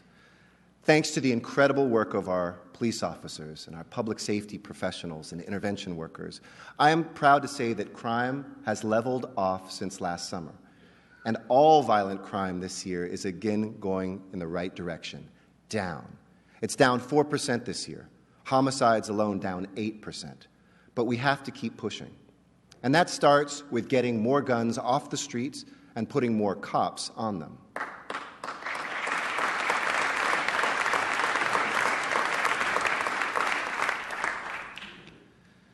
This past weekend, a 3-year-old girl was a victim of a shooting.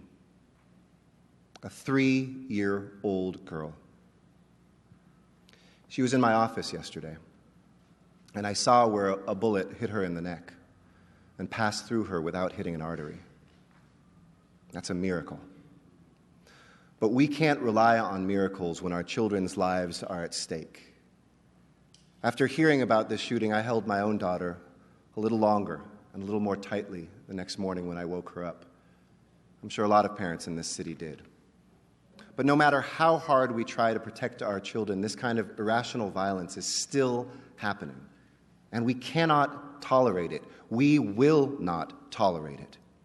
We need guns off our streets, and we need them gone now. And that's why I've set a new goal, to rid our communities of 20,000 guns in the next 5 years.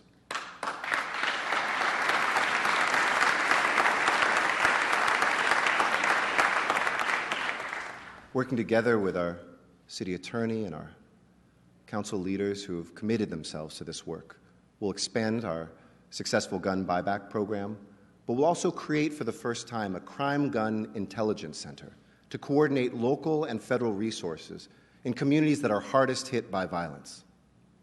And we also know we need more officers out on the beat.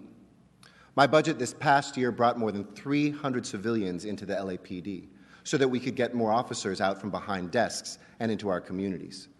Keeping our neighborhoods safe also means investing in programs that work, which is why I expanded our gang reduction and youth development work to more neighborhoods and added prevention and intervention workers to every one of the 23 grid zones across our city.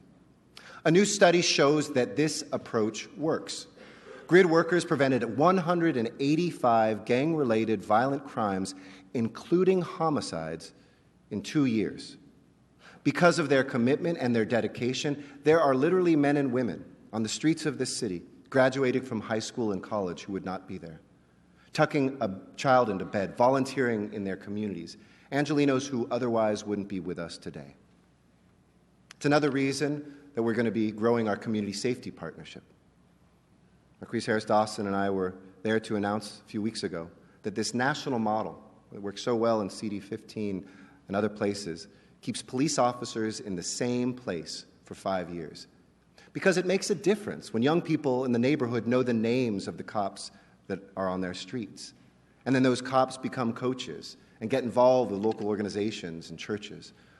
Because when we build trust between our police department and our people, everyone feels safer. Especially immigrant Angelenos who might be feeling pretty anxious right now. And that's why I want you all to hear once again loud and clear that LAPD will never act as a federal immigration force.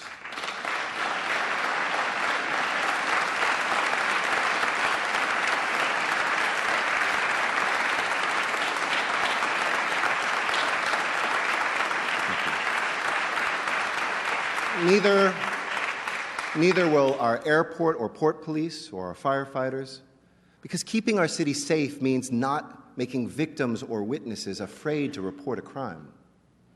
Ustedes pueden confiar en los oficiales de la policía de Los Ángeles. Ellos están aquí para servirle. No tengan miedo de denunciar un crimen. Los oficiales del LAPD no les entregarán a las autoridades federales de inmigración. We want people in this city to earn legal wages, pay taxes, and start businesses, not be pushed into the shadows. That's why here in Los Angeles, every city facility, service, and program is available to every resident, regardless of their citizenship or immigration status.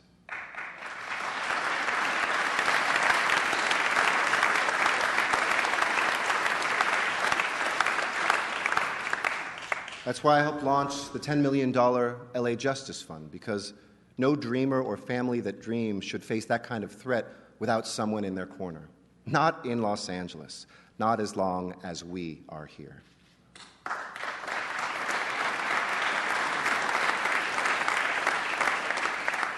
And I know Angelenos agree with me. I saw that spirit in the people who rushed to LAX to fight for immigrants and refugees earlier this year. People like Talia and Linder, an immigration attorney who spent the entire weekend volunteering at LAX. The days out there were long and hard, but thousands of people turned out at the airport to bring food and water to the volunteers, to march through the terminals holding signs that read, "Let them in, and you are welcome here." For Talia, whose own grandparents fled Poland, whose father was born in a refugee camp in Austria, it was a heartbreaking but inspiring weekend. She talked to so many worried families, worked to get a young woman with a student visa off a plane stuck on the runway, and she saw the power in Angelenos unified around a common cause. Talia said she never felt so ashamed of Washington, but so proud of Los Angeles. Thank you, Talia.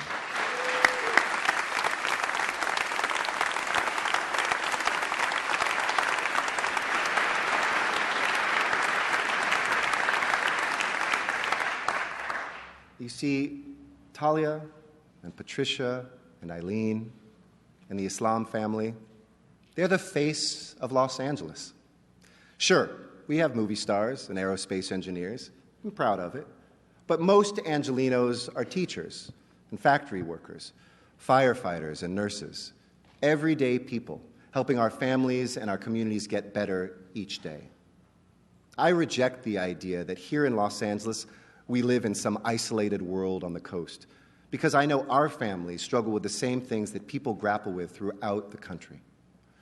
But caring for each other and then doing something about it, that's the heart and soul of Los Angeles. That's what sets us apart. Because in this city, we don't fight with each other, we fight for each other.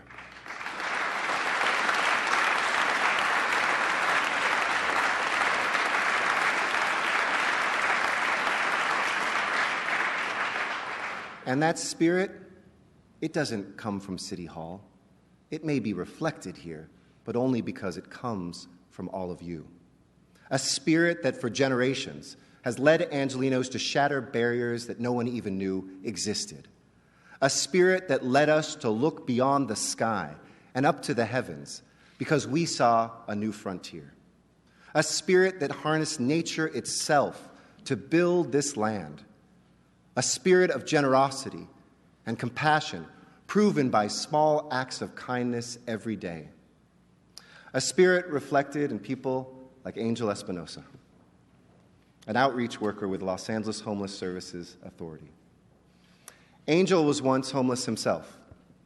After years on the street, Angel decided to get treatment for his drug addiction and ended up at the New Image shelter where he was connected to housing.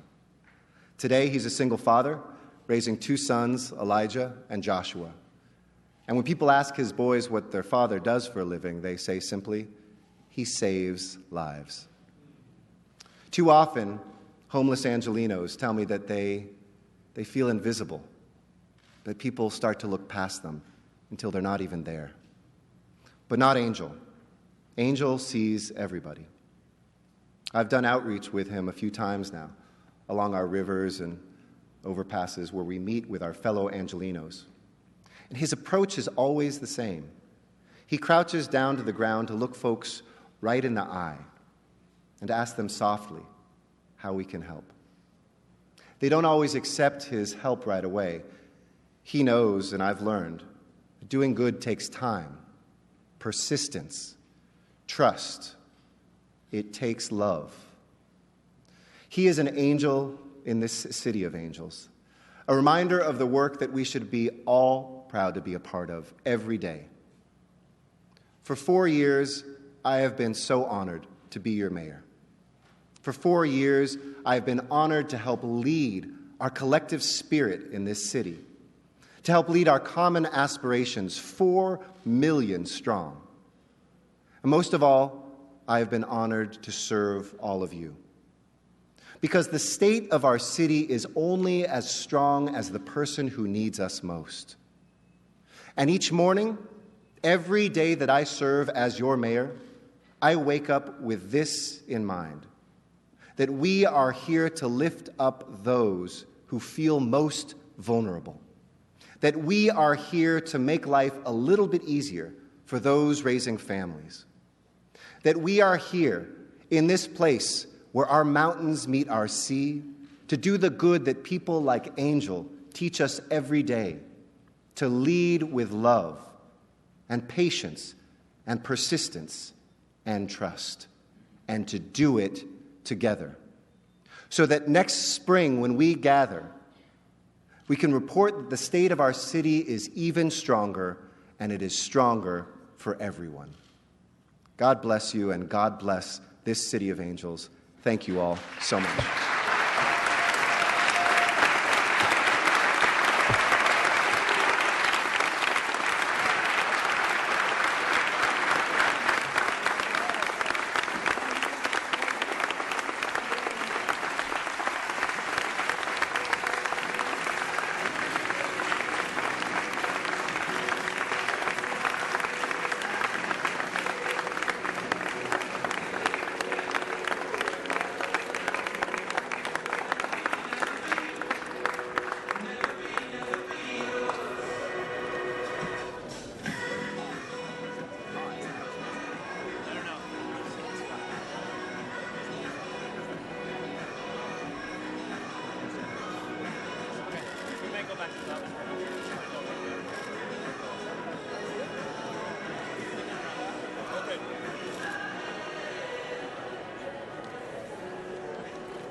Hi, I'm Shannon Lamert Park. You're watching LA City View, Channel 35, our city, our channel.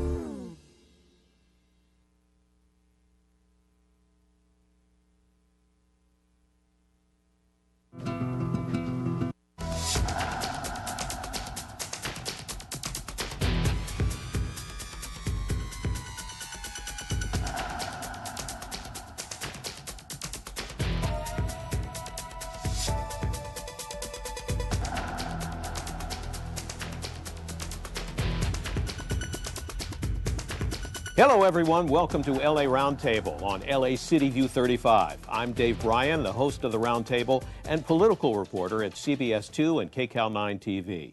The topic on this Roundtable is Let's Get It Right, guilty or innocent. We're talking about cases where an innocent person was convicted of a crime and in many cases sent to prison, sometimes for several years before justice was finally done and the conviction was reversed. We've got a great panel to talk about this issue, these cases, why they sometimes happen, and what can be done to fix things. First of all, Michael Schwartz is a special assistant district attorney in the Ventura County DA's office. He's prosecuted many cases of all types and has done research and preparation for capital murder cases. He's also the conviction integrity deputy with the Ventura County DA's office, and we'll talk to him in a minute about what that means.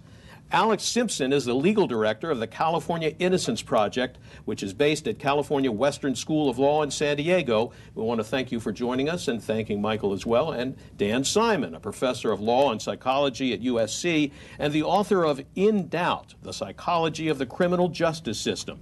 He's done a great deal of research on why innocent people are sometimes convicted of crimes they didn't commit. So what I want to do to get things started is I want to have each one of you talk about what is the issue here in terms of getting these cases right. What is the issue, or what is the problem, and what is your connection to the issue? And Dan, we'll start with you. Sure, thanks very much for having this panel. It's a vital issue. What I think is important to understand is that the criminal justice process is driven to a large degree by human inputs. It's witnesses and detectives and lawyers and judges and jurors all contributing something to the process. And that something is basically some form of cognitive input. It's a memory, it's a judgment, it's an inference, it's a decision. And the experimental psychology suggests that people don't do all of these things perfectly. And they certainly don't do them perfectly in contexts which are really burdensome and onerous and complicated. And investigating and adjudicating criminal cases can be really difficult. So my work really looks at what might be the causes, the psychological underpinnings of when people get things right and when people get things wrong. And the overall sense from the literature is that we have an appreciable rate of error in the evidence that we produce to trial. And I would very much like to see the criminal justice system come to terms with that and adopt better procedures to actually minimize these risks. Alex? Well, I absolutely think that that's correct. I think the issue is that we have a criminal justice system that is not perfect, and it's completely fallible at a number of different levels, both in terms of the investigation of a particular case, to the prosecution, to the defense of a particular case. A lot of the things that I do as the legal director of the California Innocence Project is I look through cases to find out whether or not there was some problem with the case originally. So even if you don't look at some of the new advances through, say, for example, DNA, there are a lot of cases that have human input and human error that are kind of built into the system. And so in terms of the issue, I think that what we're trying to do is unpack some of those problems and at least acknowledge that when we're talking about a criminal prosecution, just because a jury comes back and says that the person's guilty, that doesn't necessarily mean that the person may have done it. Michael, you're the prosecutor here. I suspect you have a slightly different point of view, maybe. Not really. Our job is to convict the guilty and exonerate the innocent. The Supreme Court has said that we have a dual duty, that the guilty shall not escape and the innocent shall not suffer. And our job is to try and get it right. I think in the vast number of cases, we do get it right. But it would be naive to say that the system is perfect. And we know that it isn't. We've all read stories from Texas and other places around the country where someone has served sometimes decades in prison and then has been exonerated by DNA evidence where it is proved conclusively that they didn't do it. So that's an important reminder to us that as prosecutors that the system is not perfect and that we need to do as much as we can to try and get it right. The idea that someone would serve a prison sentence for a crime they didn't commit is a terrible tragedy. And I mean, not only for that person, but for society. While they're sitting in prison, the real criminal may be out and may be killing or raping other people. So it's a bad deal all the way around. Now, you're the conviction integrity deputy, which is a somewhat unique position, at least here in Southern California. So what exactly do you do then with regard to these cases? What is your connection? When we get a claim from a defense attorney or a defendant on a completed case that they are factually innocent, we will review the claim and determine whether there's any merit to it. It may, in some cases, it may be something that can be done fairly quickly. Other times we may have to go out and interview witnesses, review all the transcripts, and determine whether there is a possibility that the person is actually innocent. I don't mean to be cynical, but doesn't everyone say they're innocent even after they're convicted? I mean, are you reviewing all the cases? No. When we first announced the program, I was concerned that we would get a flood of claims. We started the program late last year, and we received 6 requests during that period. And there are many defendants who admit they're guilty. Many plead guilty. So it's not everybody. And of the 6 that you've gotten, have you proceeded with any of them, or have they all been rejected? I mean, what's the outcome? So far, we've only completed 2 of them, and we rejected both of those. But we're looking at all of them with an open mind. So when we talk about innocent people being convicted and going to jail, I mean, what percentage of all the cases is this? Is it, you said, Dan, that it's too high. What is too high? What does that mean? What is the percentage? You know, we will never know what the percentage is, and we certainly don't know that number now. The data are just way too murky, and we've got too few indicia of actual guilt and actual innocence to determine that number. The best estimates that are out there put it at somewhere in the range of 2 to 5% of the cases. And I think it's important to remember that, as Mr. Schwartz said, the vast majority of people sitting in prison are actually guilty. So nobody is out to condemn the system wholesale. The question is, how much do we care about those people who, where we miss, who are put in, despite their innocence? And whether it's 2 or whether it's 5, I think the point should really be one of what, as a society, what we should do is try to minimize that number, and not at all costs, but at all reasonable costs, and actually really put a serious effort into it. And I'm happy to say that we're at a better time today than we were 10 years ago. And the kind of consensus that you're hearing around this panel is a good testament that we're on our way to there. I would just say that though there's, DNA exonerations are very dramatic, as they should be probably, that's not the solution. We have DNA evidence in too few cases. And anyway, we don't want to wait 5, 10, 20, sometimes 30 years to try to correct a wrong that was done. We should be much more focused on preventing these things up front. And there are actually fairly good protocols that are based on science and on common sense, by the way, that we could actually do to change the process up front and just prevent these errors. That's the way to go, really. So to prevent them, Alex, you have to know why they're occurring in the first place. So why do these kinds of cases occur? I mean, what are the most common causes of a conviction that's wrong? I'd hate to say that there's a particular bread and butter type case that we see in the California Innocence Project. I think some of the things that we see fairly often are cases of ineffective assistance of counsel.